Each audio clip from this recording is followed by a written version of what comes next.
I'm sorry. So today is the last day of the GeNeDis 2020 conference, and the first session is on human cognitive science. There has been a change in the program, modification, so this session will only have two speakers, Dr. Michael Harney from Health Catalyst, the US, and Professor Panagiotis Bamidis from Aristotle University of Thessaloniki. The first lecture by Michael Harney is pre-recorded, and we can watch it in the YouTube link that was provided to us. I would like to say that Dr. Michael Harney is a senior data analyst from Health Catalyst, Salt Lake City, Utah. So we now go to the provided link and we return afterwards.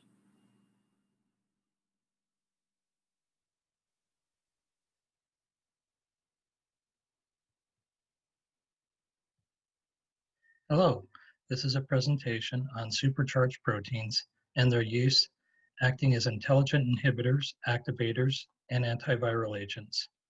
Supercharged proteins are a design of a protein that adds extra charge so that the final conformation can be used to activate or respond allosterically to other ligands in the environment.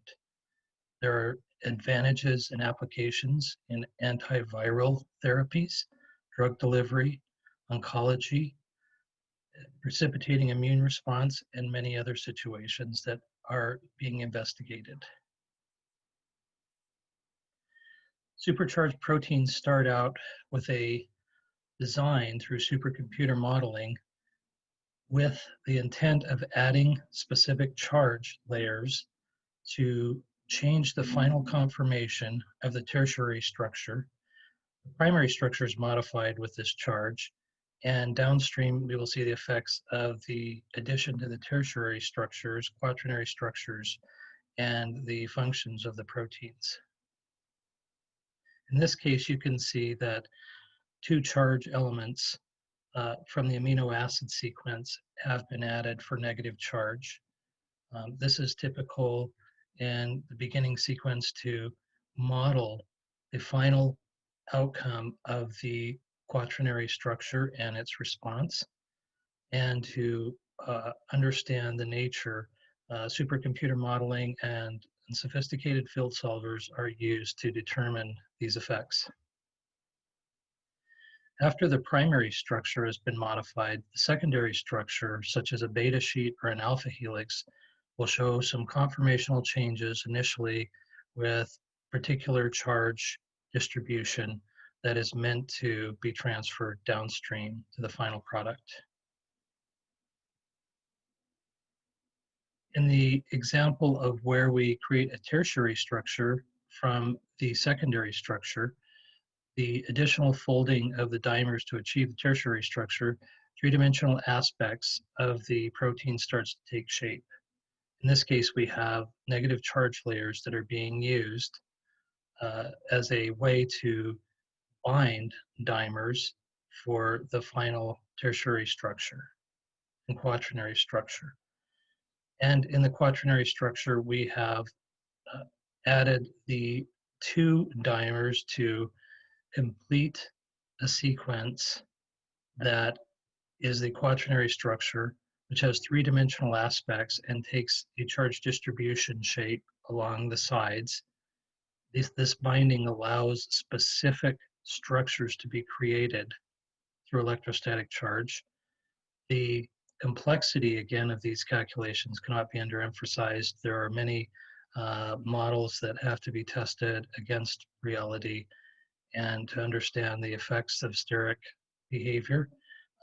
The advantage is that once these models are understood, the aspects of steric control are also present, where the charge differentiation around the outside of the structure can repel or attract certain ligands. And that is where the clinical benefits come in. In this case, you can see the positive layer in blue, and the area above it will be used to in-house a RNA backbone, antisense RNA, and the RNA phosphate backbone will slide into this area and be attached essentially to the charge layer in light blue, and the RNA nucleotides are shown as well. There's a sort of a stable, this is an example of a stabilizing situation, which may or may not work in reality. It's just hypothetical, but it does show what happens, how certain domains, when they're pre-designed with specific charge distribution, will allow for the carrier of something like an RNA, antisense RNA. And of course, in this situation with antisense RNA, we have the possibility for some antiviral therapies that would be very useful.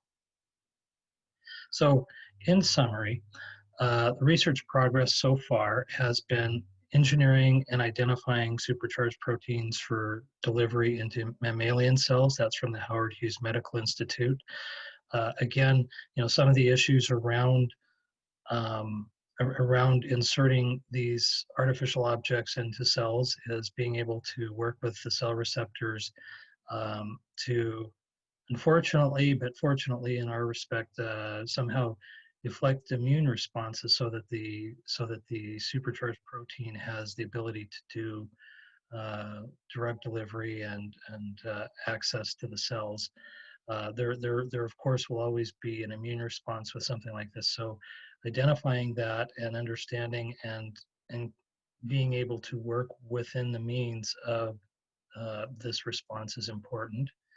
It can also be used to stimulate an immune response, of course. There's quite a bit of effort going into antisense RNA treatments.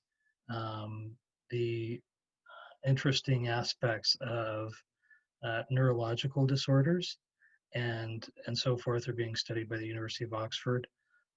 Oligotide, antiviral therapeutics, antisense and RNA interference for RNA viruses has been evaluated by the United States Army Medical Research Institute of Infectious Diseases.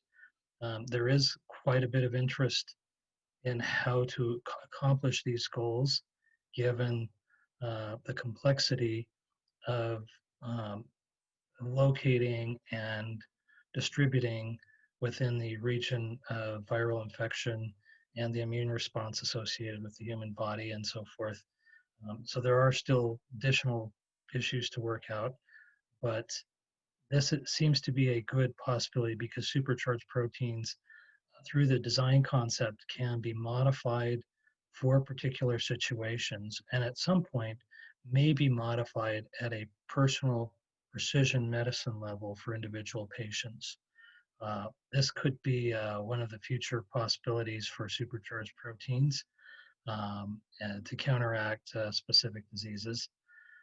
Supercomputers, which are used in this process, are the augmentation and the design and setup to help design supercharged protein assemblies has been investigated by the University of Texas at Austin, Texas Advanced Computing Center.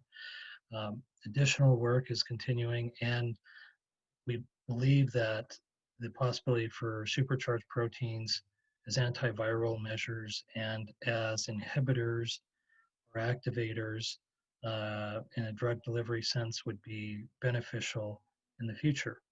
Thank you for your time.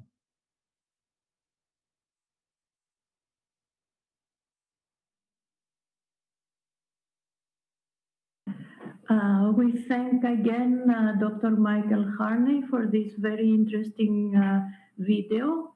The video was shorter than the provided time, so now we will wait until have a short break until 10 o'clock Athens time. So in 20 minutes, about 20 minutes from now, and we'll start with the lecture, the seminar by Professor Panayotis Bamidis. Thank you.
Okay, thank you all for waiting.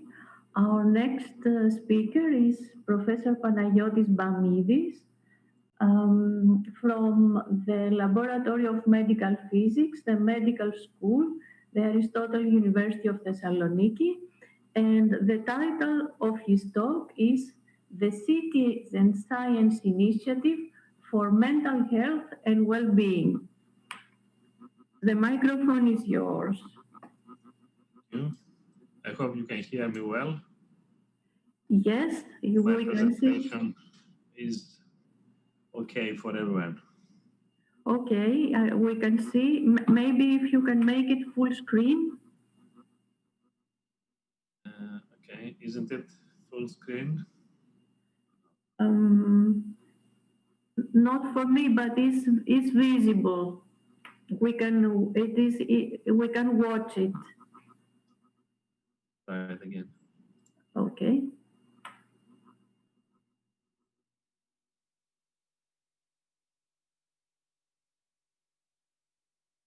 Yes, now it is full screen. Thank you. Okay. Lovely. First of all, thank you for chairing this session, and thanks for the invitation to the organizers, and great congratulations from my side and my group for this conference. It has been running parallel to another satellite event at which we finished yesterday, the brain function and assessment during learning conference, which was satellited to the GeNeDis. But anyhow, good morning, everyone. My name is Panos Bamidis. I'm a professor in the School of Medicine at Aristotle University of Thessaloniki. The title of my talk today is the City Science Initiative for Mental Health and Well-Being. We will elaborate the challenge of Thessaloniki, which has been named as the lead city in terms of mental health and well-being in this citizen science initiative, for which I have been named the coordinator, and I'm going to show you around and explain what this is all about and how we stick specific activities in this initiative. So, the slides work. I'll start with a short introduction to what CSI is. So the Citizen Science Initiative is something that started a couple of years ago as an overall European initiative and set of actions. They stem from the fact that 70% of the population in Europe live in cities, which form now a dynamic and complex socially, physically, technologically, also ecologically, environment and communities. There is an increasing demand for scientists to research modern urban challenges. And the cities have started responding to these challenges by designing and implementing evidence-based policies and by participating in the groundbreaking research for identifying new solutions. And they have been turned thereof in essential hubs for the implementation of innovations, for engaging the citizens in what? In forming, co-forming policies with the policymakers, and assisting in gathering data and methodologies for what is called citizen science. So a couple of years ago, the city of Amsterdam took the lead to execute a pilot collaboration framework with something like 35 cities around Europe, collaborating with different services of the European Commission and with key stakeholders, which included a number of networks there, like the Eurocities, the 100 Cities Resilient Cities Network, and other things, as well as the funding programs of the European Commission. This started back in beginning of 2019 and keeps going on. I'll explain later on what is the next steps basically of this. So the topic of all this initiative is how the science policy interface at the urban level can currently operate, but could also be improved. And this has marked actually the beginning of what we call the City Science Initiative. There is already a report which has been disseminated a couple of weeks ago, not a few weeks ago, around Europe on the occasion of the regions and cities meeting of the European Commission. And you can see some of the lead cities there marked in green at the right-hand side plot. This connects much as a background into the joint research centers work. This is a joint research center of the European Commission, which last year published a report on which a high-level expert group undertook in what we call the human-centered city, providing and explaining in practice, basically, opportunities for citizens to do research, participate in research, and build innovation for themselves and their cities. And there is also a report which you can see on the right-hand side of the screen, mapping these commissions and expert groups' research and innovation, urban activities and initiatives for the whole year 2020, which will now explode into the new framework, the new funding tool and framework of the European Commission, Horizon Europe, with a horizon of between 2021 and 2027.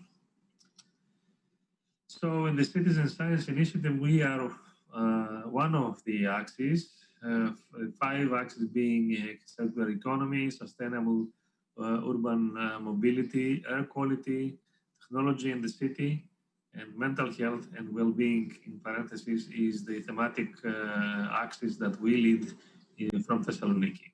So this is the map of the online workshops that have been held in the previous months during 2020. Because of the COVID, everything was held off online, of course, but it still had a lot of participation. And the result of all this has been this report that I showed in my earlier slides. So let me say a couple of things about the city of Thessaloniki for those that don't know. It's an important port. It's a very old city with 2,300 years of history, a population of around 1.1 million, and around 50 kilometers of coastal front with 3 universities, a number of undergraduates. It's the largest student population in the Balkans, basically, over 2 million visitors every year. And there are a number of challenges at the city level beyond demographics, the aging population, the decreasing population, and the decreasing of the economic active population. 2/5 of residents live in higher densities in the city, higher than even the densities of cities like New York. So in my lab, together with the Living Lab that we have formed 7 years ago, the Thessaloniki Active and Healthy Aging Living Lab, which also expands in a number of other initiatives and research streams, is a major research and development hub built up of almost more than 10 research groups with research excellence and experiences in doing innovations, in attracting funding in many different fields like assistive technologies, applied neuroscience, medical education technologies, and a number of other actions. I will refer to some of these actions later on with emphasis on those that are linked with the term and the definition that I gave earlier on a citizen science initiative. So our Active and Healthy Aging Living Lab is in physical spaces is an environment simulating a home, an electronic home, equipped with all the necessary technologies to simulate situations like how an elderly person, a person of an older age, could live in their own home, what daily activities they could do. We try to digitize these activities and study them with different devices, different sensors, different trackers. And we have a huge database now, which consists of several hours, thousands of hours of experimentations and interaction with users. Recently, we have started building, and it will be launched in the next month, I guess, what we call the Healthcare Transitions Living Lab in the Hippocrates General Hospital of Thessaloniki, so that we can study transitions of people from long-term care, from hospital to home, or to rehabilitation centers and nursing homes, and backwards and forwards. Being an active member of the European Network of Living Labs and leading the as a lab, and one of my colleagues is leading the Health and Well-being Living Labs task force in this area. So I'll just give you a few examples what we have done in the last few months, the last couple of years, in fact, within the city, actions on mental health. I'll start with what we call the social prescription actions on mental health and well-being. I'll refer later on to also a webinar that we did. So we try to consider the city as a playground so that we can explore the needs and the challenges of everyday living. We can enhance active citizenship and tackle things like ageism, fight social isolation and the cultural stigma, which is usually experienced by vulnerable groups like the ones that you can see in the screen. Another action that we have taken for the last 2 years is to build a community, a collaboration and research community focused on independent living and consisting for more than 70 adults of older ages, more than 70 years old, basically 60 plus, we call it. It has more than 70 at the moment, but it's expanding, and it's a dynamic community which participates in these city science initiatives, research efforts, but also social innovation activities. And they do provide experiences that they have. They give us useful information regarding the requirements in designing systems, ideas, and also feedback on how these might look better or how this might be might have gone wrong. So basically, they learn by doing, and we co-create activities and systems. They collaborate with a number of other things and a number of other people like students, researchers, etc. And we make the School of Medicine the center of these activities. And it's probably one of the first schools that formally considers older adults in the education programs and in the research programs per se.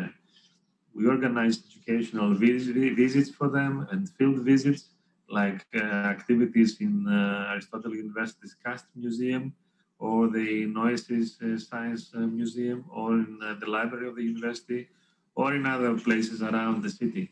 So we do organize activities that promote their active engagement, but also their mental health improvement. In one of the European the European program that we run, and is funded by the Horizon program, which is called CISCODE. We have marked this opening of the university's doors to the citizens, and we have also invited the city to formally participate with them. So we all explore solutions that are targeted to these populations, but these solutions have been built, have been designed, and have been implemented with them in these meetings that we have been using, and as an opportunity to build up the community's bonds with the policymakers from the city and the region. They provide us ample space and opportunities for the policymakers to listen to what things the citizens find useful, or to what things the citizens think that must be implemented in their own city. A further such activity is what we call this campaign of Participate For. They are public awareness and common cause campaigns. They are built around the notion of a gamified participation to raise awareness on mental health mostly, but also fight social stigma, enhance active citizenship again.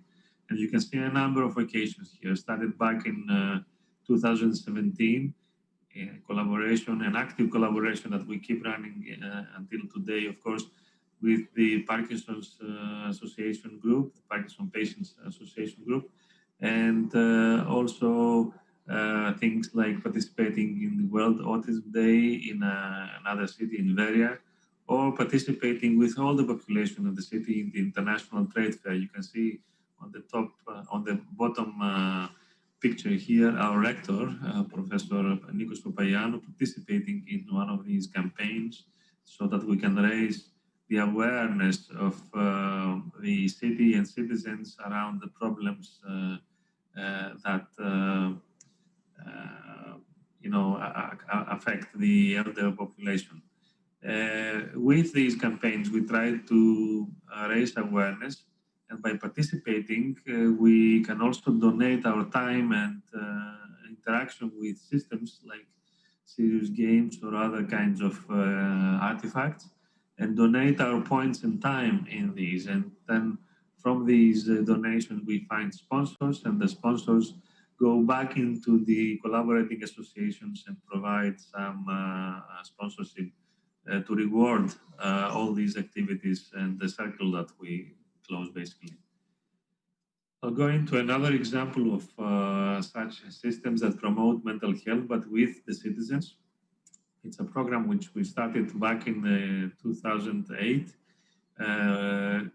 called Long Lasting Memories, which was an integrated health and social care system, an ICT platform which combines state-of-the-art cognitive and mental exercises with physical activity and exercises and games, and coupled with other technological solutions for daily monitoring, aims overall to improve the quality of life and the health status, and to prolong the time of autonomous and independent living of vulnerable groups. You can see a whole network that we have built over the last 10 years of continuous effort in building this network in Greece and Cyprus. Parts of this effort have been stemmed with an award of becoming a 2-star reference site in the European Innovation Partnership and Active and Healthy Aging. It is is the unique reference site which is built in 2 countries, in Greece and Cyprus, and has all kinds of activities, of course, and actors like the universities and research centers, policymakers, the industry, and of course the civil society and associations like the ones I mentioned. It has been developed into a major active and health and aging hub, but also a major research, development, and innovation hub for the whole area, which we are now trying to upgrade into a digital innovation hub for the country and Europe. The reference site has recently, a few days ago, in fact, organized a webinar with the help of the Action on European and Active Initiative on active and healthy aging. The webinar was targeted on social prescription, which I also mentioned earlier, which aims to improve well-being as well as the physical, mental, and social health of chronic patients, adults of older ages, and also vulnerable groups by offering referrals to different types of community support, including social events, fitness, art, lifelong learning classes, social services, exploitation of technological outcomes, technological artifacts, and things like this. We did it in collaboration, of course, with our sister site in Cyprus. So some of these projects, which are funded by the Erasmus Plus program, try to focus on experiential training and platforms that are aiming to enhance the competencies, attitudes, knowledge, and skills as far as competencies are concerned of adults of older ages, or those that have got mild cognitive impairment, or are declining towards Alzheimer's, or those that have got reduced mobility, as well as the informal caregivers or professional caregivers, with the application of assistive technologies, targeting overall to improve the quality of life overall. We continue and expand these things. Now we will start a program on including cerebral palsy in one of these groups, together with an association of care providers and parental association on this topic. Another example of how we use these groups and the interaction is the program which we coordinated at the European level, funded by Horizon 2020 and called Captain. It builds e-coaching systems, a smart home assistant for older adults, providing guidance and e-coaching whenever is needed and wherever is needed in the home. And we use transparent technology there to design and build something which will become useful for the elder adults. And it will try to turn the home into a ubiquitous assistant. The emphasis here is to try to coach the people on how to decide and take proper decisions for themselves, rather than just to impose any decision on the system doing something for them. In another Horizon funded program, which is called Shapes, and it tries to create an open ecosystem again in a large scale in 10 EU member countries. We will deploy a broad range of digital solutions to support and extend healthy and independent living for older adults. And in this case, we will try to do separate pilot activities, recruiting different adults and healthcare professionals to evaluate a number of these campaigns and technological platforms provided by the Shapes partners. I'll try to focus a little bit more in the next couple of slides on neuroscience activities that we have. You see here a program called Music Plus. Is basically neuroimaging of brain networks for multisensory learning across the lifespan. And you can see in a number of diagrams that we have built in the right-hand side, the aging changes, the balance between contribution of sensory and higher cognitive brain areas. While the younger adults employ sensory areas, the older adults employ higher cognitive areas. And we try to target specific neuroplastic interventions in this way based on music reading and training, which we offer to the city and for the city via open access serious games. And we try to monitor and study, of course, the results that the citizens provide to us and try to study these neuroplasticity patterns and the changes that affect we can see during and because of the aging. In a similar activity, we have studied a number of years ago with an open kind of protocol. We try to study neuroplasticity evolution during life span and life changes. These life changes can occur due to cognitive and physical decline, but also as improvement because of the cognitive and physical training interventions that we might carry on.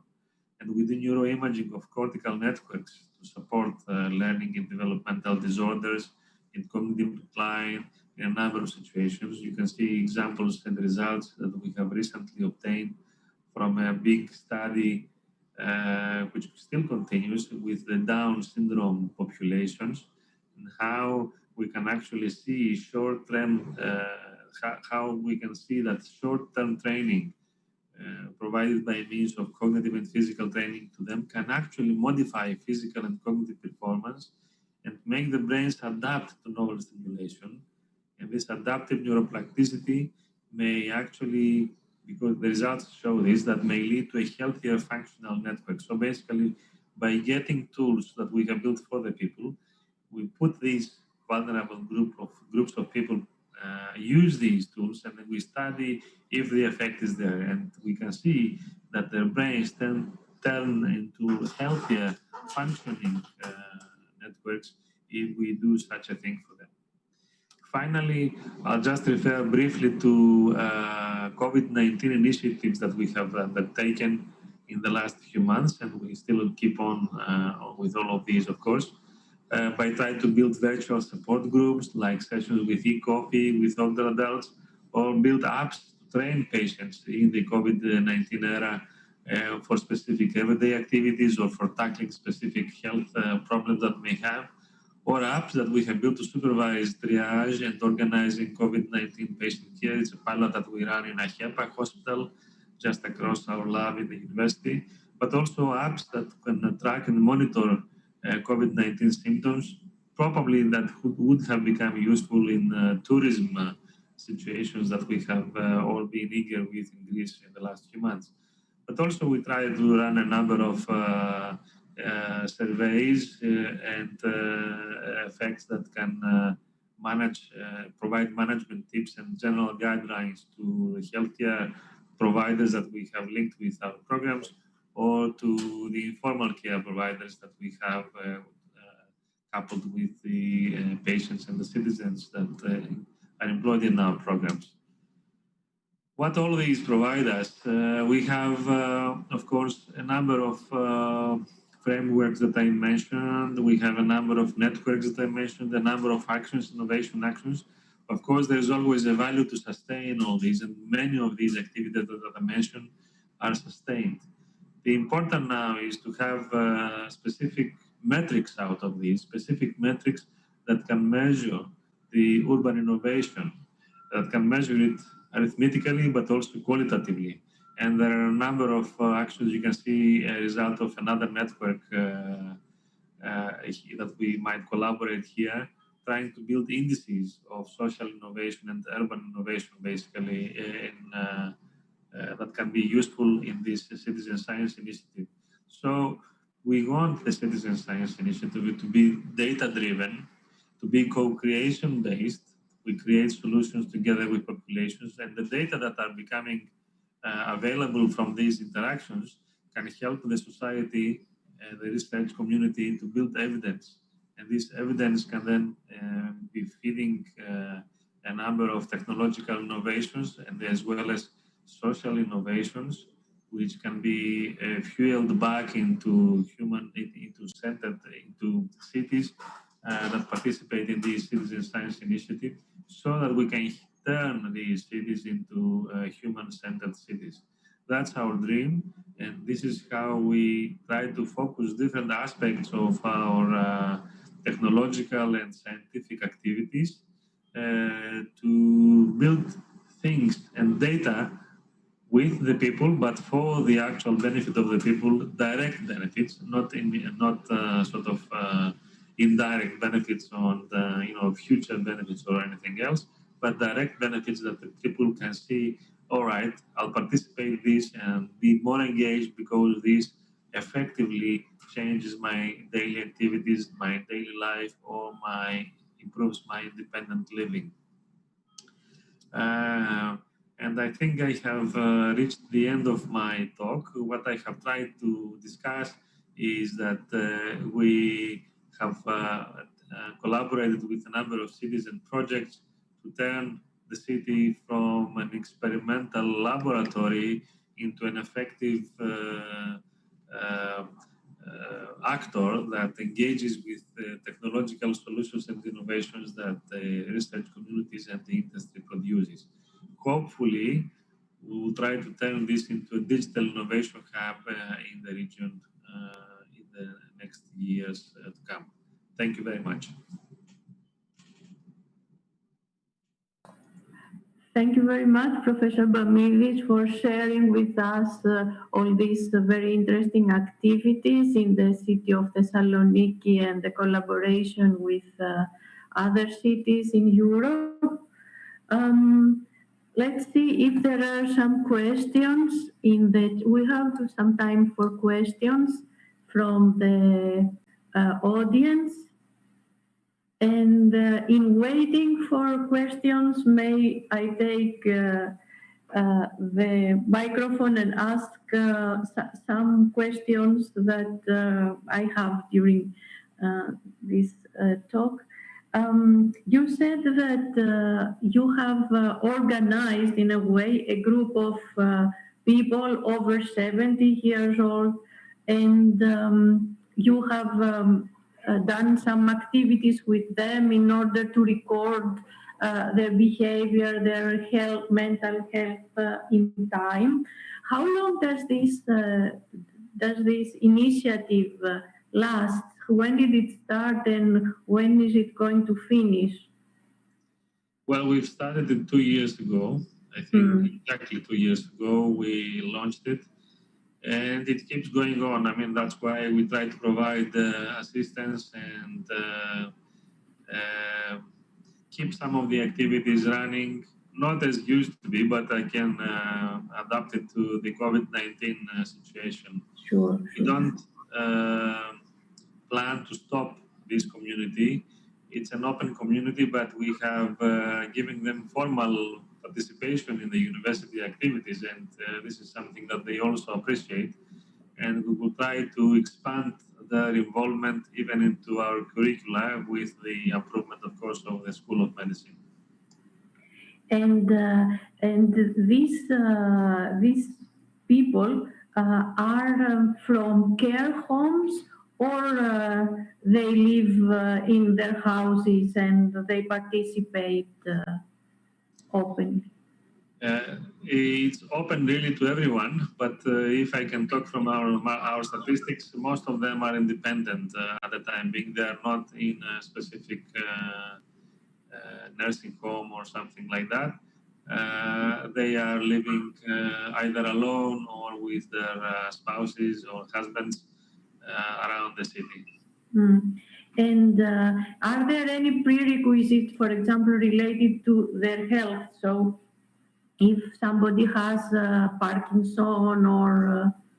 No, it's open to any kind of physical status and activity that they might have or might not have, and it's not. We don't have any exclusion criteria for them to participate. We only have inclusion criteria in the sense that they would like to join and follow our activities, but then again on a voluntary basis, not on a sort of demanding basis, as you can understand. And these are weekly activities or not daily activities, I presume? Not daily activities. They can form weekly activities or monthly activities given the period. Sometimes we had, for example, last December, we had almost 2 sessions per week, which ended up in a sort of in a Christmas party with the students in the School of Medicine after they're attending a lecture and being the panelists for student activities. I see. Interesting. And I don't see any questions coming, so I will take the opportunity to ask one more question myself. So I gather that you have gotten data, like I saw EEG images.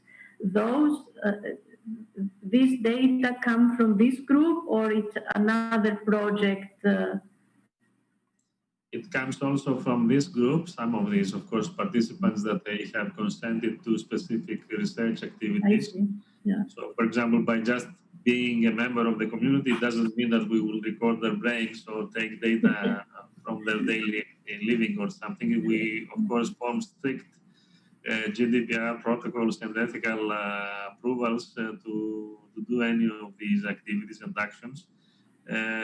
So some of them participate in this Music Plus program, which they train themselves with music training, etc., to improve their status. But also some of the data you saw were targeting the Down syndrome population, which is generally of lower ages compared to this group. So we have less than 55 years old participants there, of course. One last question before closing. What kind of other data you gather from this group besides the EEG, which is for some of them? Yes, we do have, for example, the interactions with systems like the intervention systems. If there is a serious game or it's a cognitive training program, all these individual sessions are gathered, and they can be processed if they consent, of course, to include statistical averages or statistical studies. Also, we have, of course, a battery of questionnaires that try to explore cognitive, physical, mental status, depression, quality of life, things like this. And also, recently launched surveys because of the COVID, how the COVID affects the living, how our interaction with them might improve some aspects of this living, etc. Yes, during this Because of the lockdown activities and the limitation to this group, because it's a vulnerable group for the COVID situation, of course. Well, all right. Thank you very much, Professor Bramidis, for sharing all these interesting activities with us. And Professor Cliff Gendros, who was scheduled now, will not be able to attend. So our session will stop here. And we resume in about half an hour at precisely 11:15. 11:15 Athens time. The next session has the title Health Sciences. Well, thank you all for presenting and for attending. Thank you.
So, good morning and welcome to this next session of GeNeDis 2020.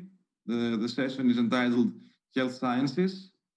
We have 4 distinguished speakers I'm happy to introduce today.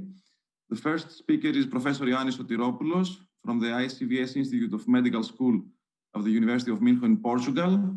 And he will speak to us regarding lifetime stress and brain pathology, exploring the link between depression and Alzheimer's disease. So, Professor Sotiropoulos, you have the floor for 29 minutes. Thank you.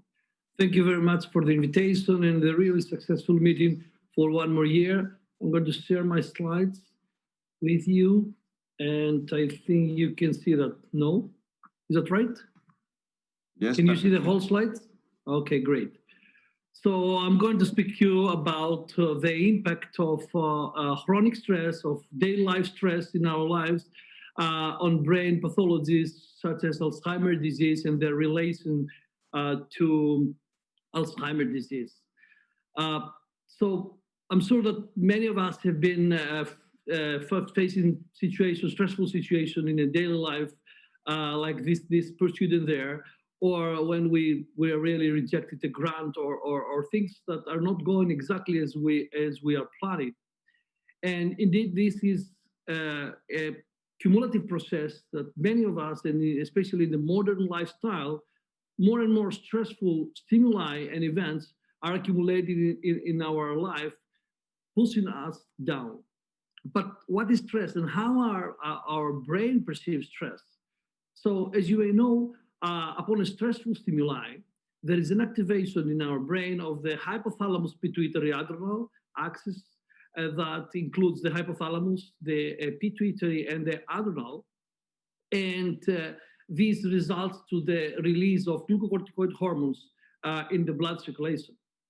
However, long stimulation of this of stress and long exposure to chronic stress is related to reduced hippocampal volume and loss of cognitive function, as you can see in this graph, for many clinical studies. And you can see, for example, from MRI studies that we have an atrophy in different areas of the brain, such as the hippocampus. And indeed, experimental studies based on animals, for example, experimental models have shown that this atrophy is based on dendritic atrophy on specific neurons in specific areas, as well as synaptic loss that leads to memory deficits. Now, there's a lot of literature suggesting that exposure to chronic stress is causally related with depressive behavior and anxiety. And as you can see this scheme here, let me change to my pointer to a laser pointer so you can follow that. As you can see in this graph, for example, here, depressed patient has increased glucocorticoid levels. And even more, many studies have shown that Alzheimer's disease patients also exhibit a dysregulation of this axis, this one, the hypothalamus pituitary adrenal axis, that I'm sure you will listen a lot later from Professor Prusos.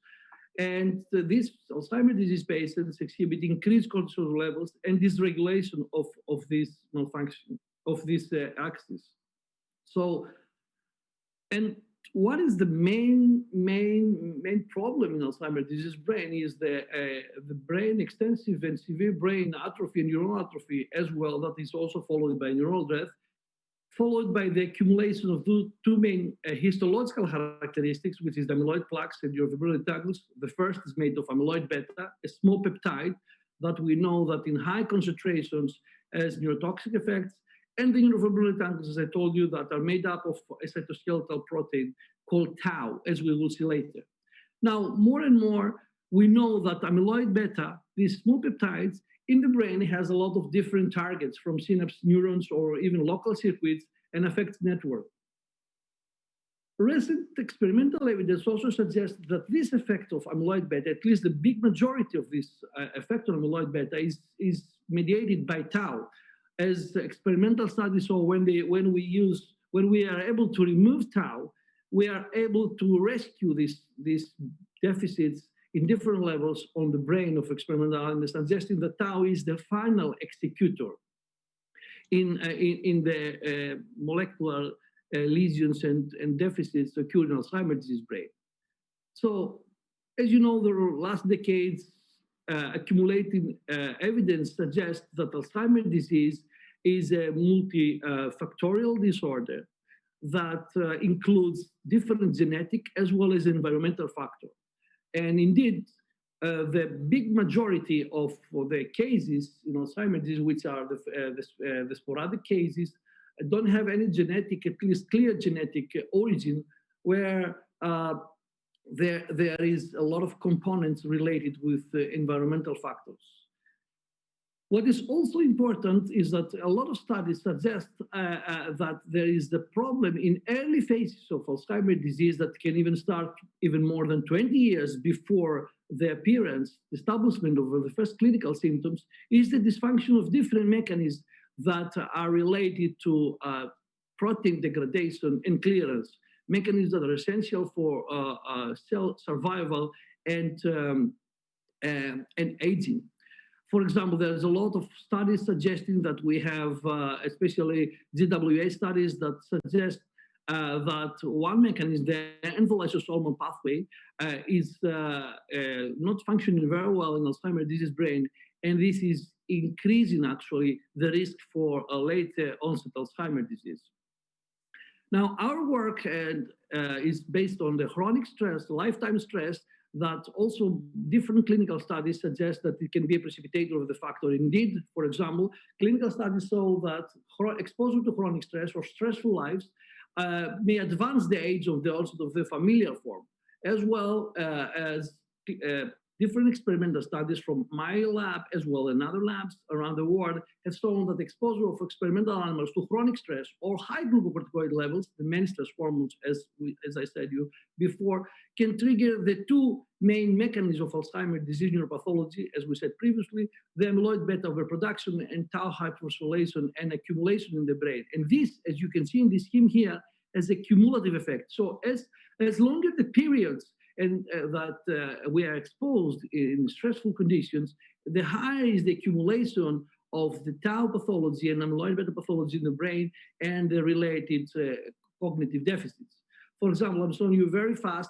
Previous work from us have shown that chronic stress and high glucocorticoid levels trigger the APP misprocessing, the mechanism that results to amyloid beta production, and then this leads to cognitive impairment in experimental animals. And even more recently, we saw that this amyloid beta results to tau hyperphosphorylation and accumulation in the neurons, that we know that this damaging both the neuronal function as well as the synaptic function, as you can see from different publications. I'm just giving you some from our lab, where we have shown that chronic stress or high glucocorticoid levels has both a malfunctioning effect on the neurons as well as resulting to neuronal death, affecting also pre-existing neurons, but also affecting neurogenesis. That is a process that our brain is trying to keep more energy and more functioning during aging. And very, very importantly, work from my team has shown that when you use animals that they don't have tau, so when we remove tau from these animals, we can block the majority of these stress-dependent, stress-driven detrimental effects on the brain. So, as I told you, tau seems to be the key component of this neuronal malfunction and cell death under both conditions of AD pathology as well as chronic stress, based on the work from different labs, including ours. Now, the question is how this damage on tau happens, how this tau hyperphosphorylation and accumulation is happening under these pathological conditions that leads to neuronal malfunction, neurodegeneration, and cell death in AD conditions. And for this reason, we focused on, and based on the clinical evidence I suggest you previously, we focus on different mechanisms that affect tau degradation in neurons as well as other proteins, as you know. So under healthy conditions, and as we all know, The ubiquitin proteasome system is the main system responsible for degradation of proteins, including tau, in our brain.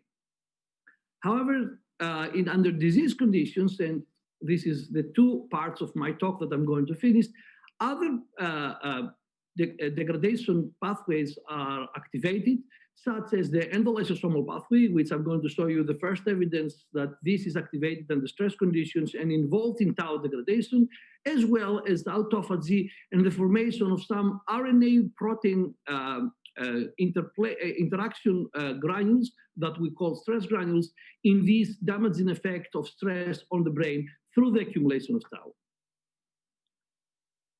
So let's see what is the endolysosomal pathway, which is the pathway basically recycling and responsible for maintenance of protein different proteins that can be either back recycled in the membrane, or if they're ubiquitinated, which is a signal to be degraded, through the mediation of escort pathway, this endosomal sorting complex required for transport pathway. Sorry for the long name, but it's not me who gave that name. They are these proteins that are going to be degraded. They through the early endosome, they are transported to the multivesicular bodies that later they will lead to lysosome degradation. So I'm not going to stay to too many details about this pathway, but I would like to highlight you a very important small GTPase protein, which is called RAB35, as you can see here. That it indeed regulates the whole escort pathway, leading to regulation of protein degradation. So the first question that a very talented MD PhD student in my lab, João Silva, asking himself is whether this escort pathway is involved in tau proteostasis, because it was not known before that work under healthy and disease conditions, and this could be involved in the mechanism how stress precipitates tau accumulation and neuronal function. So the first thing that João did is to detect tau in the different components of this pathway, such as the multivesicular bodies, as I told you previously. And you can see here from electron microscopy analysis, as well as co-immunoprecipitation studies, but as well as proximity ligancy, João shows that tau is indeed binded and accumulated in the multivesicular bodies. It binds on one of the first molecule of the escort pathway, and indeed we can see tau, as you can see in this nice fluorescent confocal images. Tau is detected in the membrane of the early endosomes as well as the lumen, suggesting that yes, tau is there. So let's see now if this pathway, the escort pathway, is involved in tau degradation, because the fact that the tau is appearing there doesn't mean anything.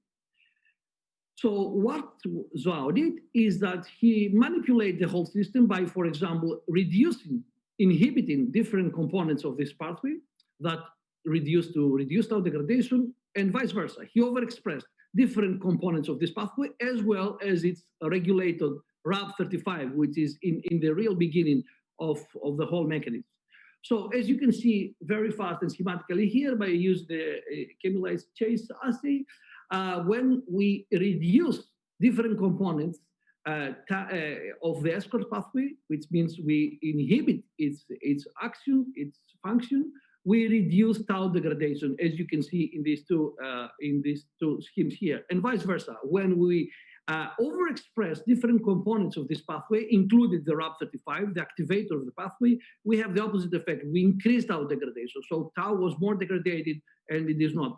We confirmed this data with a bit more fancy, or more, let's say, real-time fluorescence time technique that we see exactly the same, that if we activate, we reduce the activation, and we see that there was a specificity on the phosphorylated epitopes of tau. So different, in other words, different isoforms of tau that they were hyperphosphorylated were choosing to go inside this pathway to be degraded, suggesting a pathological involvement of this mechanism to tau accumulation. So if what I told you so far is true, then we would like to see whether this mechanism, this escort pathway, as well as the HIT activator, or RAB35, is involved in different pathological conditions where we have tau accumulation and neuronal malfunction and memory deficits. And as I told you, chronic stress, we have shown previously that is triggering tau accumulation and neuronal atrophy, leading to memory deficits. So what we see when we expose cells and animals to chronic stress or high glucocorticoid levels, we see a specific reduction of RAB35 levels in the brain as well as the cells of these animals, suggesting that if they inhibit the activator of this escort pathway is reduced, this means that the whole pathway will be inhibited, and this leading to accumulation of tau, as we know, and this is true. So at the next level, what Joao tried to do is that try to reverse this situation. So if the real cause of the tau accumulation under stressful conditions is RAB35 reduction and the inhibition of the whole endolysosomal pathway that leads to accumulation of tau, what Joao did in both in cells and animals, he put back RAB35, he overexpressed RAB35 in these animals, and he see that he not only blocked the accumulation of tau that is induced by glucocorticoids or by chronic stress, but this was also followed by blockades of neuronal atrophy, as you can see here through Golgi analysis in different brains. And importantly, both dendritic atrophy as well as loss of spine, a very important characteristic for memory loss, in both stressful conditions as well as Alzheimer's disease, was blocked when we put back RAB35 in these animals. So trying to make a long story short, we published that work in 2018 in EMBO, and we saw for the first time that yes, tau is a target of the endolysosomal pathway, and RAB35 regulates that. And on the top of that, under chronic stress conditions or high glucocorticoid levels, through the inhibition of RAB35, we have inhibition of the whole pathway that leads to reduced tau degradation in the lysosome, results to its accumulation and related neuronal atrophy and cognitive deficits. However, in this pathway, as you can see here, it's also involved, autophagy is also involved, which indeed leads to also degradation through lysosome to different proteins, including tau. And indeed, a talented postdoc student in my lab tried to understand how changes in autophagy can induce tau aggregation under stressful conditions, because it's known in the literature that deficits in autophagy can trigger tau aggregation and related neuronal malfunction and degeneration, where there is, as I told you in the beginning, in the formation of, in this process of autophagy, especially in the formation of autophagosome maturation and formation, we have involvement of some RNA protein granules that are shown, as we will see later, to also be involved in tau aggregation. So what we see in this experiment is, as expected, as you can see in the right part of these slides, you will have a schematic summary of the results, which is easy to follow. So what we see is when we expose animals to chronic stress or high glucocorticoid levels, as we described previously, we have an increase in tau aggregation and related toxicity by cell death, as you can see here, leading to memory deficits in this is an Alzheimer transgenic animal model. So then Joanna monitor autophagy and CEC by two autophagic markers, as well as others that there's no time to show you here. We published that work in Cell Death and Differentiation last year. We saw that exposure to chronic stress or to high glucocorticoid levels, both in animals and primary neurons and cell lines, we have an autophagy inhibition by reduction of LC3, the accumulation of this protein, and by accumulation of P62, an important also molecule in the autophagy induction.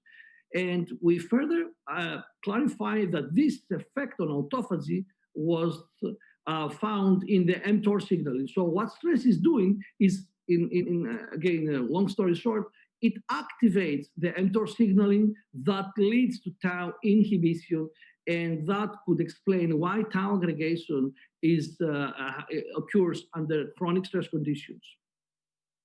Then trying to understand more how this, as I told you, how these RNA protein granules are involved, we see very nicely that both in vivo and in vitro, that chronic stress also increases different levels of these stress granule proteins, both in the soluble as well in the insoluble fraction, because as you may know, the stress granules they are formulated in a soluble first phase, and then they transform to the insoluble fraction, insoluble formation, that it helps tau to be aggregated. And this is what we see both in animals and cells.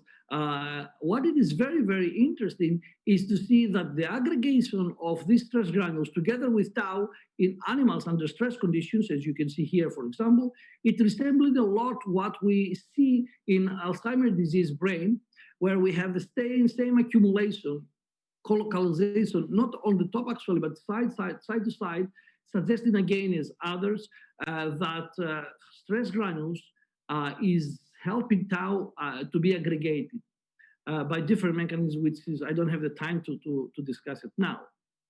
So if this is true, then we went back and tried to manipulate the formation of stress granules in order to see if this effect is parallel to tau aggregation under stressful conditions, or whether it's two independent mechanisms. So we went back to our cellular models and primary neurons, and as you can see here, for example, we, by puromycin treatment, specific treatment of puromycin, we trigger the formation of stress granules, and we see that we have an aggravation of tau accumulation that is happening under a glucocorticoid treatment. So we have more tau aggregation when we activate the formation of stress granules, and vice versa. As you can see in this, sorry, oops. Oh, come on, yes. Now, when we block by specific treatment with the formation of stress granules, as you can see here, we have a blockage of the glucocorticoid-driven effect on tau accumulation. So tau could not be further accumulated or aggregated under glucocorticoid treatment conditions when we don't have stress granules, suggesting that yes, chronic stress really activates stress granules, and this is responsible for the formation of tau aggregation and the neuronal death later. So as I saw you in this scheme, we think that mTOR is really in the beginning of this autophagic inhibition and the whole process. And what we did last, in the next step, we used the FDA-approved mTOR inhibitor, which is a drug used in some clinical conditions.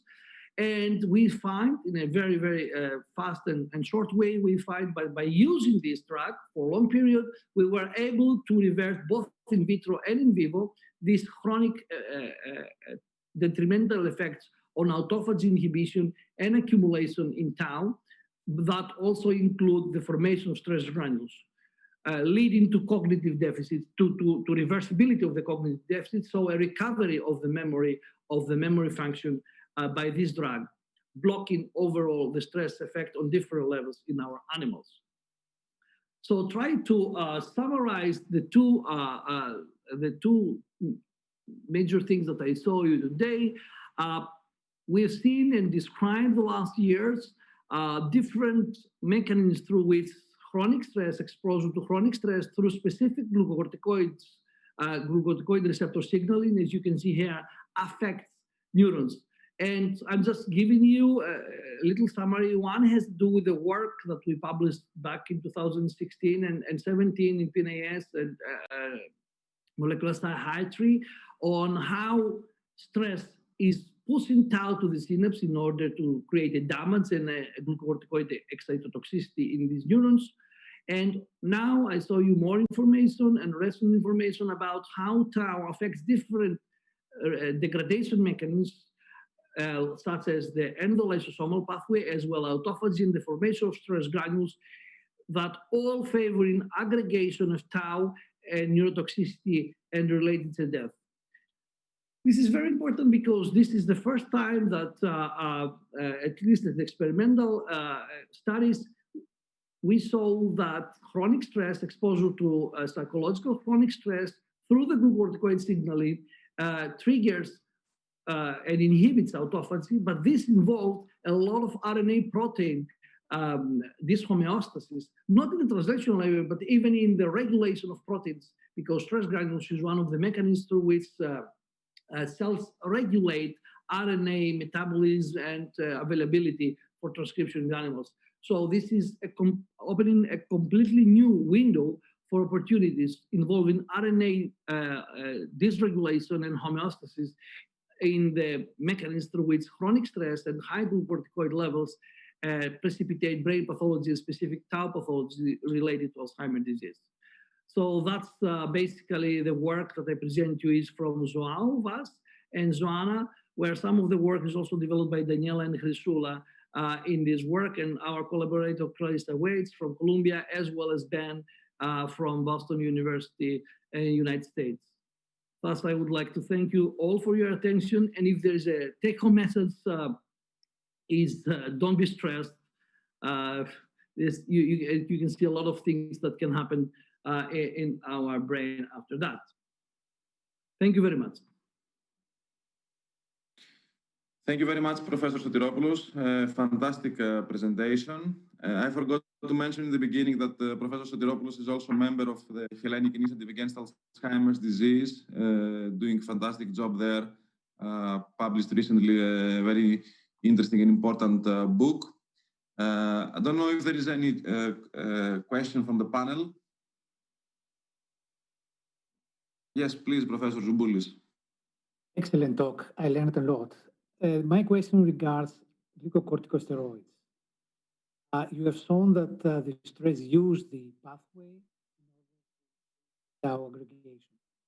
When we give therapeutically steroids, sometimes it happens that the patient go in the contrast, say, down mode. How could we explain this clinical experience with Okay, glucocorticoids in clinics are used as a fast action drug or tool in order to avoid a lot of side effects when we have reflection or immunological responses or things that we could suppress immunological system. And it's true that glucocorticoids and stress is not only acting in the brain, but it has a lot of different targets all around the body, including stones, including immunological system, including bones, including a lot of stuff. So I'm not talking about an acute exposure or something that we used through the anti-inflammatory role of glucocorticoids. But as you know, in Alzheimer's disease, there was a lot of clinical studies, so the anti-steroid anti-inflammatory drugs has not any effect or any benefit actually on AD pathology or the memory deficits. So, but this is coming much later, and this is different from what we're saying. So what we're saying is that there is sub-threshold accumulation of damage in the neurons that keeps for decades. The problem with the many clinical studies, and as you know, in Alzheimer's disease, more and more studies trying to focus on the pre-symptomatic phases, because they think the both challenges, the biggest challenge is to stop synaptic malfunction and loss and neurodegeneration in the really early phases. And many researchers believe that the fact that so many clinical studies in Alzheimer's disease field has failed has to do with the fact that we are trying to intervene very late. When we have so many damage happen, it's not possible to revert it. So more and more clinical studies are focusing in the earlier phases. And our work shows that, or suggests, based both on clinical and experimental evidence, that if we intervene, if we try to prevent early this signaling or the bad effects of glucocorticoid hormones and stress early in our life, that would be a protective factor. So this is not through the clinical phase of the disease, because then it's probably too late, and it's not only for stress or other risk factors, but it is a general trend in the clinical studies in Alzheimer's disease now to focus in the early phases. That's why there's a lot of work developed by different research around the world, including different members of the Hellenic Alzheimer Initiative, on early biomarkers. The work that Dimitris Kapogiannis present you about exosomes, the work we're doing together, or with Dr. Skarmeas, is also has to do with the exosomes in early phases, trying to understand what is happening in differentiate all these people as early as possible, before the clinical symptoms appear, if possible. Thank you. Thank you for the question. Thank you very much. We move to our next presenter, Professor Christos Zouboulis, who is a professor of dermatology, venereology, and allergology, chairing the departments of dermatology, venereology, allergology, and immunology in the Dessau Medical Center in Brandenburg Medical School in Dessau, Germany. So, Professor Zouboulis, the floor is yours. You have 30 minutes. Thank you very much, Professor Exarchos. As a dermatologist, I would like to provide a Daniel's point of view. If you can please full screen your screen. Okay. Thank you. So, just going back, as a dermatologist, I would like to present you today some aspects from the cutaneous point of view regarding Alzheimer's disease research. In a survey made by the UN Secretariat, loss of memory was presented as expected as one of the most important factors indicating aging. On the other side, in a survey of the European population, the skin took its first position, since graying and whitening of the hair and wrinkling of the skin was considered as the most important phenotypic changes indicating aging. This aspect is not new. Already in the 16th century, Lucas Cranach, the older, has painted this wonderful picture, the Fountain of Youth, that you can see live at the National Gallery in Berlin, my city, where ladies get in a fountain and get out young. And if we could magnify this picture in a proper manner, we are going to see that the sign of youth is the improvement of the skin. However, the aging process, and especially the skin aging process, is a complicated issue. Many different factors play a role that make the science and the research in this field very difficult. What we see, it's a matter of time. Looking through the ages, we recognize early changes at the midlife at 40 to 50 years and final changes that are characteristic for aging very late.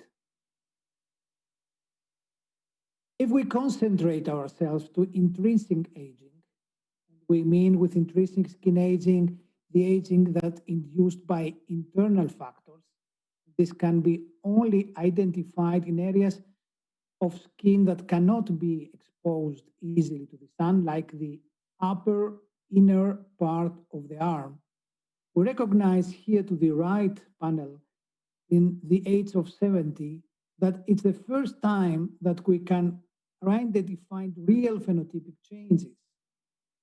If we look at the lower panel, exactly the thinning of the epidermal tissue, 30 to 50%, and the vacuolization of the upper dermis are present in late age. That the skin really does not like to age. It ages mostly through additional environmental factors. We're now able to visualize and assess skin aging by sophisticated techniques. Here you see the classical triangles of the elasticity of healthy skin at early age that lose their geometric construction with increasing age, indicating a loss of elasticity of the skin. Nowadays, we can characterize, we can evaluate the age of the skin in a very exact manner, plus minus 2 years, through such techniques.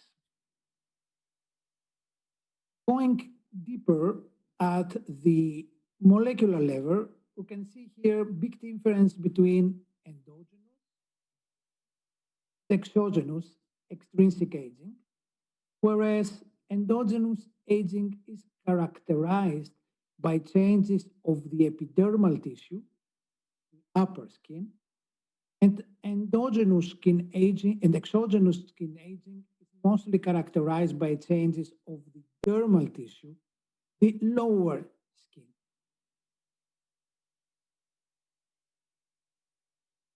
German major project of the National Genome Research Network, we were selected to evaluate the genetic etiology of human longevity some years ago.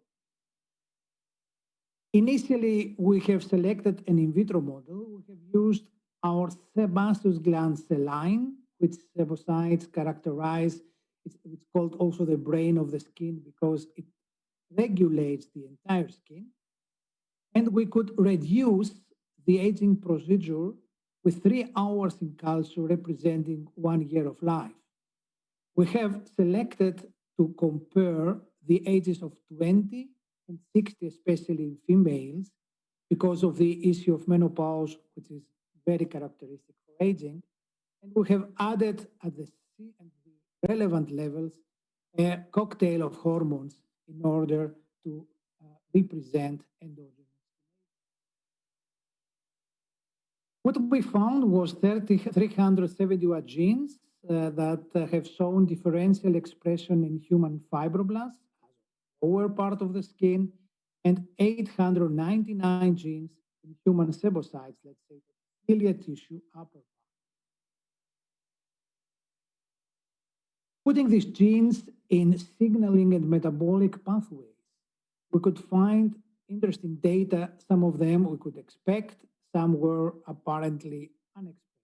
Like here, the steroid biosynthesis and lipid metabolism, a signal pathway that was expected. The pro-inflammatory pathways, we call aging of the skin, chronic inflammation, also expected. But initially and apparently unexpected was the accumulation of genes in pathways associated with neurodegenerative diseases.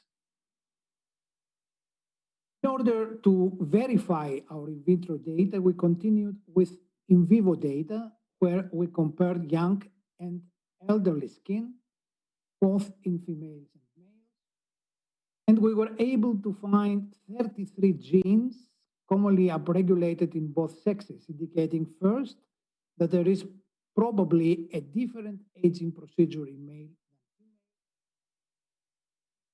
than female.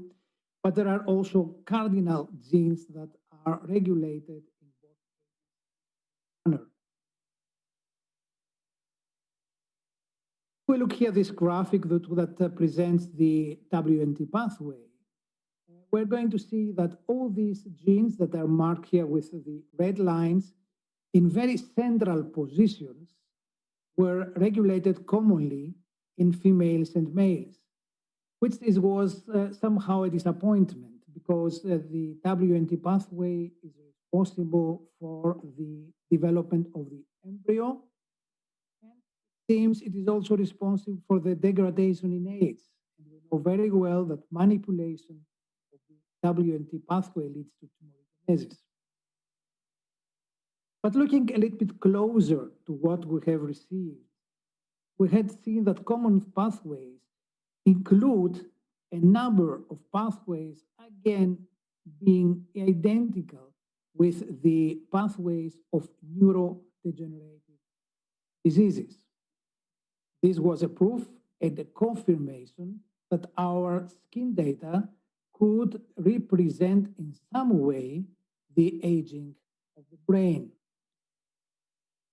I'll give you here an example for Alzheimer's. This is the pathway, and you can see again here with the arrowheads, genes very centrally pointed, which were regulated in the skin in the same way that they're regulated in the brain during the age. Well, you know better than me that this apparently unexpected result should be expected since we have a common ectodermal embryonic origin of skin and neural tissue.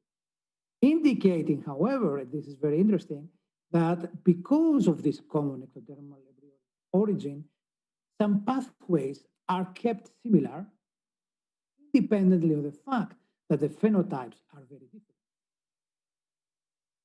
Well, we looked a little bit deeper to see if we can put common pathways. And indeed, this was the case. You see here the epidermal fate, the ventral ectoderm, and the normal fate, dorsal ectoderm, where both calcium, which regulates differentiation of the upper skin, play a major role. Induction of neuralins and repression of epidermal genes are regulated by lowering the calcium, the intracellular calcium. And here through this MAT pathway, we have actually exactly what we expect as pathways for the aging procedure of the tissue. Well, this was now very motivating. So we ask ourselves, could be a skin biopsy represent an alternative to brain biopsy? So we have participated in another major project of the German and Ministry of Education and Research called extraction of respectively multipotent stem cells with our project iPS cells from healthy and Alzheimer's disease somatic cells. As you would expect, we have chosen as origin of our work skin cells. The induced pluripotent stem cells at that time was very interesting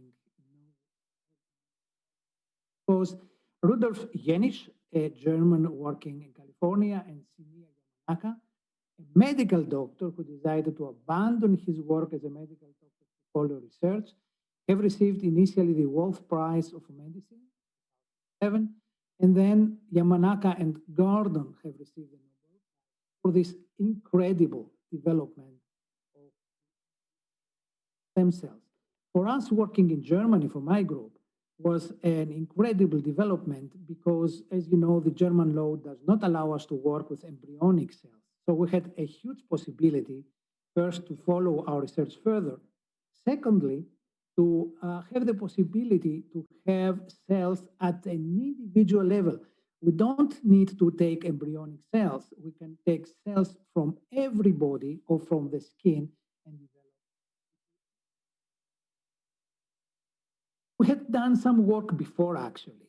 This is the work that we have done with Fiona Watt from London, where we have taken sebocytes, and by regulating in vitro the Indian Hedgehog pathway, we can bring them to a level that at that time, without exactly knowing the real story, we call stem cells, because we were able, by upregulating the subhog, the pathway to develop cells of the hair follicle, and with LEF1 to develop interfollicular epidermal cells, breaking the dogma that a fully differentiated cell is not able to go back to an undifferentiated status and develop other lineages. Parallel to us, a little bit later, however, Mary Allen from the University of Michigan, for 2 years, has used the same way, the same method to develop sebaceous glands at the footpath of the mouse. As you know, there are no sebaceous glands.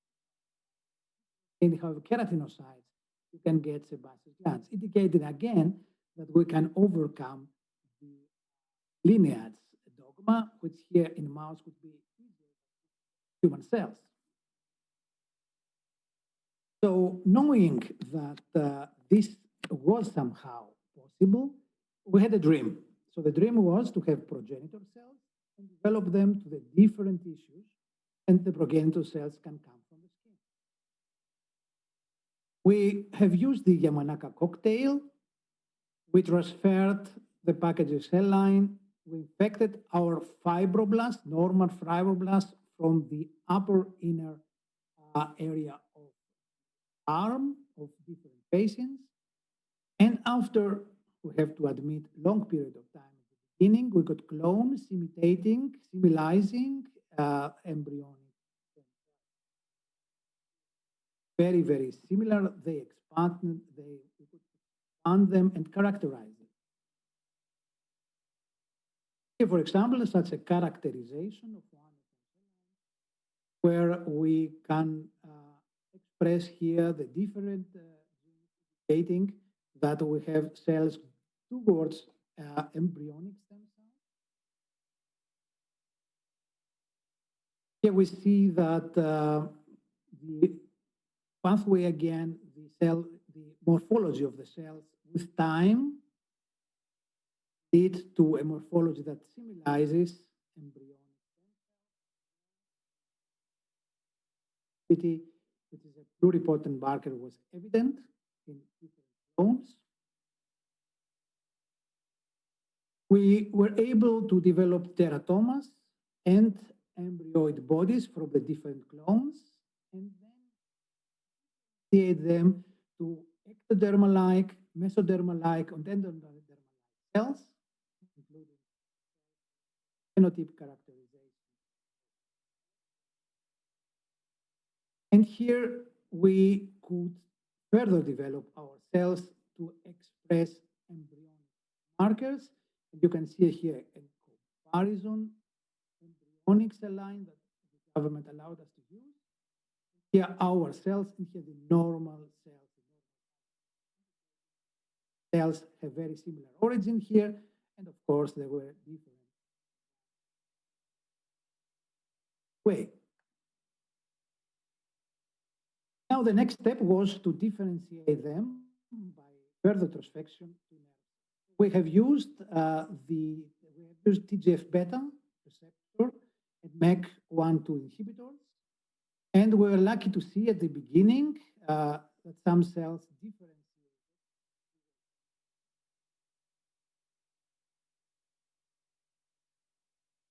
And the more we got committed to this work and we got experience, we could reach what we have now, almost a 99% purity of. It was not enough. The question was, could we even develop cells, nerve cells with different characteristics? Related GABA, so on. And we compare them with biopsies from the brain, Alzheimer's patients. And you see here the results of our first Alzheimer's cell lines. This means we have taken biopsies from patients with clear Alzheimer's without any other disease, without any treatment. This was the background protocol. And we can see that we have expression, like here, for example, of molecules that they are very characteristic, but we have also expression of other genes that are characteristic. And sometimes, especially here, we have also similar expression. Making the protein analysis, we were happy to see that from the one side, we have a lot of genes indicating chronic inflammation.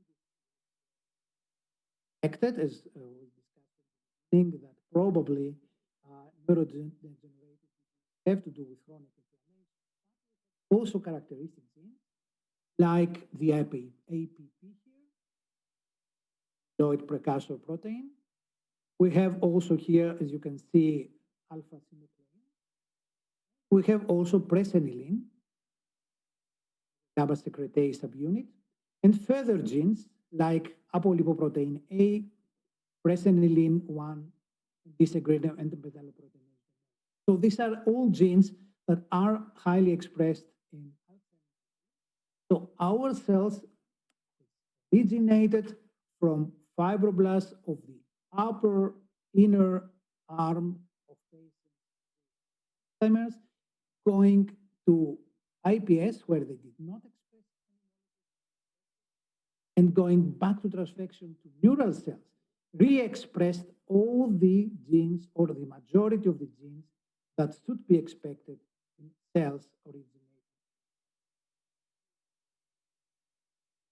The next step, of course, was to see, could we use this model as in vitro model for therapeutic trials? So we have used a gamma secretase inhibitor, compound E, the first molecule to check. As you can see here, we have, with doses dependency, decrease of p-tau. Here, of course, is not expressed in normal fibroblasts, which indicates that our model could be used indeed for evaluating of future compounds. Well, of course, we're not anymore alone in this world. As you can see here, the concept of Alzheimer's disease iPS cells derived from skin cells as disease modeling in a dish, followed nowadays by different worldwide. So actually, we see here that Israel et al. Were the first getting this idea in both spontaneous sporadic and familiar disease. We follow the sporadic. This is our work, where we followed the work of Israel, but there are other groups now confirming our data. And there are more, of course, as expected, more data familiar Alzheimer's. Well, let me summarize. What we did is a skin biopsy from Alzheimer's disease patients. We put the fibroblasts in culture where our cells were not expressing genes associated with Alzheimer's. Then we reprogram them, going further to induce pluripotent stem cells, and then we transfected them to become nerve cells where they started again to express all or the majority of the genes or the proteins expected to be expressed in Alzheimer's disease cells. So the iPS cell-based model system constitutes an alternative for studying underlying molecular basis of sporadic and familiar Alzheimer's disease, platform for drug screening and toxicology studies to unveil novel therapeutic avenues for this disease. I would like to close with giving tribute to the real workers of my group, which is Dr. Evgenia Makradevaki, done all her life the work for gerontologic dermatology. I also as a first German. Dr. Amir Hosseini, who is the leader of my laboratory, is still dedicated to combination of neurological dermatology. And Professor James Ajay, another Greek, if I may say, indeed, who was at that time when we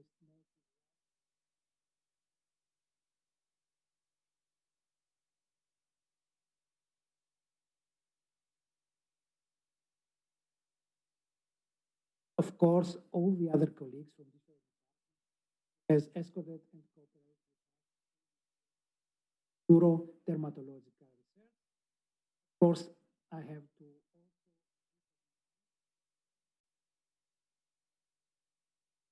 work the German research.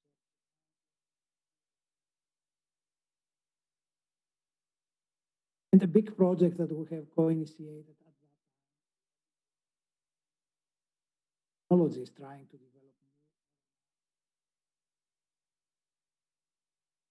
Thank you so much, and I hope that the next conference, if I'm allowed to participate in Crete this time, we're going to see each other in face-to-face and better discuss about future cooperation. Thank you very much, Professor Zouboulis. Very interesting presentation, very nice graphics and data. Of course, it would be very nice if the next time we will be all together as planned, for example, this year in Creta. Let's hope. So, are there any questions from the panel? I can ask something. I mean, thank you very much for your nice talk, Professor Zouboulis. So maybe you mentioned it, but I didn't get it. The patients that you have used, did they have any genetic background for Alzheimer, or they were just sporadic cases? We have worked up to now only with sporadic cases. Have you done any sequencing on these patients just to see maybe, you know, there was about some genetic losses that they were mutated? We did not make a sequencing. There's another big problem in Germany. The problem is that usually. Me? Can you repeat? It was an interruption in your reply. Is a legal issue in Germany. Okay. Alzheimer patients cannot sign themselves. Usually the families are afraid of the results. So we do not get permission to do anything except of anonymized research. We even do not have any more the names. Okay, I understood. Thank you very much. Okay, thank you very much. We move to our next presenter. Professor Stavros Taraviras, professor in the Department of Physiology at the Medical School in the University of Patras and director of the Stem Cell Laboratory. And the title of his talk is Common Origin for Adult Neural Stem Cells and Ependymal Cells. Professor Taraviras, you have the floor. Professor Zouboulis, if you can stop screen sharing.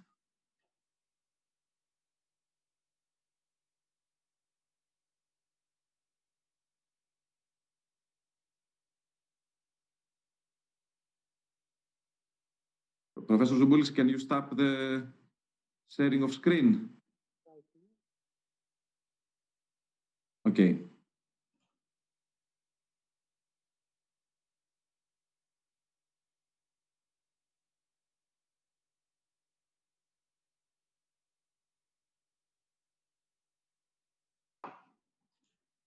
Professor Taraviras, if you can load. Okay. Now we see the screen. Can you see it now? Yes, if you can, perfect. Right. So thank you very much, the organizers, for putting together this great meeting and under very difficult circumstances. And I hope, as everybody has mentioned already, that next time we're going to meet and interact together in Crete or in another place. So today I will talk to you about a recent work that we have from my lab on the common origin of adult neural stem cells and ependymal cells and what we have learned from our studies for disease in humans, which is called hydrocephalus. So many years ago, Wandington has described with this drawing how a stem cell can end up in a differentiated cell. So just to activate the pointer, all right. So, oops, sorry. In principle, what Wandington has mentioned back in 1956 was that the differentiation process of a stem cell towards different pathways is basically something that mimics the rolling of this ball under these hills and valley. So the path that is going to select the stem cells, the ball to roll down, in principle determine the final differentiation phenotype of a stem cell. So this is something that we are interested on my lab. So the nervous system for many years has been dominated by this fantastic histologist, Ramon y Cajal, or neurobiologist, you can tell also a neurobiologist, that basically says that the nervous system is something which is stable, cannot change after the birth, cannot be regenerated. So it took many years in order this dogma to be somehow reconsidered. It was approximately mid-90s when the scientists had data and believe that we have stem cells in adult rodents initially. Now we know that there are also in humans, and these stem cells can generate new neurons throughout the life. And one of the areas that we know now that there are stem cells is the lateral walls of the ventricle that you can see here, a section. And basically, the stem cells are maintained in an environment which is next to the walls of the ventricle. And this is a blow up of the microenvironment of the neurogenic knees. And basically, we can discriminate two cell types, one which is called here E, which is the ependymal cells, and another one which is the B1, which is adult neural stem cells. Ependymal cells are a fully differentiated cell type, which is the main characteristic of these cells is this multiple motile cilia that project into the ventricular lumen. What's the role of these cells? The role of these cells is structural because it's a barrier between the ventricular lumen and the brain parenchyma. And at the same time, the cilia are important for the circulation of the cerebrospinal fluid, while they provide a trophic support to the type B1, to the adult neural stem cells. The adult neural stem cells, as I mentioned earlier, they can differentiate it into neurons that are going to migrate at the end to different places. So what we knew very little about was where and when ependymal cells and adult neural stem cells derive. So there were some initial studies several years ago that pointing to that both ependymal cells and adult neural stem cells, they derive from a population of the neuroprogenitor cells, which is called radial glia cells, a heterogeneous population that gives rise basically to all known cells of the cortex.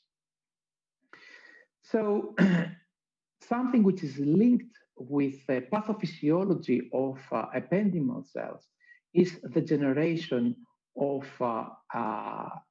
hydrocephalus. There are many reasons, but one of the reasons of hydrocephalus is the dysfunction of the ependymal cells. As you can see in this picture, basically the accumulation of a cerebrospinal fluid, either by abnormalities in flow or by absorption, reabsorption of CSF, can cause this ventricular dilatation of the brain. Actually, we know that there are different factors that contribute to hydrocephalus.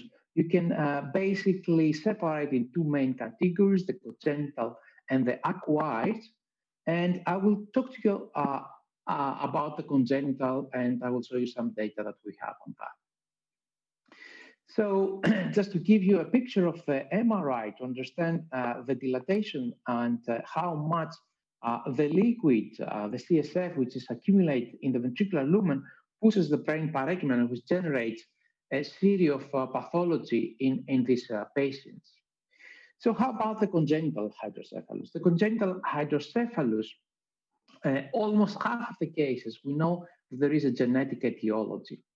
However, we know very few genes that are directly linked, which is the primary cause of congenital hydrocephalus, approximately 5%.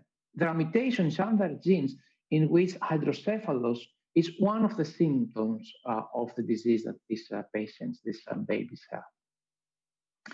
So basically, in my lab, what we are interested on is to understand how a neural stem cell during embryogenesis decides which path to take, as this rolling ball that I show you at my first slide in order to differentiate in neuron, oligodendrocyte, and astrocyte, and adult neural stem cell, or parenchymal cells.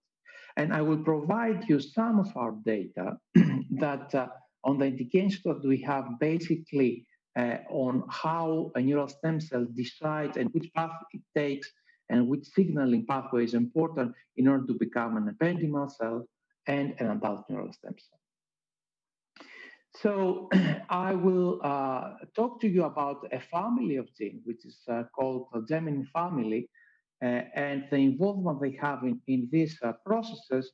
Basically, GeMini, which is the founder member, Linkeas or GEMC1, and GeNeDis or MC-GeNeDis, which are basically the three members of the family. They have Greek names, the names coming from the Greek mythology. So initially, what we have performed a series of expression analysis. So we study these genes where they are expressed during embryogenesis. And we noticed that GEMC1 or Linkeas and GeNeDis, they were expressed in initial steps of these cells that are becoming parenchymal cells. So we then moved to functional data, and we use this system, which is described on the top here, which is an in utero electroporation system. So what we did, we basically microinject our plasmid overexpressing either GeNeDis or Linkeas into the walls of the lateral ventricle. We put the two electrodes, so the plasmid was incorporated into the stem cells near the ventricle, and then we put the embryos back, and they were born normally and developed normally. So in the subsequent analysis, what we have noticed is that was a very striking result was the following.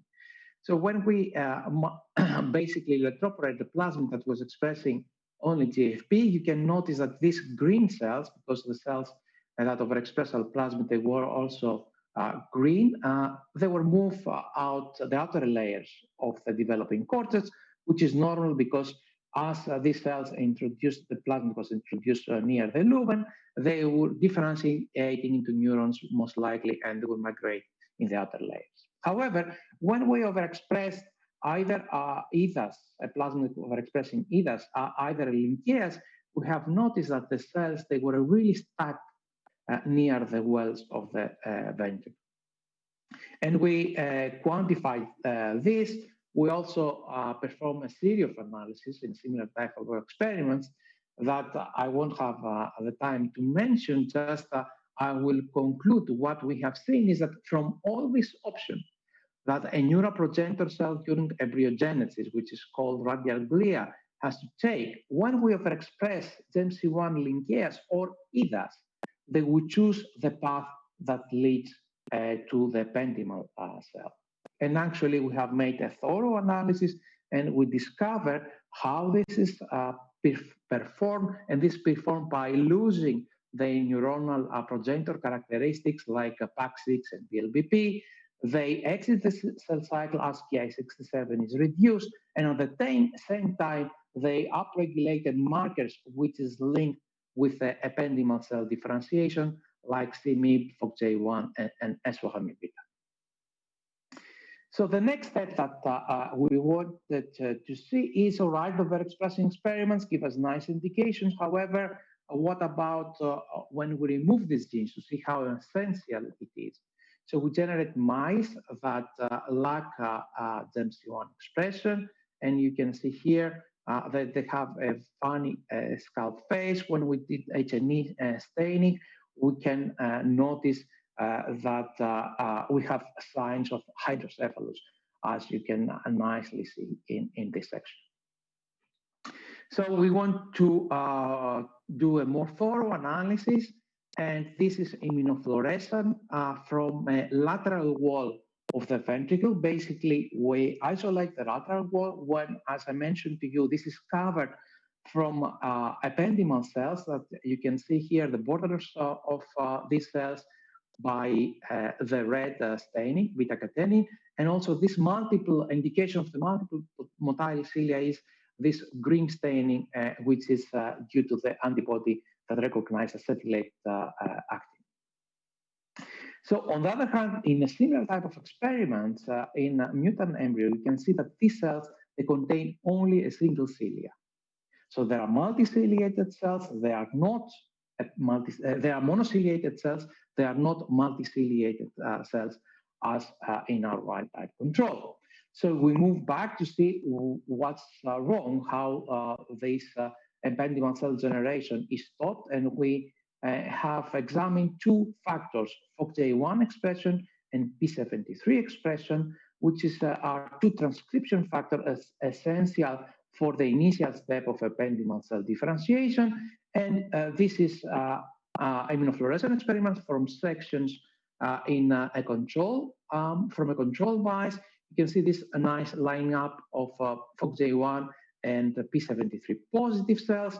However, in a similar type of sections from our mutant, we have noticed that neither FOXJ1, neither P73 appears. So they're not expressed. That means that this process has stopped in the initial step of the differentiation towards the ependymal lineage. So what we have previously also shown is that EDAS, so the other member of the family, is actually controlled by GEMC1 expression, transcriptionally controlled by GEMC1 expression, and precedes the expression of FOXJ1 and P73 that I just showed.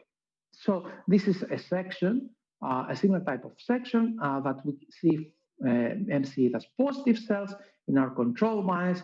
However, neither MC-EDAS is expressed in our mutant mice. So we went and isolated this area, this neurogenic niche where ependymal cells are derived from, and we perform a transcriptomics analysis and compare our mutant with our wild-type mice, and we see that basically the program, which is a link with ciliogenesis for the generation of these multiciliated ependymal cells, is blocked when GEMC1 linkase is absent.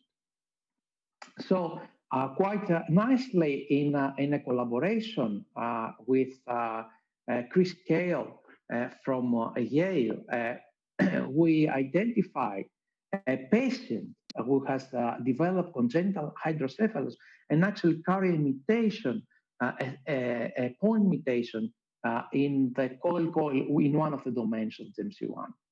So our mouse model, it seems that mimics basically the congenital hydrocephalus in human patients, which give us an idea on the molecular pathology of the human disease. So summarizing, lack of GEMC1 linkase lead to hydrocephalus in mice and humans. GEMC1 linkase is required for the generation of the differentiated multiciliated ependymal cells, both in vivo and in vitro. As you can understand, I saw you only a very small portion of our data supporting these conclusions. And committed progenitor cells to ependymal lineage are not generated in the absence of linkase both in vivo and in vitro. So basically, our data showed that the cells that are not taking this direction, it stops at the very initial steps. So the rolling ball stops very, very early in this pathway. So one of the questions that we have is, all right, these cells that do not become ependymal, what happened with those cells? So we start looking to markers that they were more astrocytic, more neural progenitor cells. And GFAP was one of the initial markers that we have used. This is an immunofluorescence experiment. You can see that the cells that are in early steps of the becoming ependymal, they express at this initial step GFAP. However, GFAP has a very distinct morphology in these cuboidal cells. When we perform the same experiments in our mutant, you can see that GFAP is expressed also. However, the cells have this radial or morphology that is reminiscent to the morphology that neural stem cells have. So another marker which is characteristic for neural stem cells is the expression of the BLBP protein. And by comparing BLBP positive cells in wild type and mutant, GEMS1 mutant mice, we have noticed that we have a significant increase of BLBP positive cells, suggesting that these cells look like neural stem cells in the absence of GEMS1. Because the mice, so these experiments that I just mentioned to you, they were in mice that were severe hydrocephalus. We want to exclude that the disease has any interference with our results. So what we performed in this case is basically a single cell deletion of GEMS1. So we have GEMS1 mutant mice that they're carrying the FLOXP. So by in utero electroporation of the Cree, we can delete only a few cells. So basically, our mice, they were absolutely normal. They just having a few cells that they were lacking GEMS1, and we can discriminate these cells by GFP expression. And just to show you some of the results, one of the markers that is characteristic of the adult stem cells is GFAP, and actually the contact of the GFAP positive cells that are lying near the wall of the antral ventricles with blood vessels, so with cells that are positive for CD31. And you can see here such a cell in our mutant mice, and the quantification between the control and the mutant, it shows that we have a statistical significant increase of more than twofold in our mutant mice. And actually, we have 3D representations that we show this kind of neural stem cells that are GEMS1 mutant, and they get in contact with blood vessels. Another marker that was characterized by Duiga's lab for adult neural stem cells is the expression of VCAM1. So as you can see here, we have the control mice, again, beta-catenin for the borders of the cells, VCAM as a marker of adult neural stem cells, and acetylate-tubulin indicating the multiciliated cells. And we can see here that in the mutant mice, we have an increase of VCAM1 positive cells, suggesting again that these cells, which are not becoming ependymal cells, they choose the path to become adult neural stem cells. Again, nicely shown here, you can see that all these cells are monociliated and are facing the wall of the ventricle and not multiciliated, as nicely shown in the control. So, as I mentioned in my initial slides, so the cells, the adult neural stem cells, they can differentiate and generate new neurons that are populating the olfactory bulbs when they derive from this area. So this neurogenic pathway involves the expression of gene. One of these genes is the ACL1, previously known as MAS1. So by scoring in this single cell deletion mutant that I described you previously, the ACL1 positive and the Ki67 positive cells, we saw that when we remove in these cells, that we remove GEMS1, we have an increase of ACL1 and also an increase of Ki67 positive cells. So, which nicely fits with the data that described you, this increase in adult neural stem cells give us an increase in cells with a neurogenic potential. And furthermore, we have noticed that we have an increase in glucocortin positive cells in our mutant mice that are pointing to the same direction that these adult neural stem cells that we have noticed to be increased in our GEMC1 mutant mice, they have a neurogenic potential. So in order to further establish our observations, we move and we perform an analysis, more molecular and more epigenetic analysis using the attack process. Here I show you some of the results pointing to two genes, FOXJ1, a marker which is characteristic for ependymal cells, and BLBP, a marker which is characteristic of adult neural stem cells. Just to show you that our mutant, the FOXJ1 region, the chromatin become more close, while in the BLBP area, the chromatin is more open. And actually, just to remind you, the immunofluorescence that I just showed you, that BLBP expressing cells were increased in our GEMC1 mutant mice. So we perform a bioinformatics analysis that correlates this data with data that were available from adult neural stem cells. And actually, it is quite striking that the locuses that we see to change and becoming more active are locuses which are characteristics for adult neural stem cells. So basically, just to summarize, when GEMC1 is deleted, the cells are acquiring adult neural stem cell characteristics, like by the increase of TFAB, BLBP, VCAM1, and also the morphology. It seems that these cells, they have also neurogenic potential, as we see from the increased expression of PAC6, ACL1, and also double courting, and proliferating potential by the Ki67 expression. So how, though, GEMC1 can do that? So how it can regulate such a transcriptional program and modify chromatin organization in order to determine these early steps of the fate commitment of these cell populations. So I will present to you, due to the lack of time, very few of the data that we have.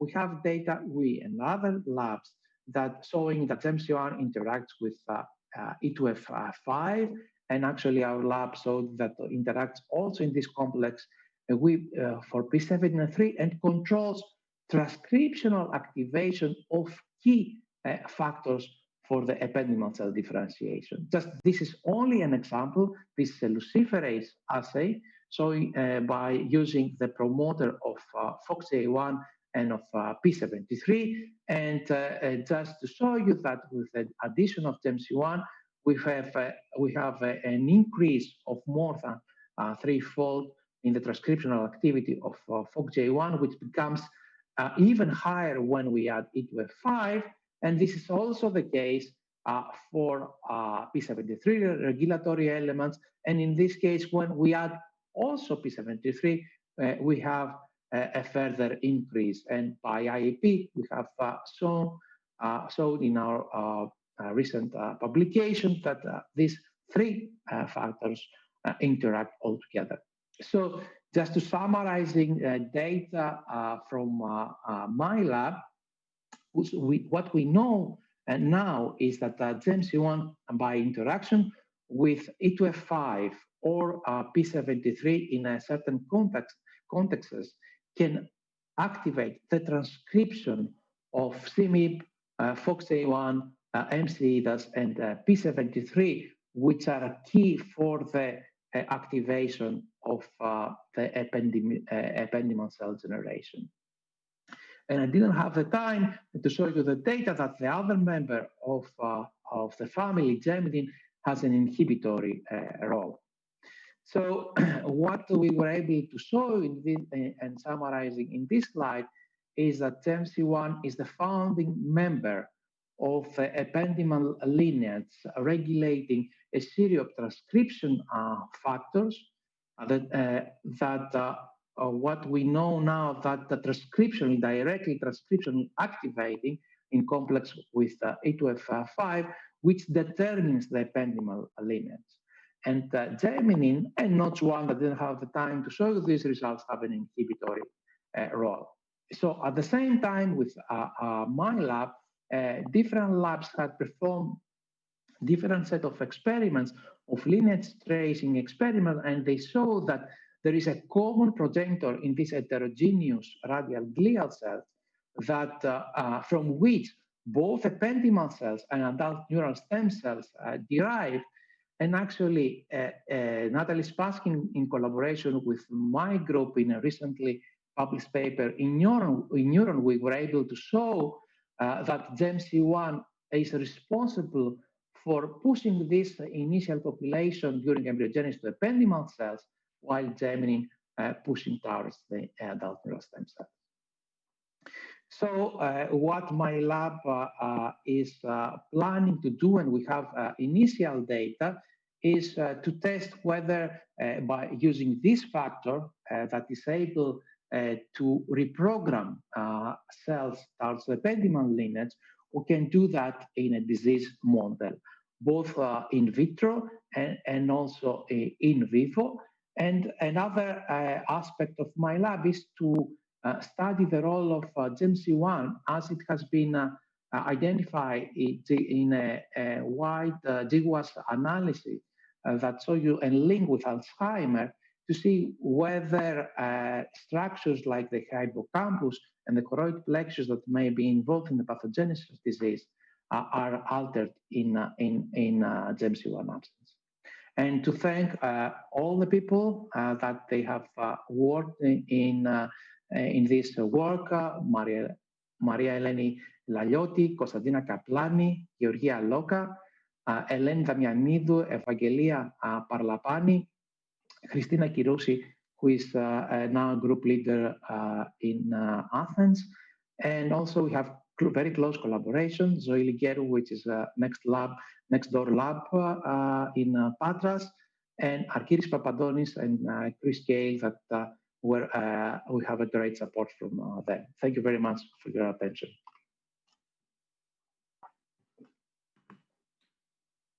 Thank you very much, Professor Taraviras. Is there any question from the panel? Yes, I could ask one question at least. Yes, having this nice view of Rio Bridge, I would like to make the bridge between your findings, very interesting findings about GEM-C1, and asking two questions related to each other. One is, do you have any idea if these genes, these proteins are, or this signaling is, let's say, downregulated by aging or in Alzheimer's disease patient brains in a way that it is recently described and that concluded that Alzheimer's disease patients and by aging we have a reduction in neurogenesis in different brain areas in humans as well as in mice. So is there any evidence that these could be one of the regulator, or if these genes or these proteins are changed, leading to less neurogenesis? One, and the other way, have you ever think, or if somebody has tried to regulate that pathway and specifically GEM-C1 in order to push to more neurogenic phase? Because especially for new generation, it is important not only to protect the existing neurons, but trying to replace or use the internal pool of neuronal stem cells or stem cells in the adult brain to push back replacement of cells. And this is a story that runs for years now. And more we see that what it is important is to both things to push up in order to keep the reserve of the brain during age. Thanks, Yanis. These genes that have been very recently identified by my lab and other collaborators. And we try now to understand what's the function of these genes.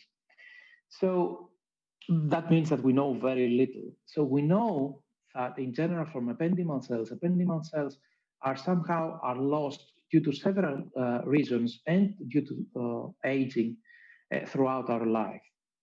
So what we try now to do, so the emphasis of my lab is what I described here, to see whether we can reprogram cells in patients that suffer from hydrocephalus, because that would have a great impact for these patients. Because right now, particularly the kids, they only have surgical ways to remove the excess of the cerebrospinal fluid, which is they are in a very difficult situation. So right now, we're trying to perform the experiments that we overexpressing in vitro and in vivo this gene in animal models of hydrocephalus and see whether we can generate ependymal cells. But what we mentioned, Yannis, yes, indeed, is a very interesting point. And I hope with more resources in the future, we can do is just to remove also GEMC1 from the wild type mice and push these cells to become adult neural stem cells and push the neurogenesis. Yes. Yeah. No, that's exactly a very interesting point. So some of the data that we have now that are more towards to what I mentioned to you on hydrocephalus, on Alzheimer, but in early steps of Alzheimer, and we see that choroid plexus and hippocampus are not properly structured in our mutant mice, which is interesting, but needs a lot of work. They are very preliminary experiments. Exactly, because there's a lot of discussion about the communication between choroid plexus and how this is damaged by aging, leading or contributing to Alzheimer's disease through many pathways, which is not now the correct, but this is a very important point. Yeah, thank you for the answer. Thank you. Thank you very much again. So we will move to our next presenter, and we have Professor George Dedousis, who is a professor of cell and molecular biology at the Department of Dietetics and Nutrition Science in Harokopio University.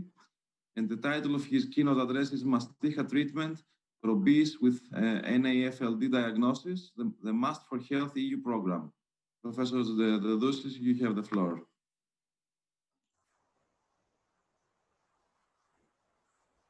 Dear organizers, I would like to thank you for the kind invitation to participate in this exciting meeting. The title of my talk will be on Mastiha treatment for obese with NAFLD diagnosis, a European program with the acronym MAST for Health.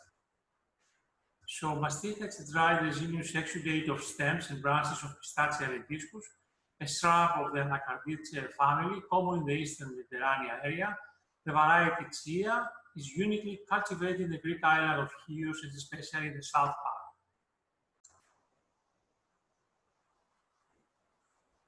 Dear organizers, I would like to thank you for the kind invitation to participate in this exciting meeting.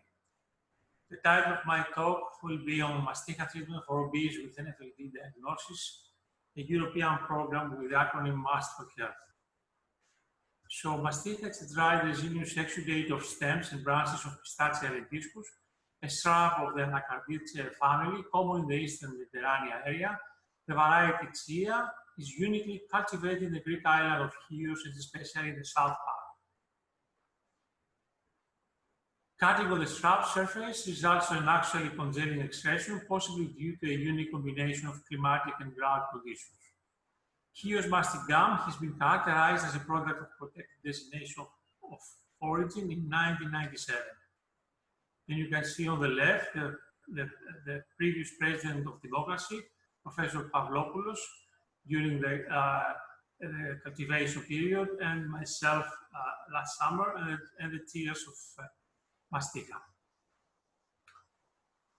What's the chemical composition? The chemically, mastic gum is a complex natural product consisting of three categories of substances: the polymer, the volatile fraction, and the terpene content. Among them, the most important are the terpenes in the mastic resin, which are classified into neutral and acidic. And the main constituents of mastic gum characteristic terpenic acids are the isomastic dienoic, which is called also IMNA, and their respective isomers, mastica dienoic, MNA, mastica dienolic, MLA, oleanolic acid, and moronic acid. And you can see on the right the chemical structures of the diterpenes. We knew from the past the biological activities of mastica, and the first publication was done in New England Journal of Medicine showing the antimicrobial effect of mastica by killing Helicobacter pylori. Then our group and other groups have shown its antioxidant capacity, its antioxidant activity of Pistacia lentiscus, the cardiovascular protective effect on healthy volunteers. That was a prospective randomized placebo-controlled pilot study.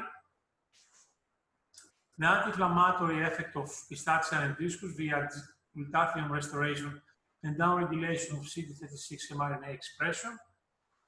The hemopreventive action of beta mastic oil, suppressing tumor growth in experimental colon cancer models, and the effect on the gastrointestinal system in the treatment of functional dyspepsia.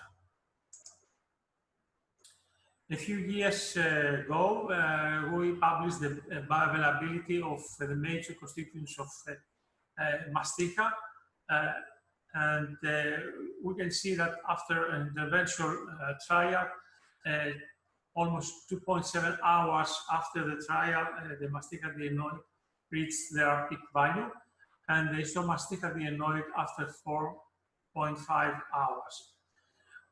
6 hours, you can see on the right, after 6 hours, there was the peak of change in the reduction of oxidized LDL. So the last year we were working on non-alcoholic fatty liver disease, which is the hepatic manifestation of the metabolic syndrome and frequently coexists with obesity, dyslipidemia, and insulin resistance. Non-alcoholic fatty liver disease is defined as the presence of macrovascular steatosis in more than 5% of hepatocytes in individuals who consume little or no alcohol. A recent consensus meeting concluded that for NASH clinical trials candidate eligibility purposes, significant alcohol consumption be defined as more than 21 drinks per week in men and 40 drinks per week in women over a 2-year period prior to diagnosis. And you can see in this figure that it is a reversible condition, especially in the first phases. And then when it evolves to NASH, non-alcoholic steatohepatitis, and to cirrhosis, then it becomes irreversible. NFLD is histologically further categorized into non-alcoholic fatty liver and non-alcoholic steatohepatitis.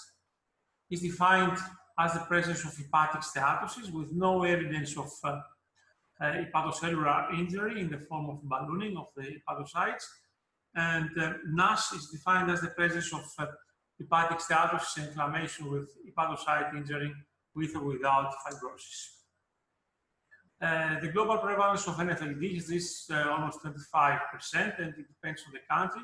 It goes together, it goes usually with the epidemiological data of obesity, and there are differences between the different populations on NFLD prevalence.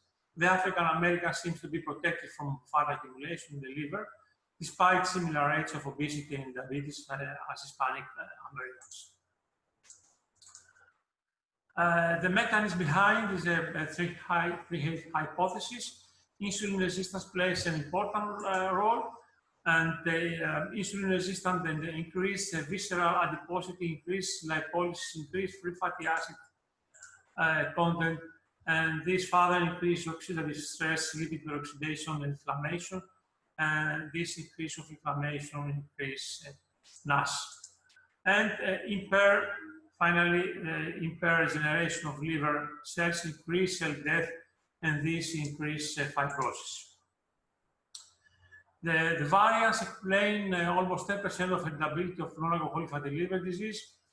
As we know that there is a strong genetic predisposition, There are a few variants that could explain this 10% of stability: PNPLA3, TM6SF2, and GCKR.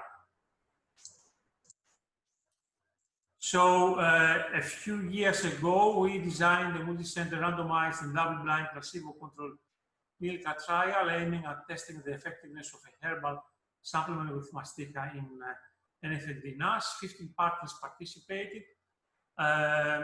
Since we received funding from EU, this was a Marie Curie project. 9 academic and 6 non-academic from 8 countries. 3 clinical trial centers, Greece, Italy, and Serbia.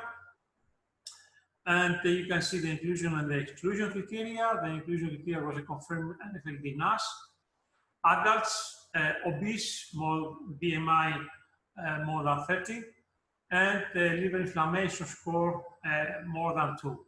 And there were also the exclusion criteria we all know for NFLD-NASH. The herbal supplement was administered in the form of capsules, and Veromed placebo capsule had identical appearance and organoleptic characteristics. The primary endpoint was the improvement of liver histopathology as depicted in LIF score, and the CT1 measures as metrics of inflammation and fibrosis. The secondary endpoints were alterations by chemical measures, metabolomic profile, gut microbiome in response to mastica treatment. So, as I said, participants were recruited from 3 centers in Serbia, Italy, and Greece. Liver, multi-scan, and anthropometrics at baseline and 6 months were collected. 38 participants were originally from Greece, 30 from Italy, and 30 from Serbia. 41 were grouped in treatment A and 57 in treatment B. Treatment B was finally the placebo. And on the right, you can see the images from the liver infiltration scan, and there is a chromatic scale. The green means no fibrosis, yellow mild fibrosis, and orange and red moderate and severe fibrosis respectively. These are the descriptors of the 2 groups, the placebo and the mastica group. This is just for showing that there was no difference in the basic characteristic levels of anthropometry and biochemical of the 2 groups. The compliance of the 2 groups receiving, especially the group that receiving the mastica, was done by the quantification of the 2 major constituents, the MNA and the IMNA, in plasma samples with the HPLC triple quattro mass spectrometry platform after extraction from plasma. And you can see on the right the MNA and the IMNA concentration. IMNA was higher comparing to MNA. And we also perform an analytical method for measurement the major metabolomic groups, major metabolites, especially amino acids, low molecular weight, sugars, steroidal hormones, and different phospholipids. You can see here the result of the intervention trial. And what we can see is when we divide it by the groups by BMI, we can observe that in the high BMI group, there was a significant decrease of a CT1 measure in the group receiving mastica. Clustering according to country, the 3 countries, Serbia, Italy, and Greece, we can see that there are different clusters regarding the metabolites. At first, the unsupervised PCA method was employed in order to detect any possible trends among the various sample classes. And from an initial point of view, there was no clear classification among the different sex and study groups. Interestingly, a trend can be observed among samples from different countries of origin. You can see Italians and Greek have some similarities. And the cluster according to A and B, you can see different clustering of metabolites depending on taking either Mastica or the placebo. As I said, A was for Mastica, B was for placebo. We also perform the gut microbiome, and we analyzed samples, fecal samples, isolated 16 isolated nucleic acids, and the sequencing of the 16R ribosomic RNA.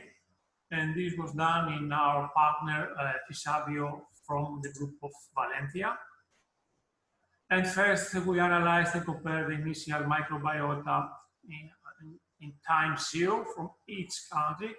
We observed that both alpha diversity index and tau rate and beta diversity are significantly different in the 3 countries. The microbiota composition depends on different factors, as we know: age, diet, genotype, health status, and thus we can obtain different response to nutritional intervention. So we perform the analysis for each country. For Greece, Serbia, and Italy, for the 3 countries, there is a trend of increase, as you can see in all cases, of diversity in the Mastica group at the end of the trial. However, when we compare the changes introduced by treatment A, Mastica, and B, placebo, we observe that this similarity respect to time 0 is higher after treatment A, which was the group of Mastica, and we identified the beneficial bacterial family. The same protocol was done in mice by the group of Sanofi. So initially, advanced NASH was induced by feeding mice a diet rich in fats, sucrose, and cholesterol for 41 weeks. And after randomization, animals received the NASH-inducing diet with or without Mastica for a further 8 weeks. Disease activity was assessed by liver histology and determination of plasma transaminase activities, and fecal microbiota DNA and 16S ribosomic RNA sequencing was used to determine the composition of the gut microbiome. You can see that the group receiving Mastica presented a decrease in plasma ALT level. Also, an improvement in hepatic steatosis and collagen content, and a reduction in NFLD activity score. And furthermore, it resulted in a partial but significant recovery of gut microbiota diversity and changes in identity and abundance of specific taxa, as you can see in this figure. With A was the faith phylogenetic diversity index of the gut microbiota at different sequence coverages, and microbial diversity was partially recovered under Mastica supplemented diet in NASH mice, and in B and C, the different taxonomic composition and bacterial class level, showing that there was a decrease in Bacteroidea and an increase in Delta proteobacteria abundance in NASH and Mastica treated mice. So the question, can this ancient Greek medicine cure humanity? We don't know, but we are very optimistic. And these are the figures of our first kickoff meeting in Athens. Different figures, different photos from Mastica tree and Mastica trees. And the last photo from the final meeting in Chios Island on February 2020. So I would like to thank you for your attention.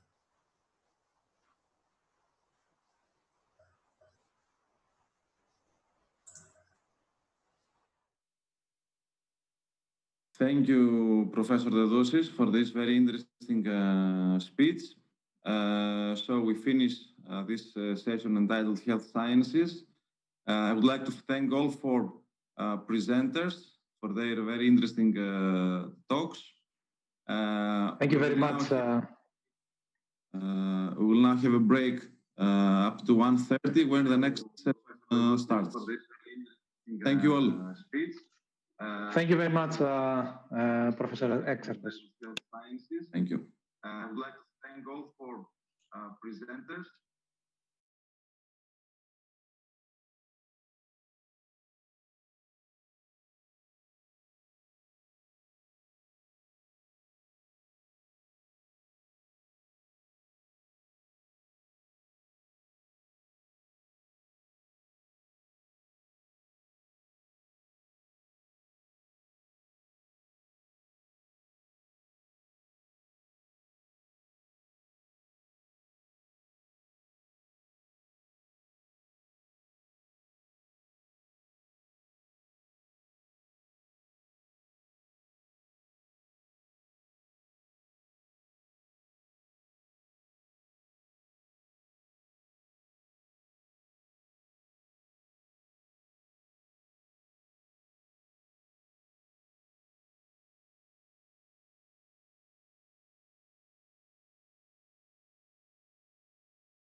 So, good evening and welcome to this next session of GeNeDis 2020.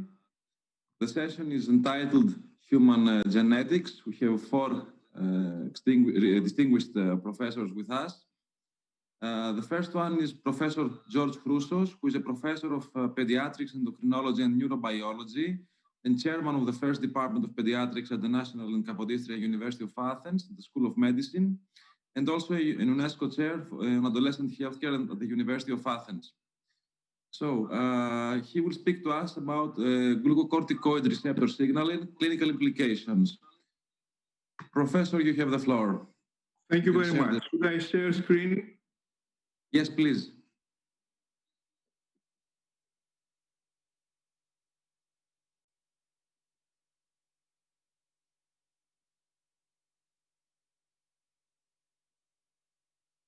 Very good. You can also put it in full screen.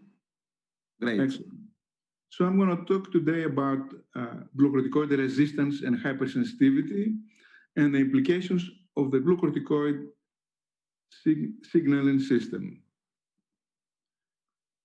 In 1950, the Nobel Prize in Physiology or Medicine was given to Edward Kendall, Thaddeus Reichstein, and Philip Hens for the discovery and use of cortisone. Hens was a rheumatologist who used cortisone in the treatment of rheumatoid arthritis, and of course, they had spectacular results. This brief lecture will have four parts. Number one, a few words about the new biology and complexity and how glucocorticoids are involved in that. Second, the molecular actions of glucocorticoids. Third, the pervasiveness of glucocorticoid actions in the organism. And finally, the expanding clinical implications. Glucocorticoids are eventually simple molecules, but influence many complex systems. I remind you that complex systems have multiple interactants, they're self-organizing, they're adapting through feedback loops, are resilient to perturbations to some extent, and have emergent properties. So here we're going to talk about the human organism as a system, complex system. Now, complex systems consist of units such as genes, molecules, cells, modules, networks, systems, and programs. And glucocorticoids are involved on all of these. They influence genes, molecules, and cells. They affect multiple modules in the organism, multiple networks, multiple systems, and multiple programs, including the program that's important for dealing with stress and dealing with inflammation. I remind you that the human genome has about 6 billion bases. They used to say that 98% of that was junk DNA. Of course, it's not junk DNA. We have about 44,000 genes, of which 24,000 genes code for non-coding RNAs. In addition to genetics, we have epigenetics, and things have become even more complex. Also, we know that part of our genome consists of viral genomes, retroviruses, and that some of these retroviruses can be activated, sometimes for the good of the organism, sometimes causing problems. Now, let me say a few words about the molecular actions of glucocorticoids. Glucocorticoids are part of the stress system, which is shown here. On the left, you see the HPA axis, hypothalamic pituitary adrenal axis, with cortisol as an end hormone. On the right, you see the arousal system of the locus ceruleus and the norepinephrine system, the centers of the autonomic nervous system. So glucocorticoids play a key role in the stress response. Now, glucocorticoids are steroids, in other words, they're lipids. They cross the plasma membrane of the cell, and they bind to glucocorticoid receptors that are kept in a ligand-friendly shape by being bound to hits of proteins and FKBPs. Once the glucocorticoid binds to the receptor, the complex is unbound from the heterooligomer and goes through the nuclear pore inside the nucleus using energy. ATP is necessary for doing this. Then in the nucleus, it can act as a dimer, homodimer, or heterodimer with other transcription factors to influence the activity of many genes. So we have two types of effects. One's through binding to GREs, glucocorticoid response elements, and one through binding to other transcription factors who then bind on their own response elements. So there are membrane glucocorticoid receptors. It's the same molecule basically, but they're bound somehow to the plasma membrane, and they can have some quick, very rapid effects through various kinases primarily in the cell. Here you see the glucocorticoid receptor as a dimer, how it binds to GREs. It attracts these chromatin modulators, such as the Swice-Sniff complex, the coactivator complex, or the drip trap complex. And all of these in tandem eventually influence the activity of RNA polymerase to either increase the rate of transcription or decrease the rate of transcription. Now, the receptor that's not used is going through the ubiquitination and proteasomal degradation. Now, here's the glucocorticoid receptor genes, consists of 9 exons. And on the left, we have the so-called immunogenic domain. In the middle, we have the DNA binding domain that you see here. It corresponds to 2 exons, 3 and 4. And once on the right, at the C-terminus, we have the ligand binding domain that binds glucocorticoid. This gene, through alternative splicing, produces 2 types of receptors, GR-alpha and GR-beta. GR-alpha is longer and it binds ligand. GR-beta is shorter and it doesn't bind ligand. In fact, we've demonstrated that GR-beta is an antagonist of GR-alpha and basically moderates the effects of glucocorticoids in the cell by forming heterodimers with GR-alpha. Here you see the various functional domains of the receptor. Histoprotein binding occurs here at the ligand binding domain. Dimerization also here. Nuclear translocation, we have 2 sites, this side and that side. Transactivation, we also have 2 sites, the AF1, which is right here, and the AF2, which is there. So we're talking with a modular complex molecule with multiple interactions and multiple actions. To make things a little more complex, we now know that there are N-terminal isoforms of the glucocorticoid receptor.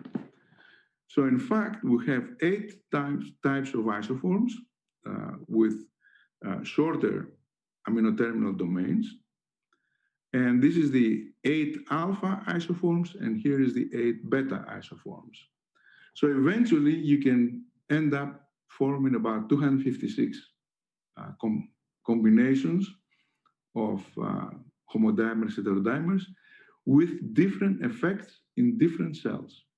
So that was very surprising because people who started studying glucocorticoid receptors from the beginning, since the 70s, never imagined that it would be so complex, but that's even nothing. It's even more complex than this. And here you have the various interactions of the glucocorticoid receptor with other molecules. For example, it interacts with importins and exportins for going in and out the nucleus. It can transactivate or transrepress. It can interact with all these coactivators and co-repressors that I mentioned before to either stimulate or inhibit transcription, and so forth. And in addition, we have the rapid effects of glucocorticoids through the membrane glucocorticoid receptor. And here, as far as it concerns glucocorticoids, we have to follow the inscription of at the Oracle of Delphi. Everything should be in moderation. And indeed, glucocorticoids work well at some concentration. Too little glucocorticoid effect is a problem. Too much glucocorticoid effect is a problem. In medicine, we call this Addison's disease, and we call that on the side Cushing syndrome. And we know now what glucocorticoid excess and glucocorticoid deficiency does to the organism, to the various systems that you see here on the left. And we also know that there are glucocorticoid hypersensitivity syndromes that reflect some kind of glucocorticoid excess in the absence of high glucocorticoids, or glucocorticoid deficiency resistance syndromes that reflect low glucocorticoid actions in spite of the presence of high glucocorticoid levels in the organism. So here you can have insomnia, anxiety, depression, etc. in hypersensitivity. That's exactly what glucocorticoids do.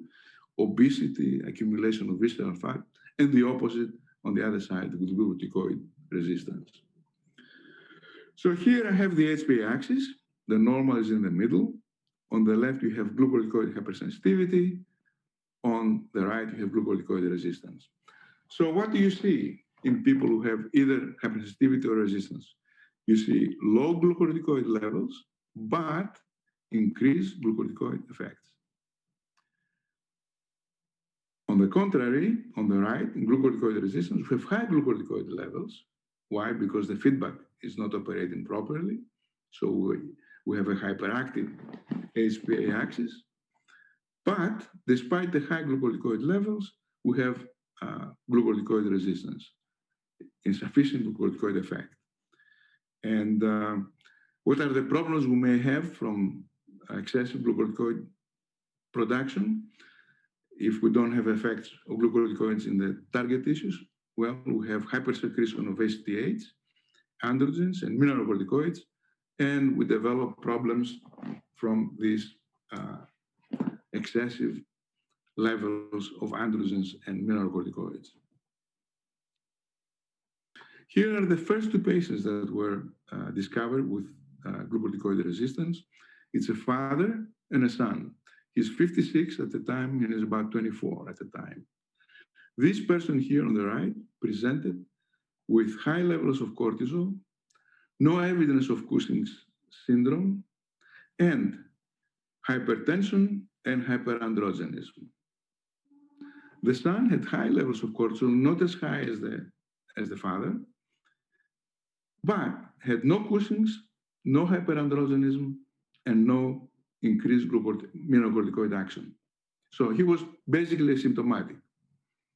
We surmised at the beginning that this must be a homozygous person, and this is a heterozygous person, and we were right. Here, this is in 1980 that you see here. Here's me, and here's my boss, Lynn Laurier. And you can see here how all of us were younger. So now, what are the clinical manifestations of glucocorticoid resistance? First of all, they have apparently normal glucocorticoid function in most cases, not in all of them. So there are asymptomatic cases, and there are cases that present with chronic fatigue, which is probably equivalent to glucocorticoid deficiency, and hypoglycemia, again, lack of glucocorticoid effect in the liver and defective gluconeogenesis. We can have mineralocorticoid excess, we can have hypertension and hypokalemic alkalosis, and we can have androgen excess. Okay, how does it present? In children, if it's very severe, it can present as ambiguous genitalia at birth in girls, clitoromegaly, both boys and girls, premature adrenarche, and gonadotropin-independent precocious puberty. In women, it presents as acne, hirsutism, male pattern hair loss, menstrual irregularities, oligonovulation, and hypofertility. And in males, it can present as acne, hirsutism, oligospermia, and presence of adrenal rest in the testes. This is the result of excessive ACTH effect because of the resistance, and hypofertility. They usually have oligospermia or even azoospermia. They have increased HVX activity, so we expect increased CRH, AVP, and ACTH. They have anxiety. This is probably a product of CRH hypersecretion. We know that CRH causes anxiety. And as I said, adrenal rest tumors, oligospermia, and also pituitary corticotropinomas, benign adenomas of the pituitary that hypersecrete ACTH. The reason they appear is because they're chronically hyperstimulated, these cells, the corticotropic cells. Now, how do we make the diagnosis? Number one, clinically, they have absence of clinical Cushing syndrome. They have normal or elevated ACTH, elevated cortisol, increased 24-hour urinary free cortisol excretion. They have normal circadian stress-induced pattern of cortisol and ACTH secretion. They have resistance of the dexamethasone, that's the classic test that we do. And then if you look at the tissues such as white cells, they have increased resistance to dexamethasone and induced suppression of thymidine incorporation. We do dexamethasone assays, binding assays, such as decreased concentration or affinity of the glucocorticoid receptor. And we can do molecular studies. We can find mutations or deletions of the glucocorticoid receptor gene. We can do functional studies on the mutant receptors, etc.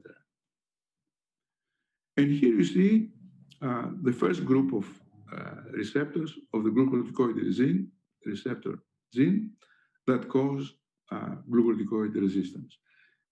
You see that they can be almost anywhere in the molecule. And here are these mutants. We can have GRA binding defective mutants, ligand binding defective mutants, AF2 defective mutants, etc.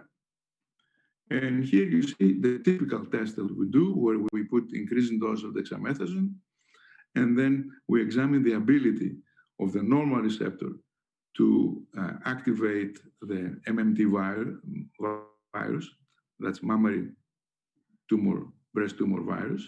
Here is a normal GR alpha. Here is a mutant GR alpha, no effect. Here's another mutant, decreased effect, another mutant, decreased effect, and so forth.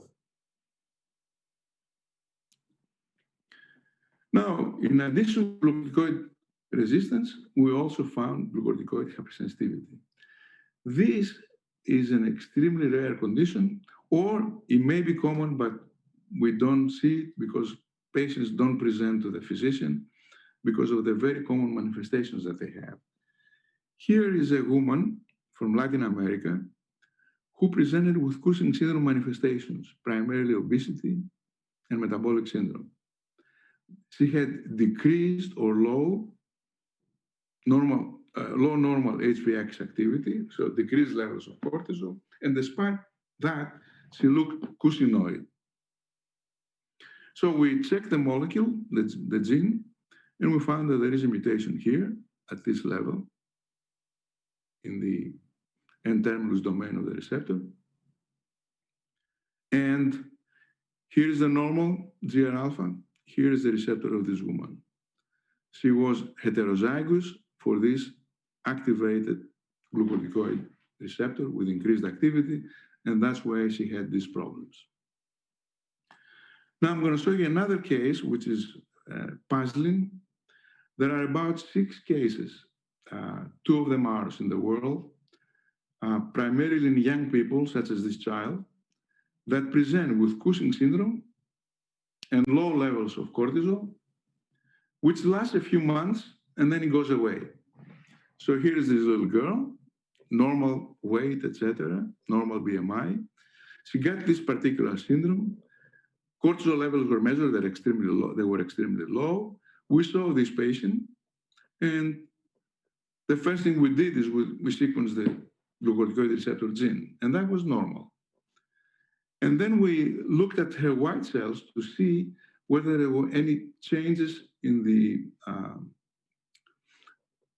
mRNAs present or all RNAs present in those cells in this particular child. Well, we found a number of genes that were upregulated and a number of genes that were downregulated, and another number of genes that were peculiar for this particular person. And all of these genes, the majority, were NF-kappa B target genes. So we believe that this patient had a transient viral illness, which caused glucocorticoid hypersensitivity. We don't know how. And the viral illness went away in a few months, and the girl's body weight got much better. Not completely done, by the way. It left some high BMI, it left some overweight in this child. However, generally, the syndrome disappeared, the cortisol levels were normal. One of the molecules that we're examining in patients like this is this FKBP5. This is an immunophilin, it's part of the heterogo oligomer that binds the glucocorticoid receptor. Interestingly, this particular gene can increase or decrease the activity of the glucocorticoid receptor. It's a local, short-term feedback loop of the receptor. And studies in Germany have shown that changes, mutations, or polymorphism of this gene can result in either in hyperactivity of the stress response, and also have been associated with depression, just like glucocorticoid receptor polymorphism have been associated with depression. So the idea is that maybe the viral illness does something through this protein, and we're looking into that. So now, generally, what we think that all tissues are different from one another as far as sensitivity to glucocorticoids, and the feedback regulation is also different between different peoples. This is a complex idea, but people who have a hypersensitive response to stress, in other words, they produce more cortisol than normal, and people who have increased hypersensitivity to stress, to glucocorticoids, are the most unlucky ones because they will develop the symptoms of glucocorticoid hypersensitivity in one or more tissues. And the patients that I showed you before with glucocorticoid resistance, not all tissues respond the same to the therapy. The therapy, of course, was easy to figure out. It was giving glucocorticoids like dexamethasone that have no mineralocorticoid activity. So we got the ACTH down as much as we could, and the hyperandrogenism and the hypertension corrected. However, in some people who had anxiety, so they were not 100% corrected with therapy. Much better than without therapy, but not 100% normal. Now, an interesting study we did with the glucocorticoid receptor is we used the two hybrid system to find molecules that bind to different pieces of the glucocorticoid receptor. And we found 120 molecules, over 120. Some of them are shown in this slide. For example, we found binding to COOP transcription factor, to CDK5P35, to VPR and clock, to this RNA here, the Gas5 long non-coding RNA, to SMAD6, to G protein beta. And these molecules also bound to coactivators of the receptor, such as GRIP1. For example, this FLAS molecule. Also TAT, another protein of the HIV, bound to the coactivator. So the system is getting more and more complex as we do studies with it. And here I have the glucocorticoid receptor signaling system in the middle, and here are the various molecules with which the glucocorticoid receptor interacts. With viral systems such as proteins of HIV-1, with adenoviral, protein P100, with G protein coupled receptors, etc. And the one I want to focus now is on the clock transcription factor. We found that clock transcription factor bound very tightly to the ligand binding domain of the receptor. And this transcription factor, as you know, is one of the regulators of the circadian rhythm. So it senses and exerts effects depending on day or night. So the circadian effects. And it has to do with the rotation of the Earth around its axis. And this clock system, you can divide it into central clock, which is in the suprachiasmatic nucleus. That's the only part of the human body that doesn't contain glucocorticoid receptor. Every other tissue does. And then we have all the peripheral clock outputs in all genes. So glucocorticoid receptors, if they're activated, they interact with all the peripheral clock systems.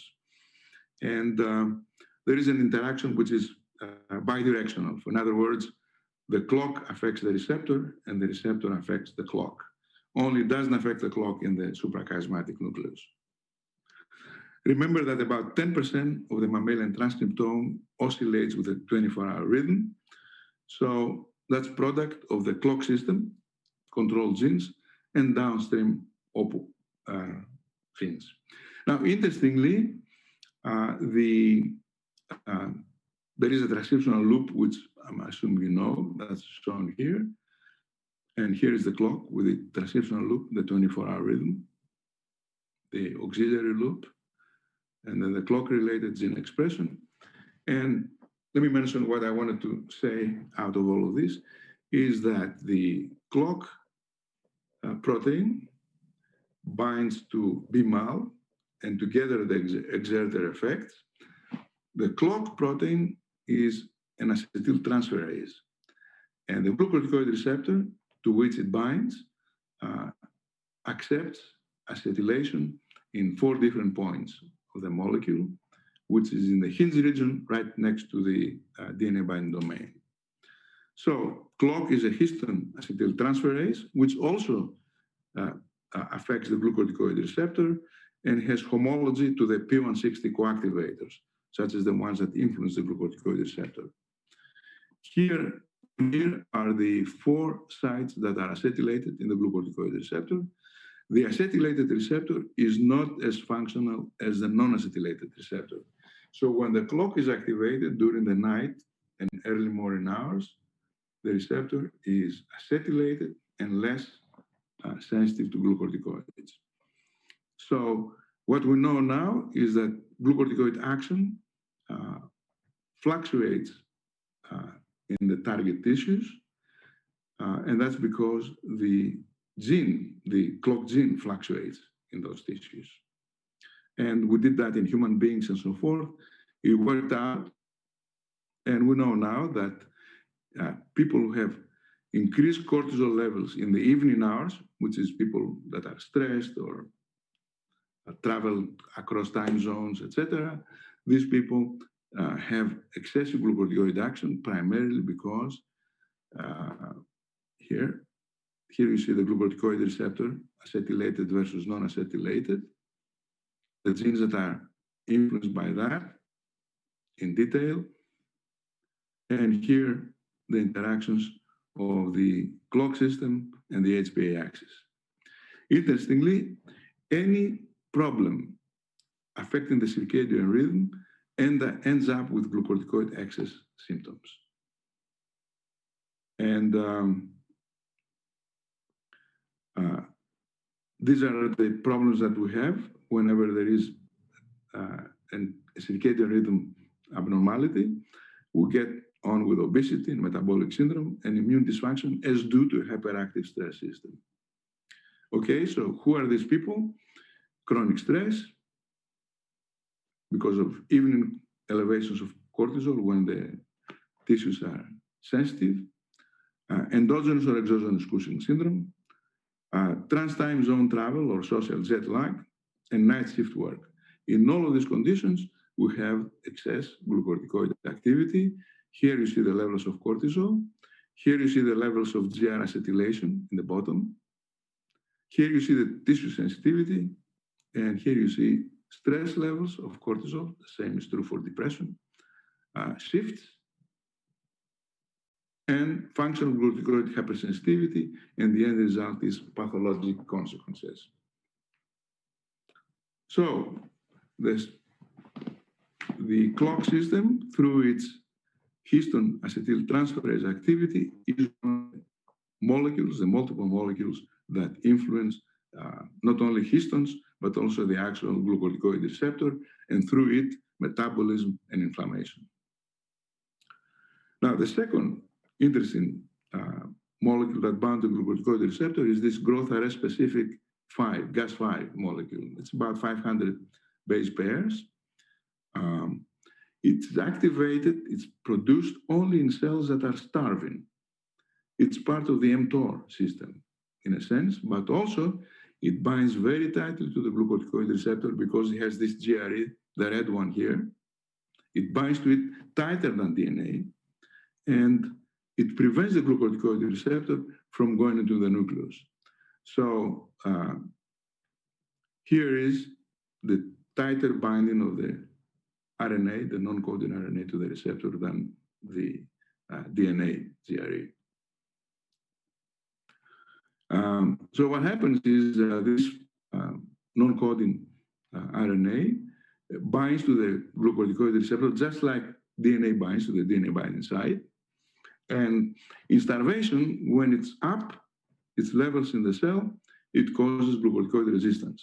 In other words, it prevents glucocorticoids to stimulate catabolism. When a cell is starving, it must not catabolize. Okay, it has to sustain itself, and this non-coding RNA prevents catabolism in the cell. Now, let's give you a few words about pervasiveness of glucocorticoid actions.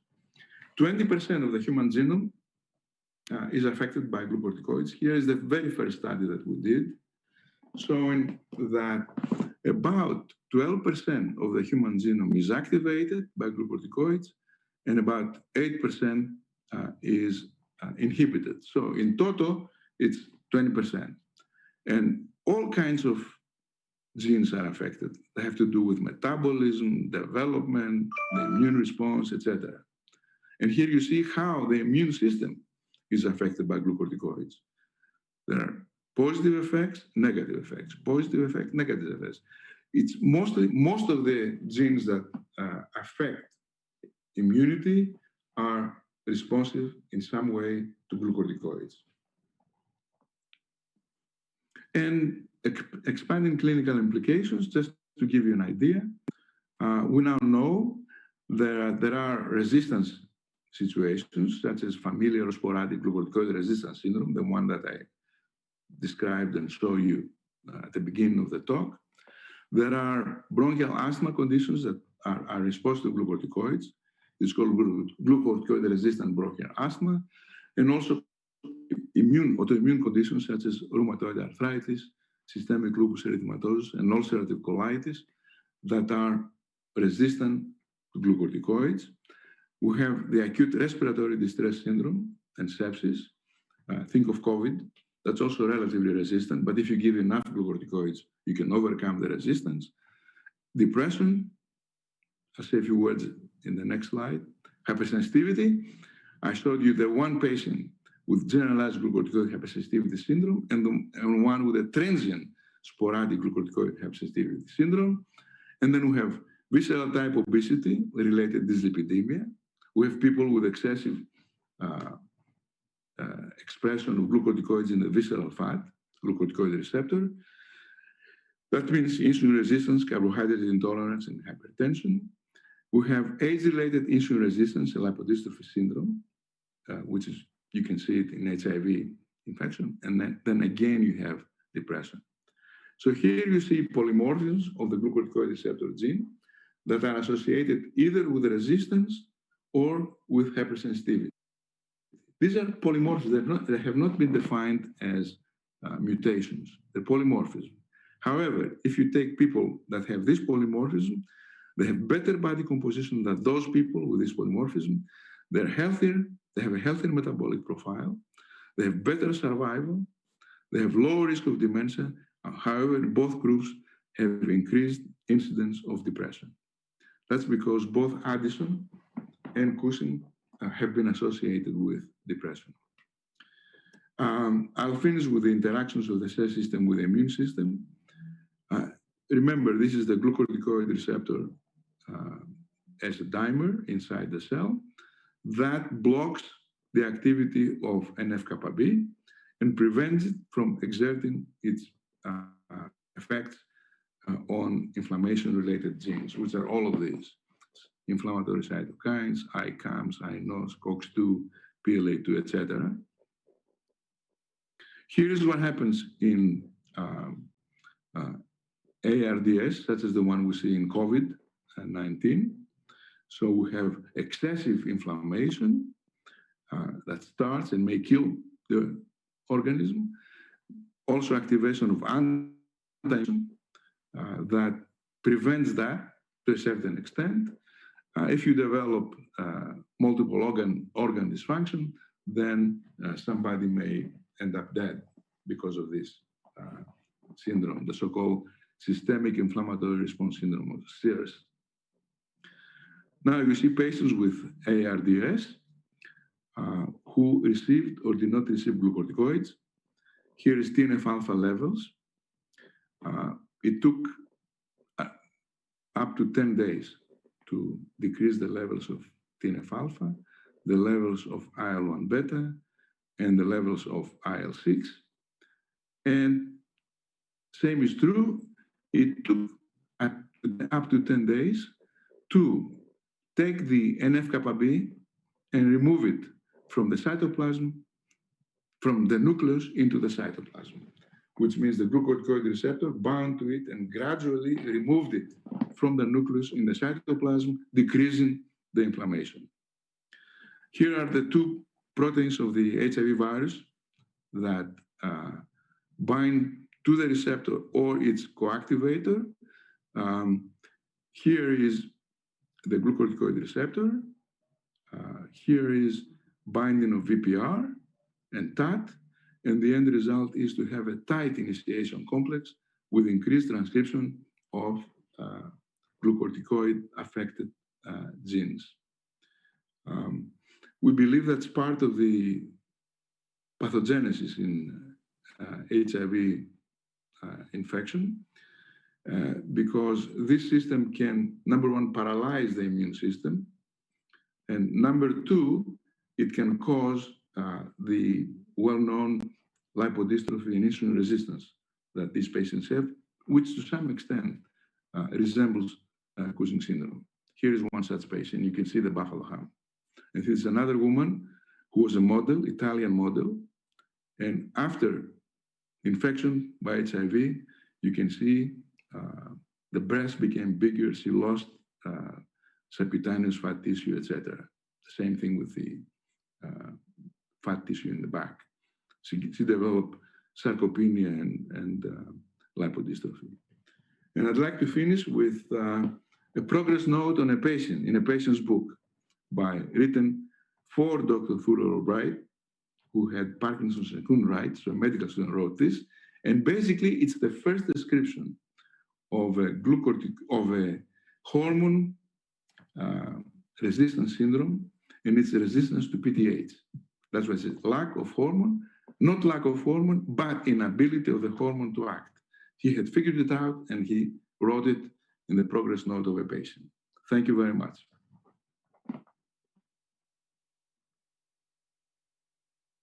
Thank you, Professor, for the excellent speech.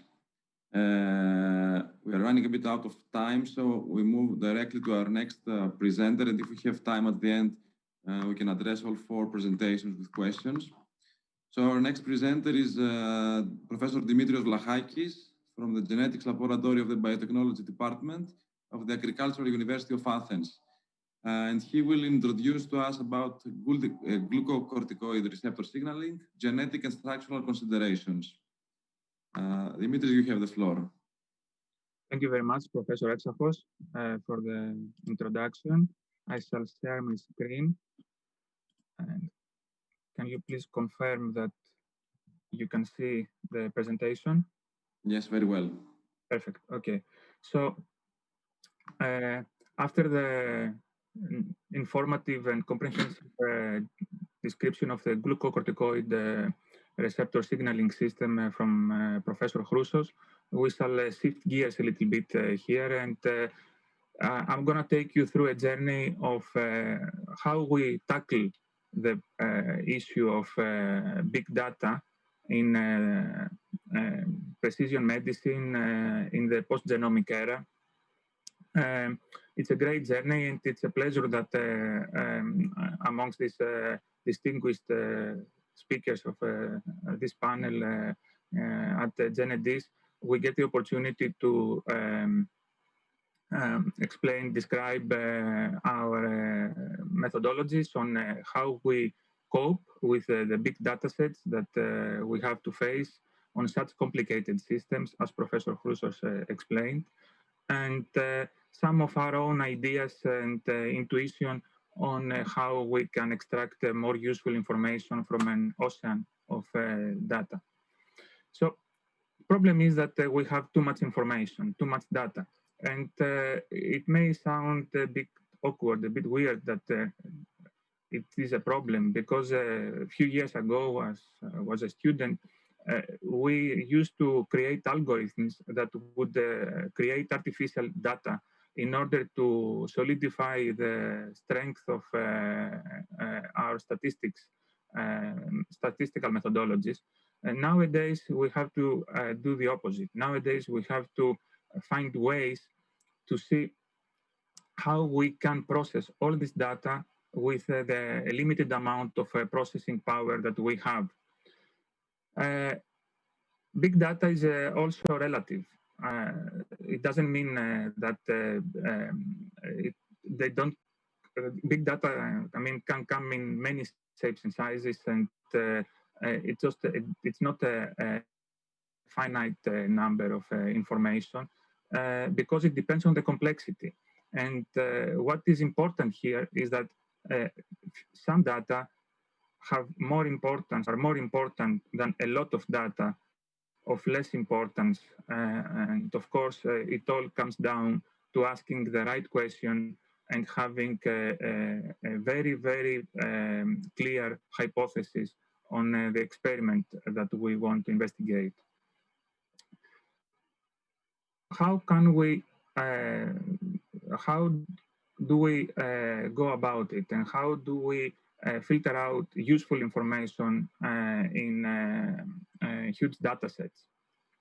We use high performance computing and artificial intelligence. And in this presentation, we're going to focus on structural bioinformatics and how we can use structure as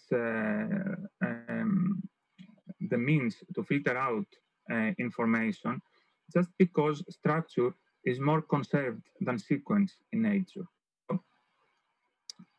We know that it is a lot easier to have a base shift, a change on the genetic code without having an impact on the phenotype or the survival of the organism. But if something happens to structure, then the effect is much more profound.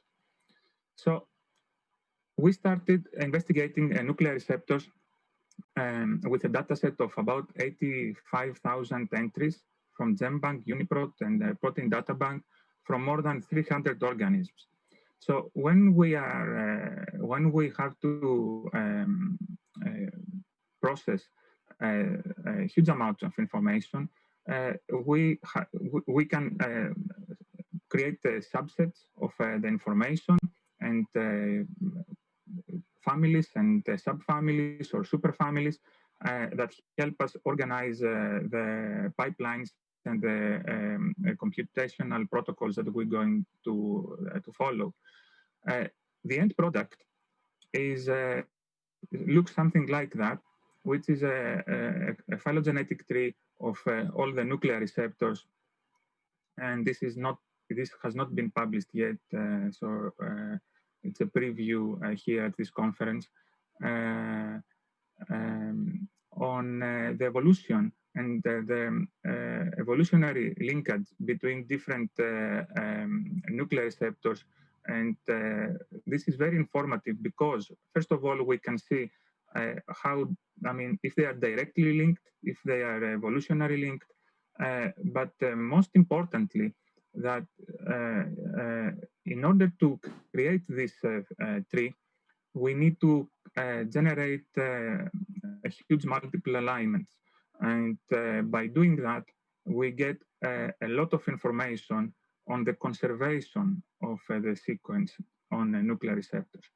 So what we see here is that we get a consensus alignment at the bottom. And if we have a big capital letter, that means that this position is conserved on the sequence. So you can see a P and D here, a proline and aspartic acid residue that is a capital letter, and that means that all receptors of this family, these two amino acids are conserved. And this is across the tree of life in all species. So that is that if something happens to those two amino acids, the end product, the protein, will not be as functional as it should, and end up with reduced chances of survival for the organism. And that is something that wouldn't endure through evolution. So we know that those two residues are always there, and we can use them. We can go on the structure of the protein, the glucocorticoid receptor in this case, and see where these two residues are located. And we can do that with all residues that we know that are conserved. So in our hypothesis, and when we are looking for pharmacological targets on these proteins, because we're going to design a new ligand, a new modulator of these proteins, or we're going to investigate putative sites for protein-protein interaction. These are of uttermost importance because this way we can filter out a lot of information and direct our research in a more efficient way. So having done that, we first addressed the case of when we started working with mutations on the human glucocorticoid receptor, which this syndrome has been named after Professor Chroussos for his contribution to this field. Then the first case that we addressed is the H726R mutation, in which case histidine is replaced by an arginine, and you can see on the bottom. So now we can model the consequence of this change, and we know that there is some molecular interactions that are being lost because the arginine is much larger, and it cannot easily be accommodated in the original space of the histidine residue, which creates a shift on an alpha helix on the outer surface of the glucocorticoid receptor, thus changing the three-dimensional conformation of the protein and its functionality. We can also see from a Rotamer Explorer simulation that the arginine, because it's bigger, can only find an energetically feasible position at there is actually one pose that can be adopted, whereas the histidine was much more flexible. So thinking this way, we moved on and we performed the same work on a T556I mutation, again on the glucocorticoid receptor. And having done that with a lot of mutations, then we started to become more confident and trying to address the next step. And the next step is, can we model and predict the protein-protein interaction of the human GR, the partners? Can we find proteins that are associating with a human glucocorticoid receptor? And in order to do that, and having gained all the knowledge from the genetic, evolutionary, and structural studies that we have performed, we sat back and we imagined that we are sitting somewhere in the cytoplasm and we are looking and we are proteins and we want to see if the glucocorticoid receptor is around and if we can bind to it. What would another protein see if the glucocorticoid receptor was swimming around in the cytoplasm? So it would look something like that, we imagine. So this is of the protein. But there are many different colors and many different chemical properties that can be used in order to draw a surface on a protein.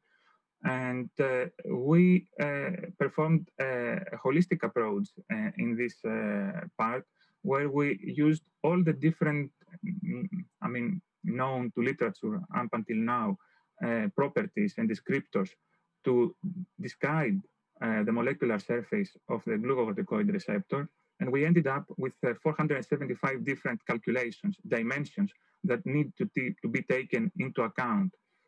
So in order to do that, we in the beginning we were optimistic, and the more the merrier. But that creates a problem, because for us, for the human mind, it's easy when we go from one dimension to 2 dimensions to 3 dimensions, that it gets more complex.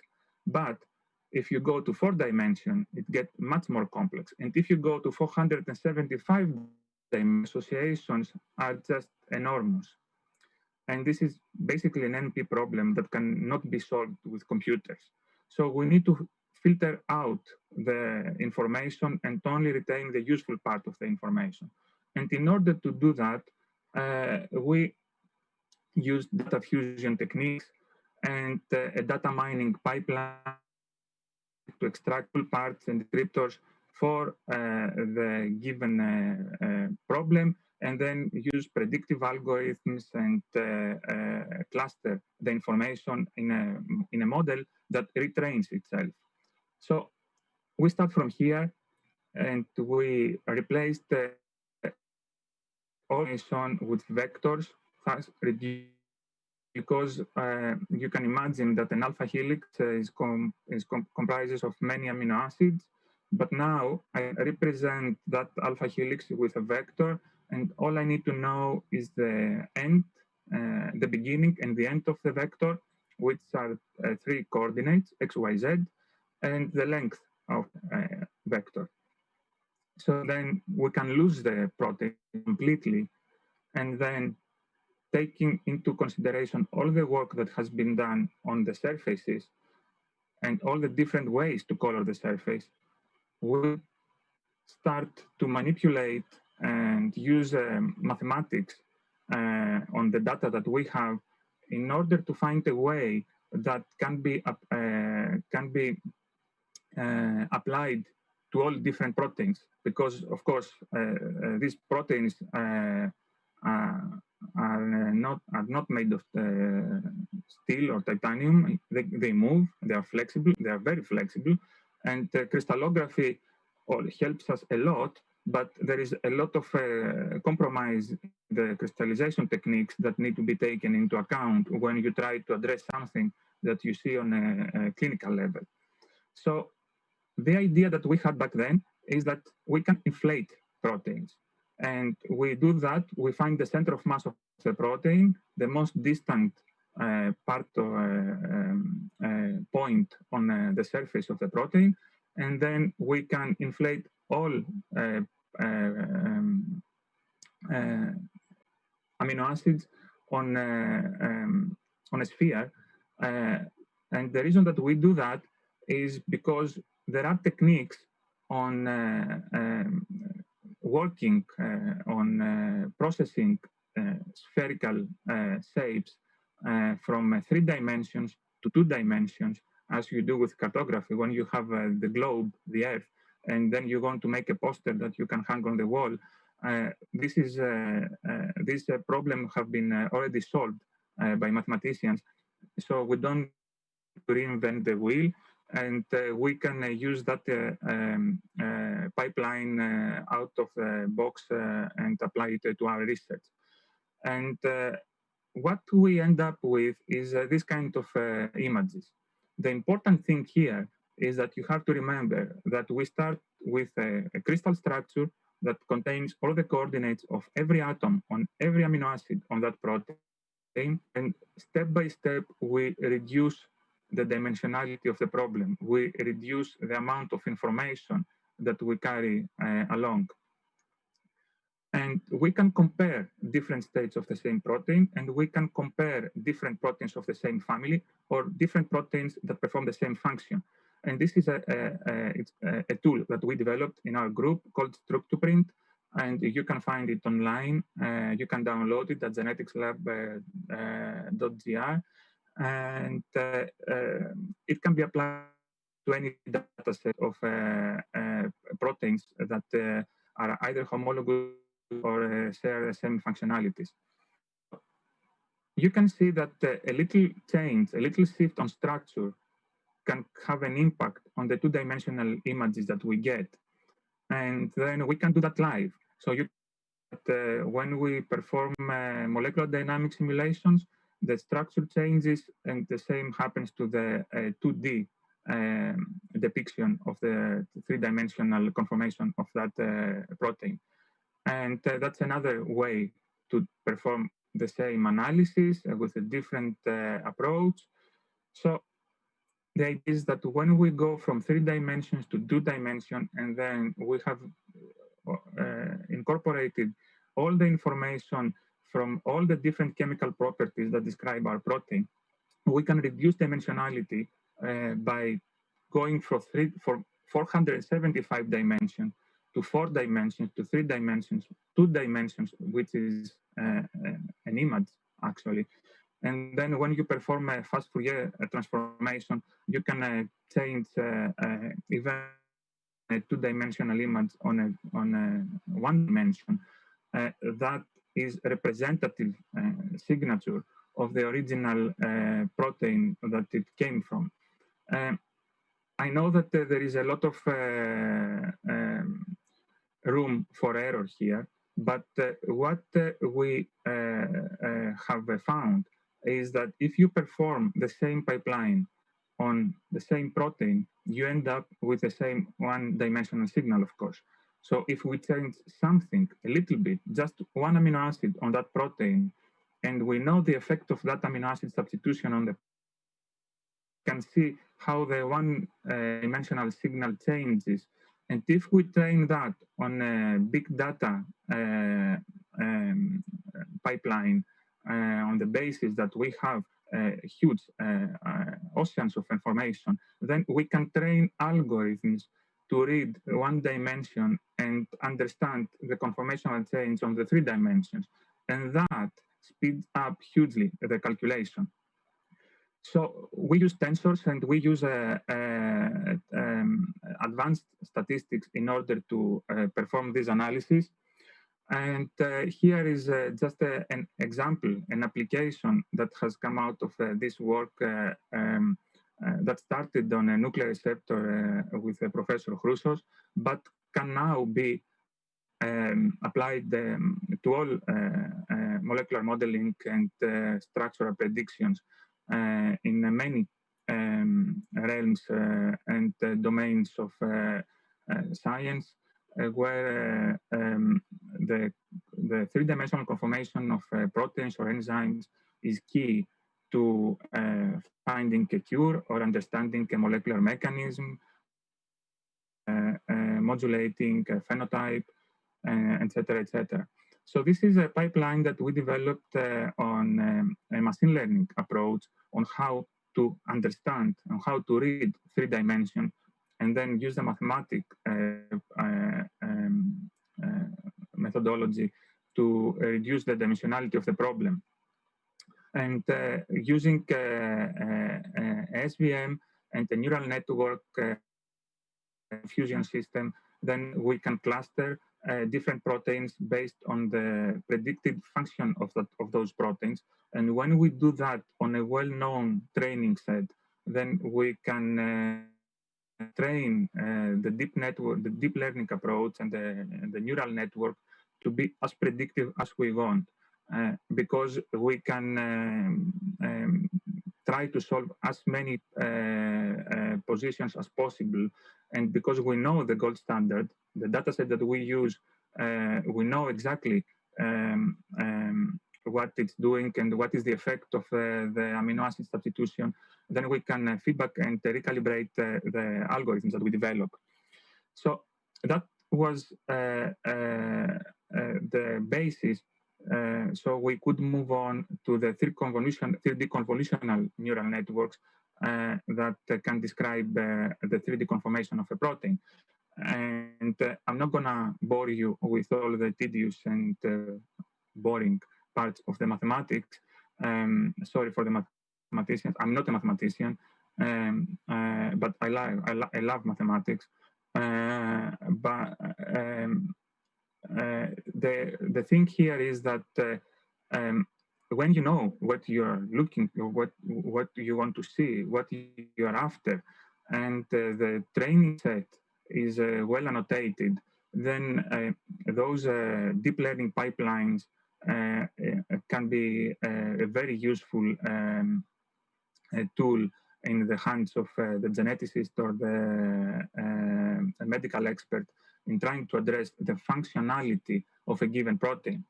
In this case, we applied this problem to a drug design approach. So we thought that if we can represent a protein, as we described before, with as many properties as we can, but instead of looking at it on a computer screen, which is a two-dimensional screen and has pixels, as we all know, then we can look at it on the 3 dimensions. So imagine that your screen has a third axis, and that creates little cubes. We call them voxels. It's like pixels, but in 3 dimensions. And then we can size of its voxel. So it can be really coarse, big little cubes, fine cubes. And then, of course, as we reduce the dimension of the cube, the computational problem increases. So there is a compromise here, a trade-off that needs to be addressed. But we should not forget that we can also assign properties to these little cubes, chemical properties. So we can change the color and the representation of each cube based on the chemistry that it represents. And this is just another example. And then we can start looking for patterns on the on our system, on our coordinate system that we have in 3 axes. But it's not just the 3 axes that we are looking at here, X, Y, Z. We have also more than 450 dimensions that contribute to the properties that describe its voxel. And if you take that into account and you apply that in many proteins and you find associations from many proteins, then we end up with some shapes like this from different proteins. And now we no longer need the structure of the protein. This is enough. And this is enough because we can see here that we know a lot of stuff for each node. And we can see that, for example, the red triangle is always there. Why is this important? This is important because if you can imagine that that red triangle describes the active site of a protein, and there is a natural ligand for this protein, or there is a known drug for this protein, or there is enough literature describing the protein, the properties of this pocket, then we can transfer this knowledge to our problem, to our protein, where little or no work has been done in the past. That would not be possible by conventional structural superpositions of the proteins, because the proteins may be in different shapes, different states, different crystallization conditions. The gene they came from and they got crystallized, they may have polymorphisms or mutations or anything that can affect what we see on 3 dimensions.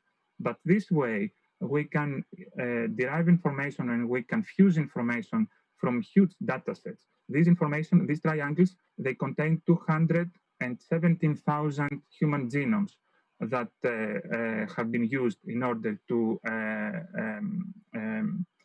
describe the properties of each voxel.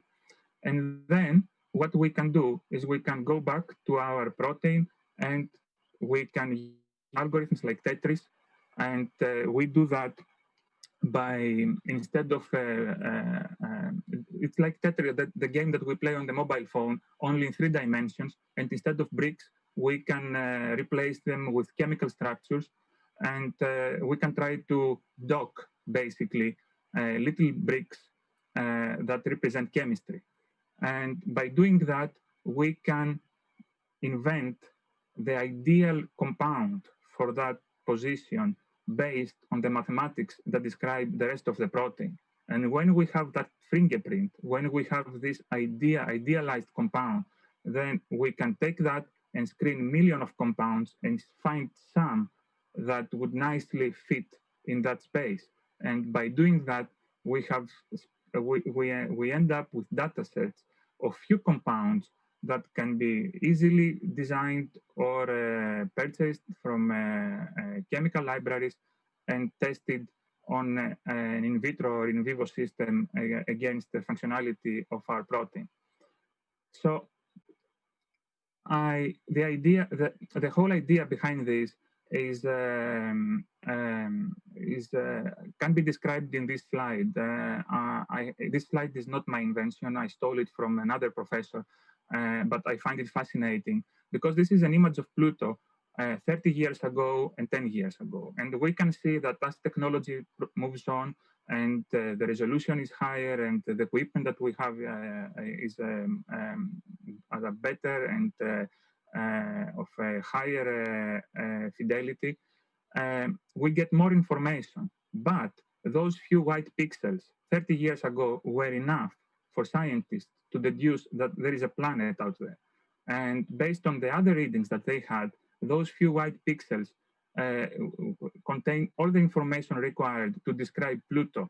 And not much has been achieved since then. Actually, some people now, recently, they say that Pluto is not a planet anymore, but in my mind, it's round, it's big, and it travels through space, so it's a planet.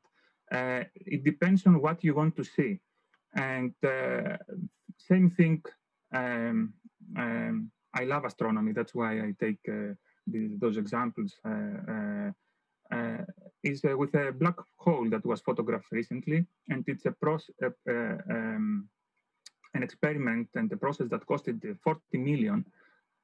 But look at that. This is the representation of a black hole many years ago from Star Trek without spending 40 million. What I'm trying to say here is that I'm not saying that 40 million went to waste because we already knew what a black hole looks like. What I'm trying to say here is that all the information that we had before the actual photograph was good enough to put together a very, very realistic image of the real thing. And we should always think this way. I want to thank the group, and I am blessed with great professors supervising me, and through me supervising my students as well. All the information can be found at darkdna.gr, and thank you very much for listening. Thank you very much, Professor Vlachakis, for the very interesting presentation. We'll go right away to our next presentation Professor Christos Yaprizakis, Assistant Professor of Neurogenetics at the First Department of Pediatrics in the School of Medicine of the University of Athens, who will speak to us about the role of miRNAs in thrombosis. Thank you very much. Thank you very much, Professor Exarchos. I'll share the screen. And can you see it? Yes, very well. Okay.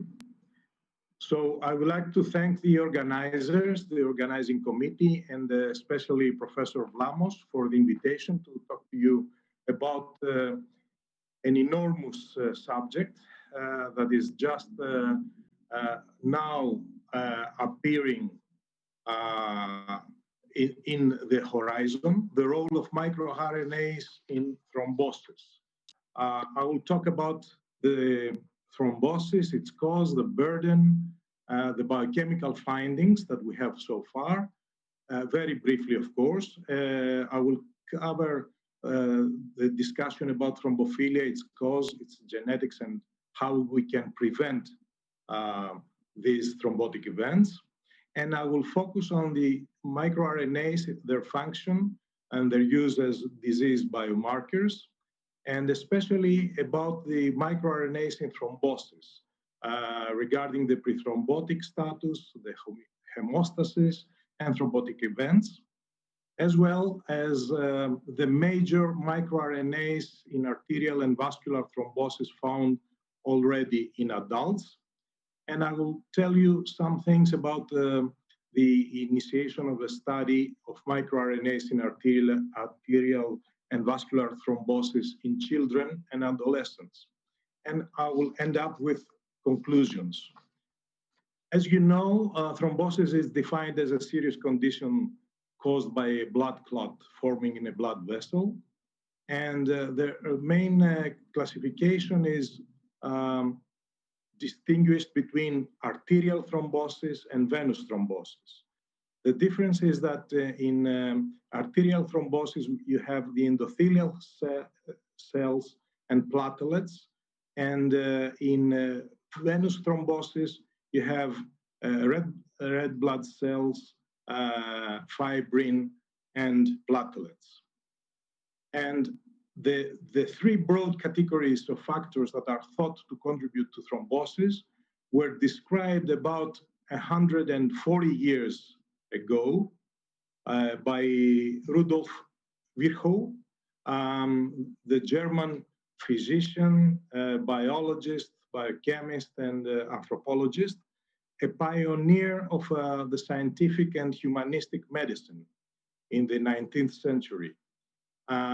And to corroborate what Professor Vlachakis has just said before, Virchow, using the right observations, was able to understand things that we only have found very recently, in the recent 3 or 4 decades, that there is a triad of factors that combine to produce thrombosis. One is the hypercoagulability of blood. The other is wall injury of vessels. And the third is the hemostasis. And through altered coagulation, impaired fibrinolysis, endothelial dysfunction, and platelet dysfunction and disorders, you can end up with thrombosis, but there are many different molecular mechanisms that are involved and somehow combined into producing a blood clot. And it's a very big burden around the globe, thrombosis. And just to limit ourselves to the European Union, according to the World Health Organization, about 11.5 million people suffer from cardiovascular diseases, and thrombosis is a big symptom of those per year. About 2 million deaths there are in the European Union from these diseases per year, and 1 in 5 Europeans has a genetic predisposition to thrombosis. So thrombosis is a great burden globally, but especially in socioeconomic crisis, the morbidity and mortality burden of thrombosis, infarction, strokes, etc., increases significantly, and we know this from cases in Argentina and Greece that had large periods of socioeconomic crisis, because we have data from these countries, because there is a deterioration of diet quality, there is an increase of stress, depression, smoking, and alcohol consumption. So it's a burden typically, but in some eras, it becomes worse. And of course, now that there is the pandemic of COVID-19, and there is increase of stress, depression, and smoking and alcohol consumption, we'll see more of this burden happening around the globe. So there are many different laboratory investigations about thrombosis, biochemical and genetic. And the biochemical, like antithrombin or antiphospholipid antibodies, have to be repeated in every 6 months or so in a patient. But the genetic tests are performed once in a lifetime, because this is the genetic blueprint that each one of us has. And it was shown that there are specific polymorphic alleles correlated to thrombosis that are very common. The well-known coagulation factor V, factor 5 Leiden mutation, the mutation G2210A in coagulation factor 2, the gene of prothrombin, and the MTHFR C677E. And of course, thrombosis is mainly due to thrombophilia. Thrombophilia is the increased risk or predisposition for thrombosis that is multifactorial. It has environmental and genetic components. And thrombophilia has important consequences in health status of about 20% of the population, about 1 in 5 individuals, as I said before, in the European Union alone. And causes venous thrombosis, stroke, myocardial infarction, pulmonary embolism, and even miscarriage in about 2/3 of spontaneous abortions in first trimester. And it is the cause of 1 in 4 deaths worldwide.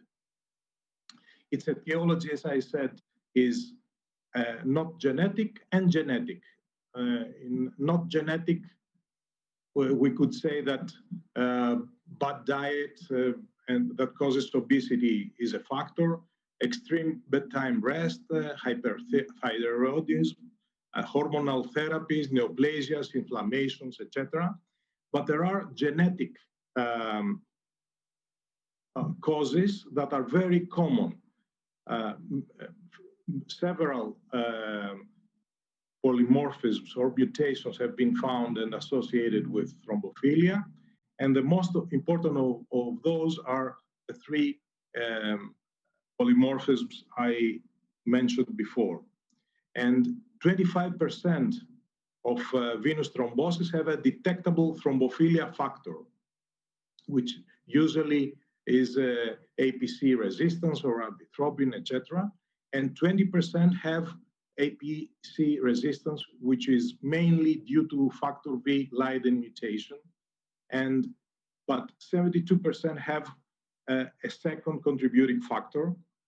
For example, the oral contraceptive pills in women, young women, may increase risk for thrombosis up to 30 times if there is another thrombophilia factor inherited in that person. And of course, there are other thrombophilia mutations, as we know. The best way to prevent thrombophilia and thrombosis in general is adopt a healthy stress-free style, eat healthy foods full of vegetables and fruits, limit the uptake of unhealthy foods, not too much sugar and lipids, etc. Exercise regularly, but still this will just, it will not prevent the thrombosis. We believe that if there is a genetic susceptibility, thrombosis will catch up with somebody. So we need, in order to better prevent these events, is we can do this through genetics with family history and molecular testing. And we have done, our group has done a lot of work on this, about 10 years with about 100 families, and now with more than 260, that we, with the proper genetic counseling and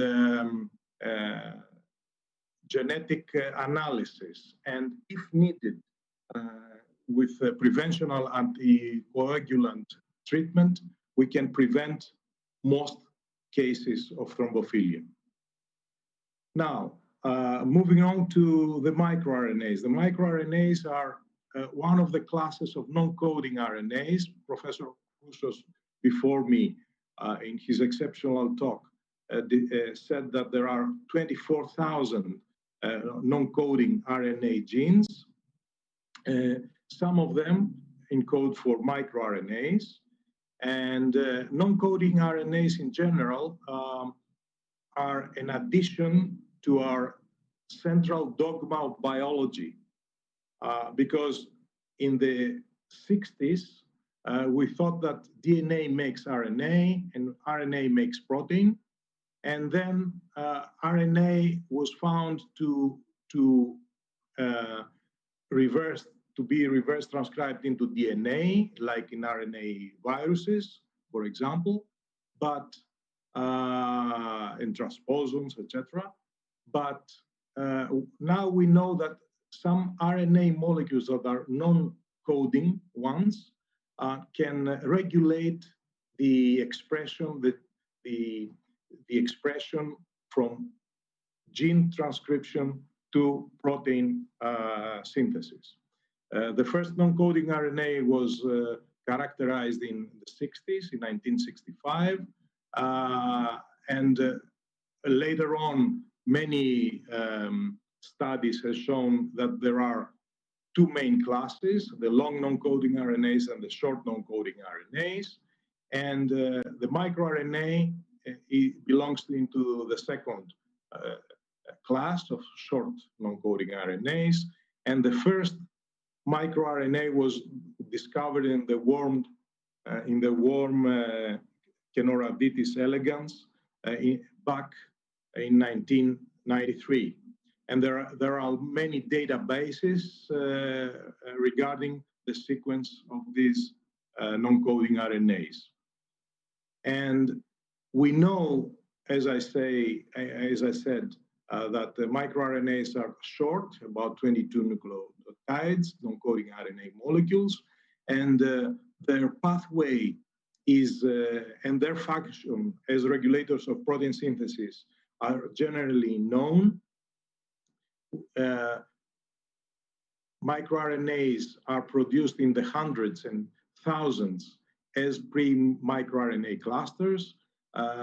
Within the nucleus, they are processed into pre-microRNA, and they're moving to the cytoplasm where Dicer cleaves them into maturity, and some of them are some part of them in single-stranded form, a sequence of about 6 to 8 nucleotides bind their target microRNA in order to prevent protein synthesis. So the role in diagnosis and prognosis is a relatively new finding in the last couple of decades, but about 12 years ago, they were first established as biomarkers for cancer, for a specific type of cancer, for B-cell lymphomas in a serum of patients. And ever since, their potential as biomarkers has been studied for numerous diseases. And we think that microRNAs as biomarkers would be very useful because they're easily accessible. They can be studied, they can be measured. They have high specificity for the tissue or cell type. They have high sensitivity that it varies according to the disease progression. And somehow they are a bridge between the genotype and phenotype through environmental and other conditions, epigenetic regulation and things like that.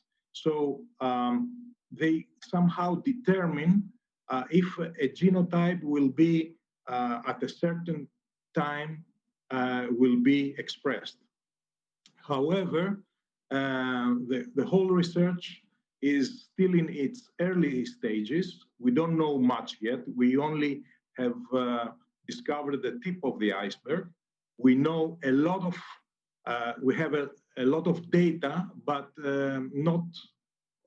we don't know how to understand them, to study them, and to focus in the thrombosis and the role of microRNAs.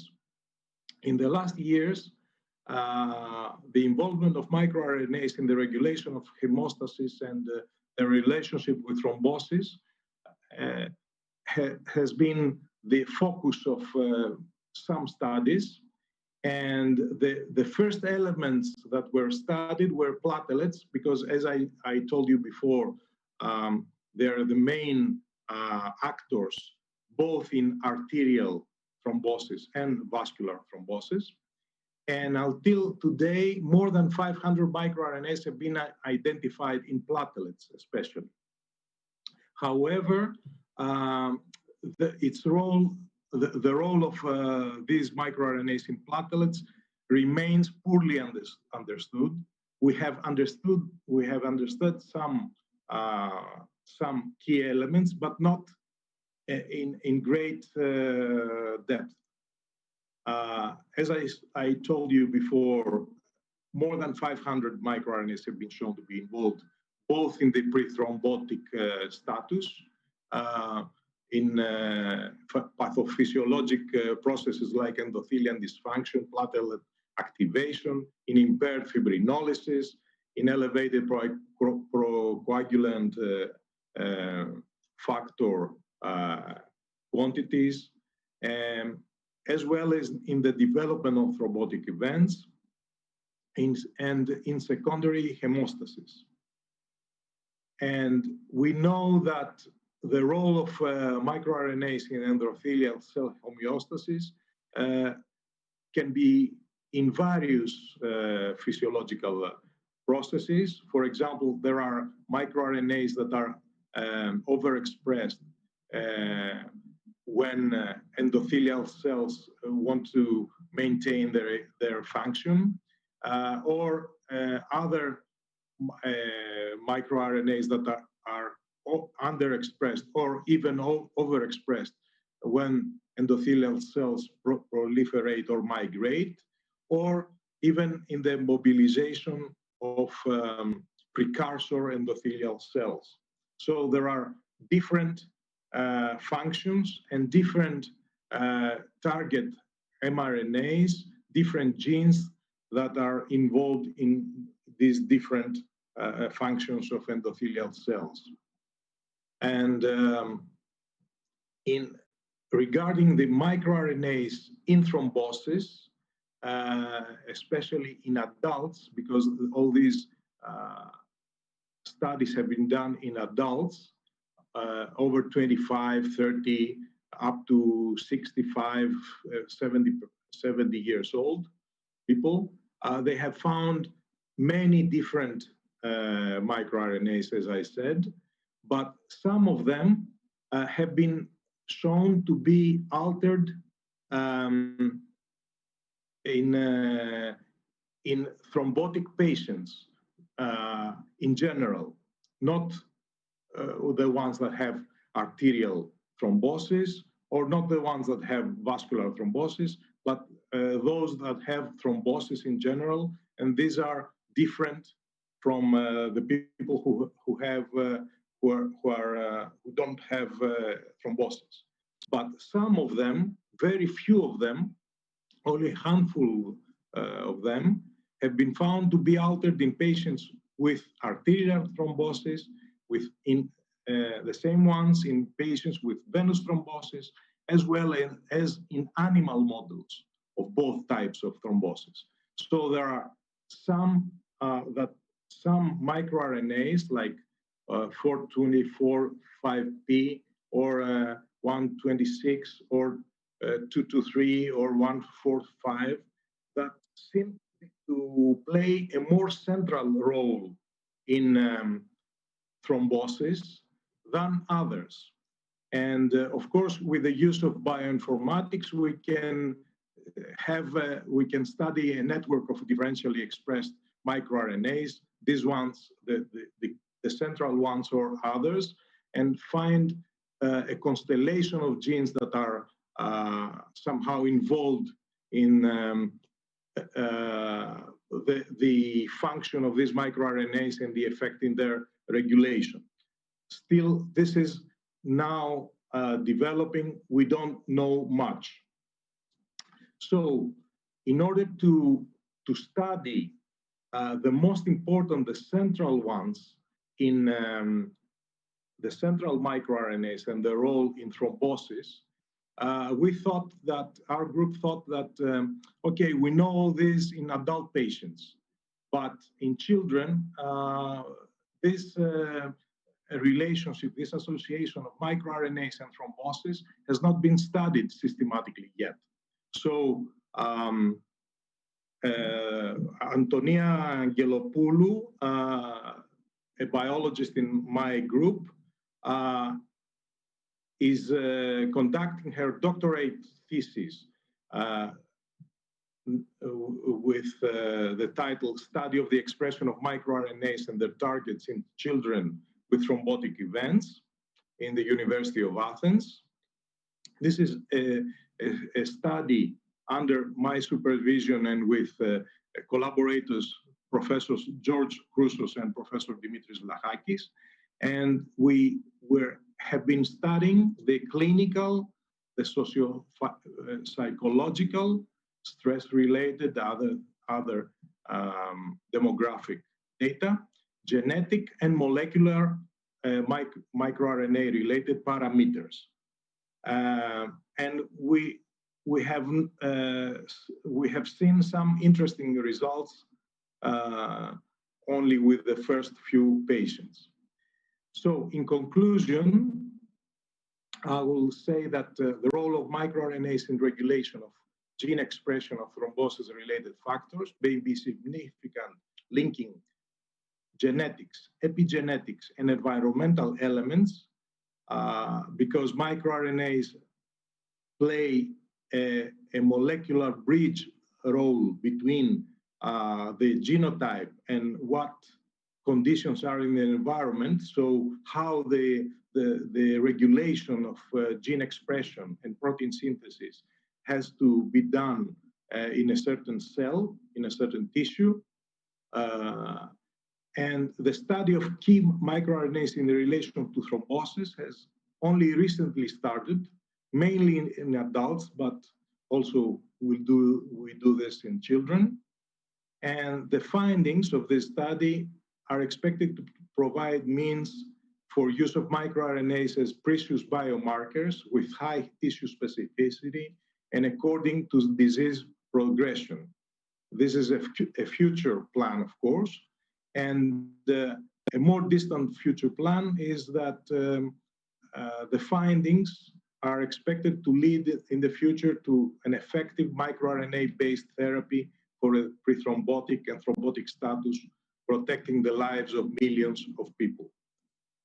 I would like to thank you for your attention, and special thanks to the people who contribute to this research.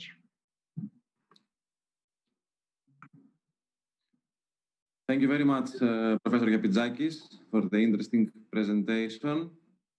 Now I give the floor to our next presenter, Professor Jan Hoijmakers, who is a principal investigator at the International Faculty University of Cologne and a professor of molecular genetics at Erasmus University in Rotterdam, who will speak to us about DNA damage as a cause and nutrition as medication for aging-related neurodegeneration in mice and patients.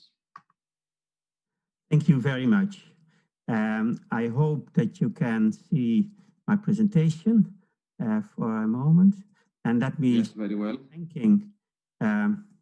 By thanking the organizers, including Professor Exarchos, but also Professor Vlamos, for the ability to provide a closing keynote lecture on this very interesting series of presentations, which cover very broad grounds. And I learned a lot already from attending those sessions. So yes, I'm appointed in Cologne.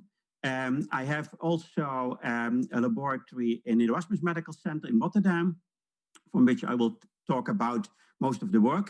And also I have an appointment in Utrecht in the Princess Maxima Center for Pediatric Oncology, and I'm a member of the ONCODE Institute in the Netherlands. And I have no disclosures to announce. So I would like to talk about DNA damage as a cause, but also nutrition as a medication for age-related neurodegeneration, both in mice and in patients. And I hope that in the end you will agree with me that this is really an amazing story. So stay with me for the remaining half an hour. So we are working already for a long time to understand DNA damage and its consequences. And damage to DNA, the molecule that keeps the secret of life, can come from outside, UV, radiation, numerous chemicals in water, in food, in air, but also our endogenous metabolism, which generates reactive oxygen species, alkylation products, formaldehyde, even hormones and water damage DNA. And we think that every active cell in our body every day may experience up to 100,000 lesions.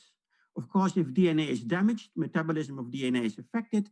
And one of the consequences is that if you have damaged DNA templates, then upon replication, you may end up with mutations. Or when there is a break in the DNA molecule, you may end up with chromosomal aberrations.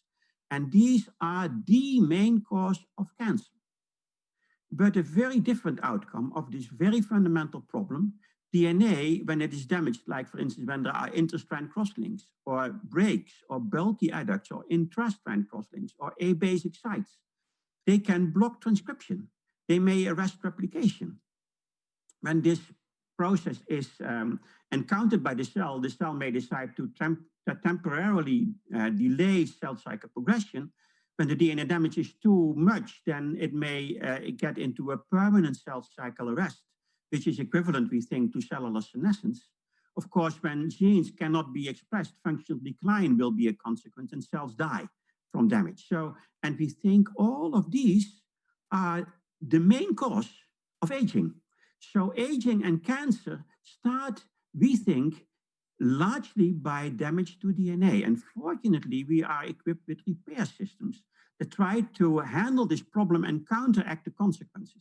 But even with potent repair, some lesions are never detected. Some lesions are too close to normal DNA. Sometimes lesions are too severe, they cannot be repaired. Sometimes repair is there too late, and sometimes repair makes mistakes. So still, with potent normal repair, in the course of time, DNA lesions inevitably accumulate, and they can cause cancer and aging as we see it. Of course, when you are born with the DNA repair mutation, then all of these effects take less time. So before I will talk about the mutants, let me, in one slide only, give you a perception of the problem. So there are many types of DNA lesions, and as a consequence, there are multiple repair pathways, each dealing with part of the problem. And I will highlight particularly nucleotide excision repair and transcription coupled repair without explaining the mechanism because I have no time. But these are the mechanisms that deal with damage that distorts the helical structure, that disrupts base pairing, and that block transcription. And they are mechanistically related. I have no time to explain, but they stand for the problem of DNA lesions. And what I could say about these pathways, I could equally talk about basic excision repair, homologous recombination, and joining and cross-link repair. I'll touch upon that last one later, because they deal with also the same problem, but other aspects. So nucleotide excision repair, transcription coupled repair, particularly in the last pathway, we see very severe syndromes that I will explain on this slide. So one of these, they are very rare, 1 in a million, so extremely autosomal recessive. One of these diseases is called Cockayne syndrome.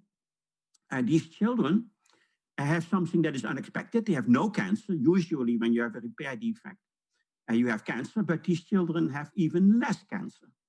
But on top of that, they have very severe neurological and developmental abnormalities and a life expectancy of only 12. This is a French patient, Baptiste, at the age of 3 years. And now you see 4 years later, this child remained very small, strong growth retardation, needs hearing aids, needs glasses, cannot walk. These children cannot speak. And Baptiste became only 10. And this is his last year.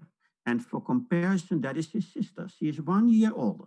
So you see the dramatic impact this disease has on these children.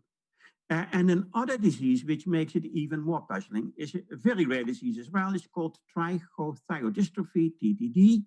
Also no cancer, actually many features of Cockayne, not completely the same. But what these children have on top of that is they have brittle hair, brittle nails, scaly skin, as you can see. And in this case, also, they have a partial deficiency in the other pathway, which is called nucleotide excision repair, which I didn't have the time to explain to you, but maybe one of them is really important to keep transcription in the presence of damage. So these children show so many features, multi-organ, and we have discovered actually they are accelerated in aging. I'll show you in a minute. Particularly in the post-mitotic tissues, in the tissues that do not divide so much, the neurons, the liver, the kidney, the skeleton, but not so much, for instance, the hematopoietic system. And I'll come back to that later as well. So one way to try and find out how is this possible that you can get all of these diseases and also cancer, which I didn't have time to explain. So we made mouse models, very precise mouse models, which also show the segmental aging. I'll show you in a minute. This is the XPD TTD patient, has a mutation in a protein called XPD, that's a repair protein, and it has a point mutation at position 722. Normally DNA specifies for arginine and now tryptophan.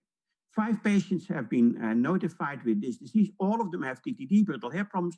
None of them became older than 5. So it's a very severe disease. We have no cure. I'll come back to that later. And you see the mouse with the same point mutation in this very conserved repair gene also gives brittle hair, brittle nails, scaly skin. So the mouse is a very good model for the human disease. And that opened our perspectives for trying to find out what else is going on. You know, with brittle hair, you can become 85, but these children don't get older than 5. So, and then there was an eye-opening observation. The mice became gray. At that moment, no clinician had made any link with aging because these children have so, and they are so rare, but we started to think, are they perhaps aging? So then we had to study aging. And we, of course, we were a specialist in DNA damage and repair, but not much in aging. So, but aging in normal mice can still take 3 years.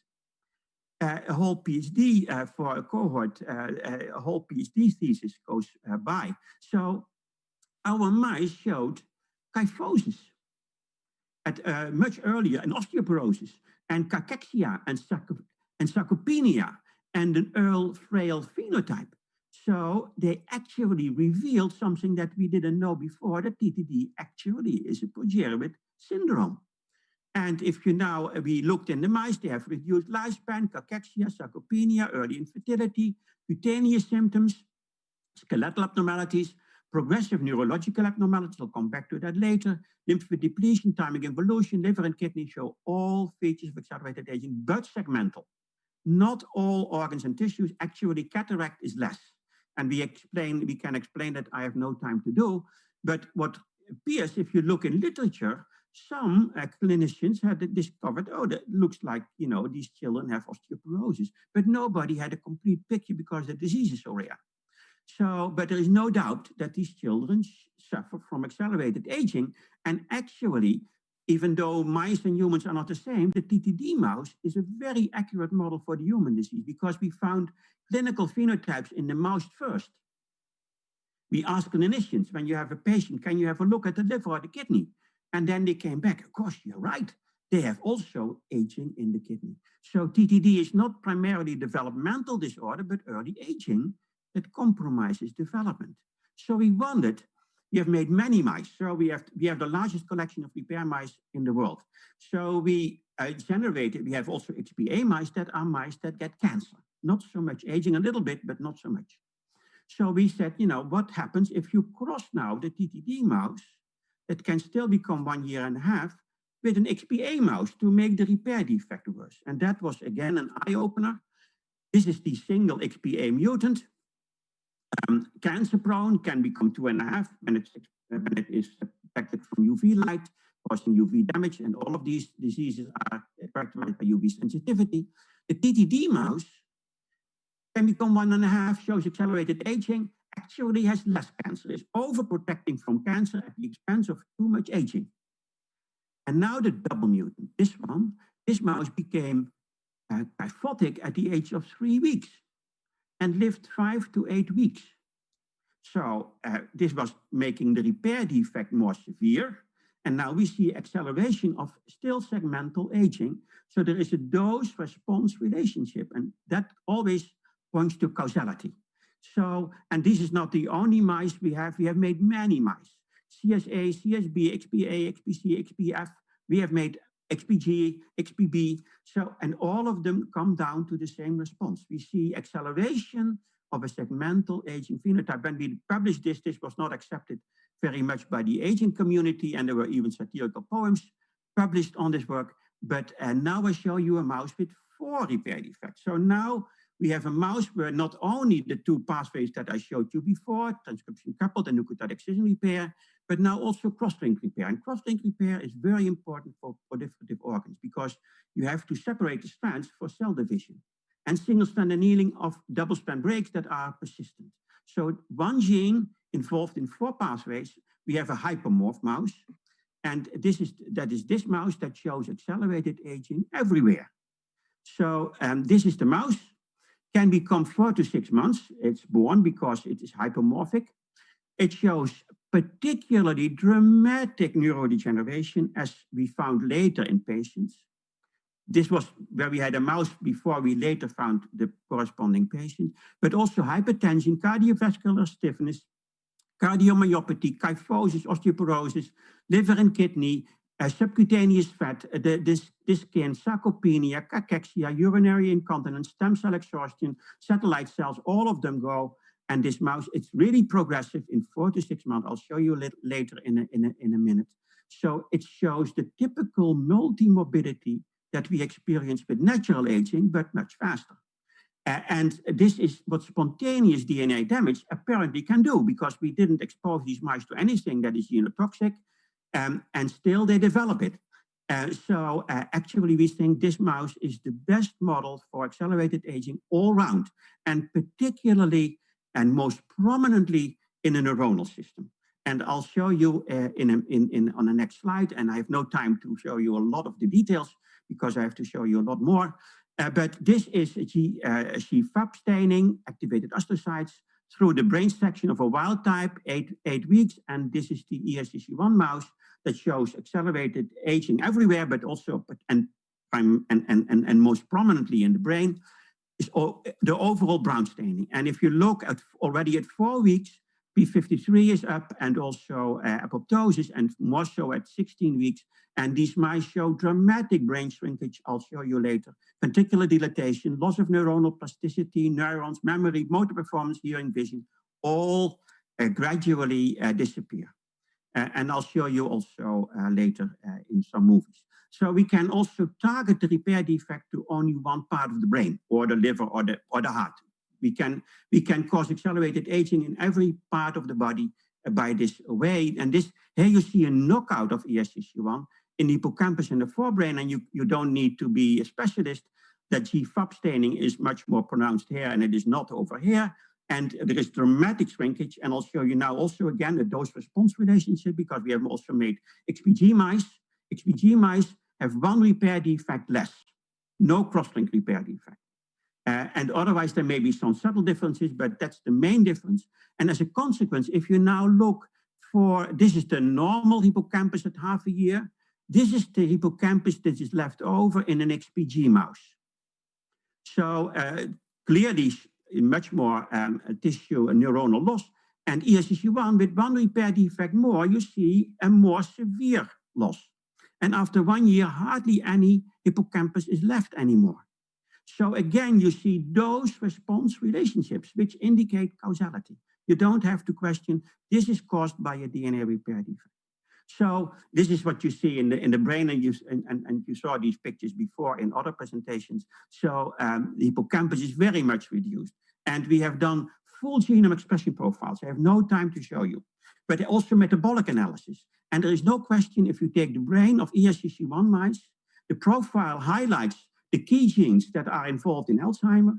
There is a degree of overlap of the whole profile with Alzheimer profiles that is in the same range as if you take two different Alzheimer profiles of humans and compare their overlap. It's the same progressive development, and since this captures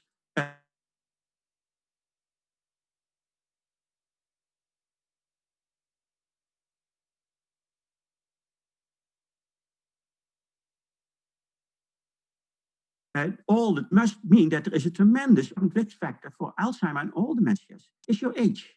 And these mice show accelerated aging, particularly in the brain.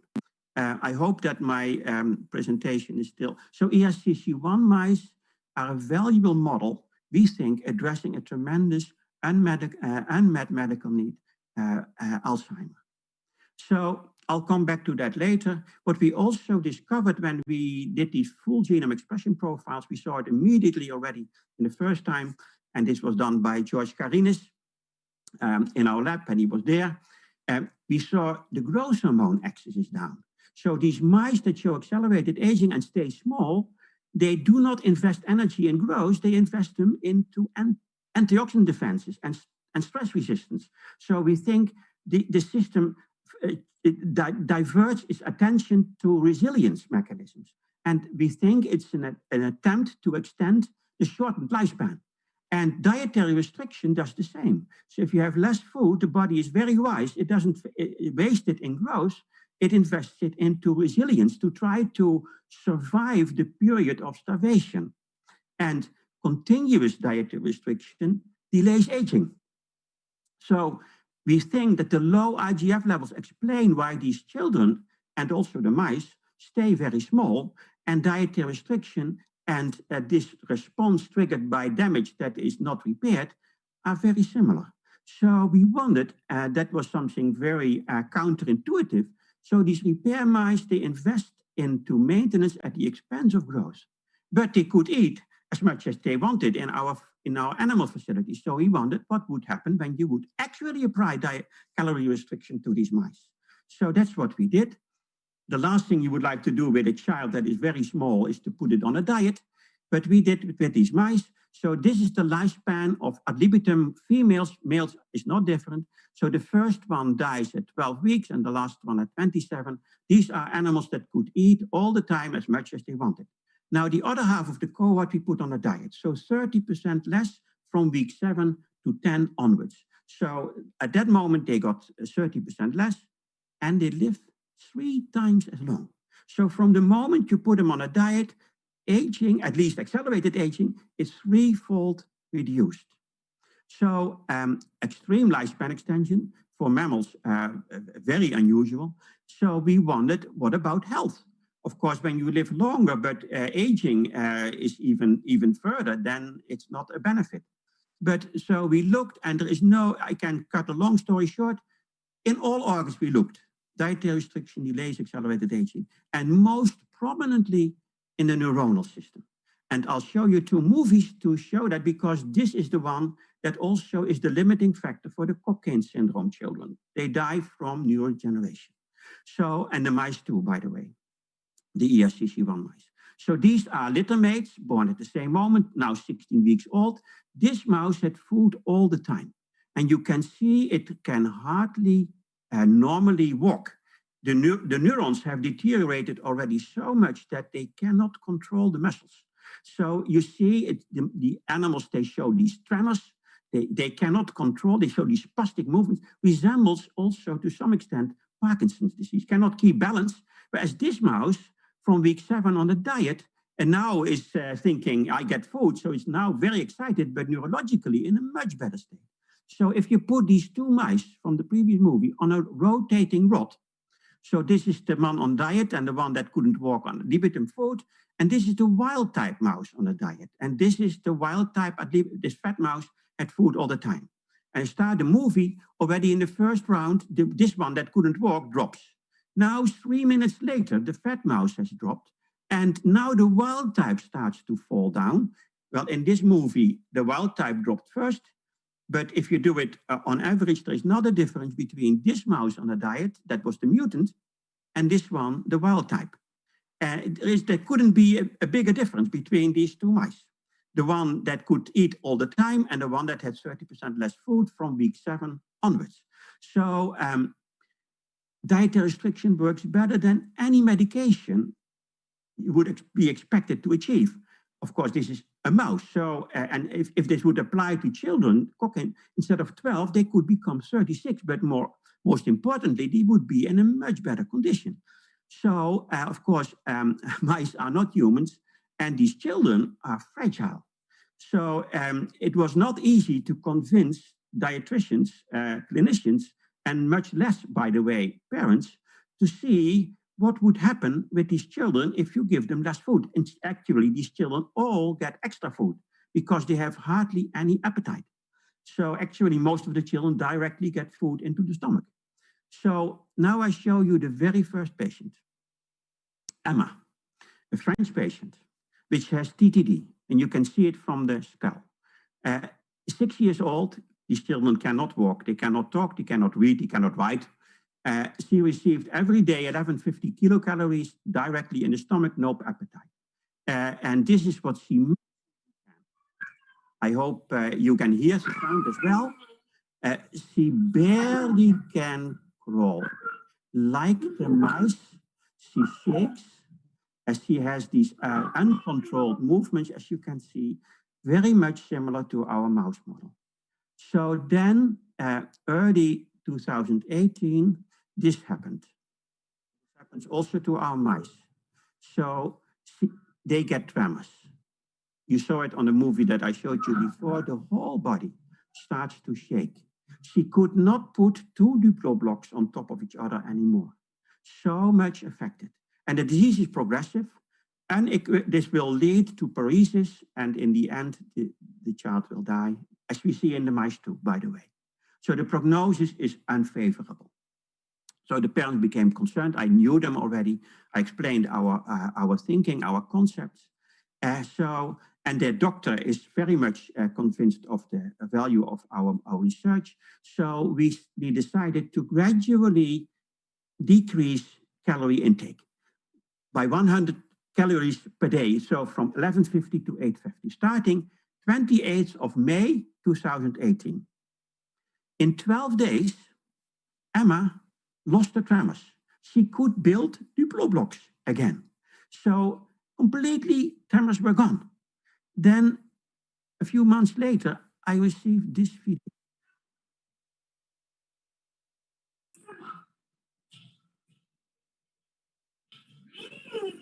She can walk independently. A child that half a year before was not even able to barely crawl, now can walk and keep balance.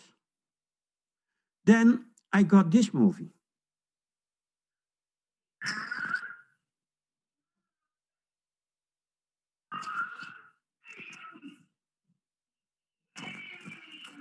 She can do a head over heels, but more importantly, she can speak. Before she could only, sounds, but yeah, if you are used to them, you could maybe deduce mama, but she couldn't pronounce, she couldn't articulate. Now she can speak and she can count. And then in January, I received this movie. She starts to write her name, Emma. A child that before could not put two Duplo blocks on top of each other because of the tremors, now can start writing. So Emma, at the age of 8, now regained her appetite. So of the 850, she herself consumes 640 kilocalories. So she's not at all starved. She is still eating more than she likes. But the benefits are tremendous. In 2 weeks, she lost her tremors. When she lost body weight, the dietitian became concerned, so she had to increase her daily calorie intake. When she did, she got back her tremors. And when she reduced the calorie intake, they disappeared again, and it happened twice. So there is a direct link, unequivocal, between calorie intake and onset of tremors. She does miraculously well, much more interactive, interested, participative, explorative, eager to learn, in a good mood, enjoys stable health for over 2 years now. Despite a lower intake, still she grows in length. Can walk, understand, speak, count, verbally respond, start writing her name. So actually she has in the night lower body temperature, which for these children we think is a benefit because they are also temperature sensitive, as we found before with another child. So in a recent International Cocaine TTD Family Congress with scientists and clinicians, unanimously we decided to reverse the nutritional guidelines. Instead of more, children should get less. So, and now we have started clinical trials. So Emma is the first DNA repair syndrome patient who benefits from basic research simply by eating less. The cheapest, it saves you money, this drug. The nutritional guidelines have been reversed, and that's one mission that we had in mind when we started this research in 1981, to see whether we could help these children. But what is important, neurofunction could improve. So we think we understand why it is improving, and I can have no time to explain it to you. I can give you a take-home message. What we think is dietary restriction redesigns metabolism, boosts protection mechanisms, autophagy, the unfolded protein response is reduced, reducing DNA damage, transcription stress is also reduced, and that improves cell function. And that slows down the accelerated aging because the aging is due to DNA damage. And by reducing the DNA damage generation, by better protecting yourself, you slow down the accelerated aging. So the neurons, I don't know whether I have still some time. Now I'm thinking I'm perhaps over time, but maybe I can give you in a nutshell, because we had many more data, but I can't show them all. But one of the critical points is, these neurons from these mice that have a repair defect, what happens to them? Why are they deteriorating? And do they have aggregates? And what is the, and is there proteostatic stress? And what happens with calorie restriction? So one of the proteins that aggregates in a number of proteinopathies is a protein called RAN-GAP. RAN-GAP is a protein that is decorating the nuclear pore, is involved in nuclear export and exchange. And with aging, it accumulates, but it does much more with, for instance, Huntington disease. You see a lot of RAN-GAP anywhere in the nuclear membrane, but also in vesicles. So, and actually, if you take a mouse model for Huntington disease, a transgenic animal that overproduces polyQ, you see the polyQ overproduction, but at the same time here, you see that RAN-GAP is accumulating in the course of time. And not only Huntington disease, ALS patients do have the same. This is with patients. This is published before in Nature in 2015. You see that it is also accumulating. So it's one of these proteins that start to aggregate. So when you look at our mice and also wild-type mice, there is a wild-type mice. They have a beautiful nuclear envelope that that's decorated with RANGAP. But our ESCC1 mice and the XPG mice that I showed you before, they show dramatic aggregations, as you can see over here, and poor expression of the normal RANGAP protein. If you look at we have looked at many other proteins in this aggregate, so there are at least 4 out of 5 other proteins. Sumo is there as well. RANGAP binding proteins are there too, and so on. So, but if you look at dietary restriction, you see the dietary restriction reduces these aggregates. We know there is unfolded protein response stress that is upregulated in the stressed neurons of the mice. Upon dietary restriction, the stress is reduced. So there's no, if you take the same antibodies that we use now for different antibodies that we use, they're all in a complex in FTD patient brains, you see that they decorate exactly the same aggregates in FTD patients, in human patients. So yes, starting with a repair defect, we end with protein aggregates, which are reduced with calorie restriction that reduces aging. So we think that calorie restriction likely will also benefit Alzheimer when they are in an early stage and other proteinopathies and dementias as well. So the impact of these very rare, the findings we made with these very rare progeroid syndromes, we think, and this survival response that promotes resilience and stress resistance at the expense of growth, that response has a very wide medical application. Fasting prior to surgery or organ transplantation makes your body more resistant to antioxidant, more resistant to reactive oxygen species that occur after ischemia reperfusion injury. So we think, very paradoxically, before surgery, fast. And then the damage caused by ischemia reperfusion injury is much less. The effects are as big as you have seen in the mice that had accelerated aging. Also for chemotherapy, damages your DNA.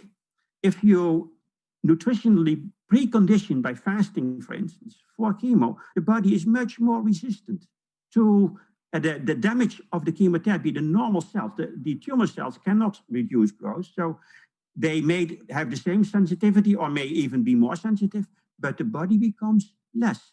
And chemotherapy, radiotherapy, by the way, accelerate aging. We know too. So that is reducing the long and the short-term side effects, we think, of chemotherapy. And we think that it may also have a beneficial effect on all proteinopathies, because we think that the aging component contributing to Alzheimer, Parkinson, frontotemporal, and so on is reduced with nutritional interventions. So as you saw with Emma, and she also helped us to understand the basis of aging. So 100 years of medical progress, all you can tell me to do is eat less.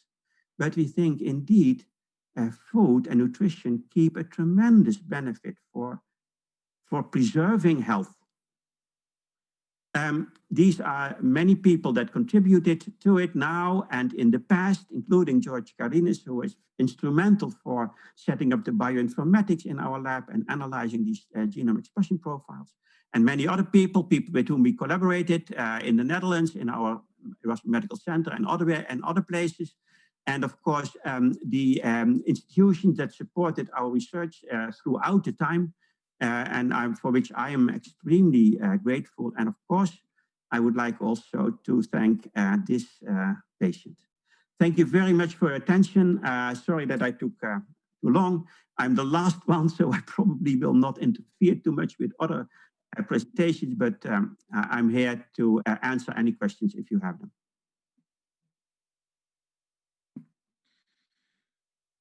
Professor Hotzmakers, thank you very much, especially for the positive results you presented at the end. I'm very sorry that we have to close the session. We have the closing remarks now. I would like to thank all 4 of you for the extremely good presentations and high impact presentations. And personally, thank you. Now I would like to invite the chairman of the conference, Professor Vlamos, to close officially this fantastic conference, GeNeDis 2020. Professor Vlamos, the floor is yours for the closing remarks. Thank you all again. Distinguished colleagues, dear guests, I would like to conclude this year's GeNeDis with a few thoughts on what we have learned during this virtual meeting. Successfully completing a virtual event of this size showed a joint effort from interdisciplinary researchers to work towards research progression and development. I would like to say thank you to all our keynote speakers. I believe that their sessions provided an insight into work being done in other fields by well-known scientists and researchers. The scientific knowledge sharing was enriched by the papers accepted at the conference. And of course, congrats and thanks to the conference organizing committee members for all of their hard work to make this happen. Well done all. Finally, I would like to thank our attendees. It is not easy to attend virtual meetings for an extended period of time, so thank you for your participation. Our events always aim to foster knowledge sharing, so is an important part of what we do. These past 4 days and our member workshop on Friday helped us to advance on the research journey. But it doesn't stop here. We plan other, hopefully live events in the future. To conclude, let me say that we all understand the importance for bringing together leaders in their distinct fields and for the stimulating talks and discussions that take place when such meetings occur. Therefore, it was important to us to run a smooth virtual event. We hope you enjoyed the virtual GeNeDis 2020 conference, and we hope to see you all live during GeNeDis 2022.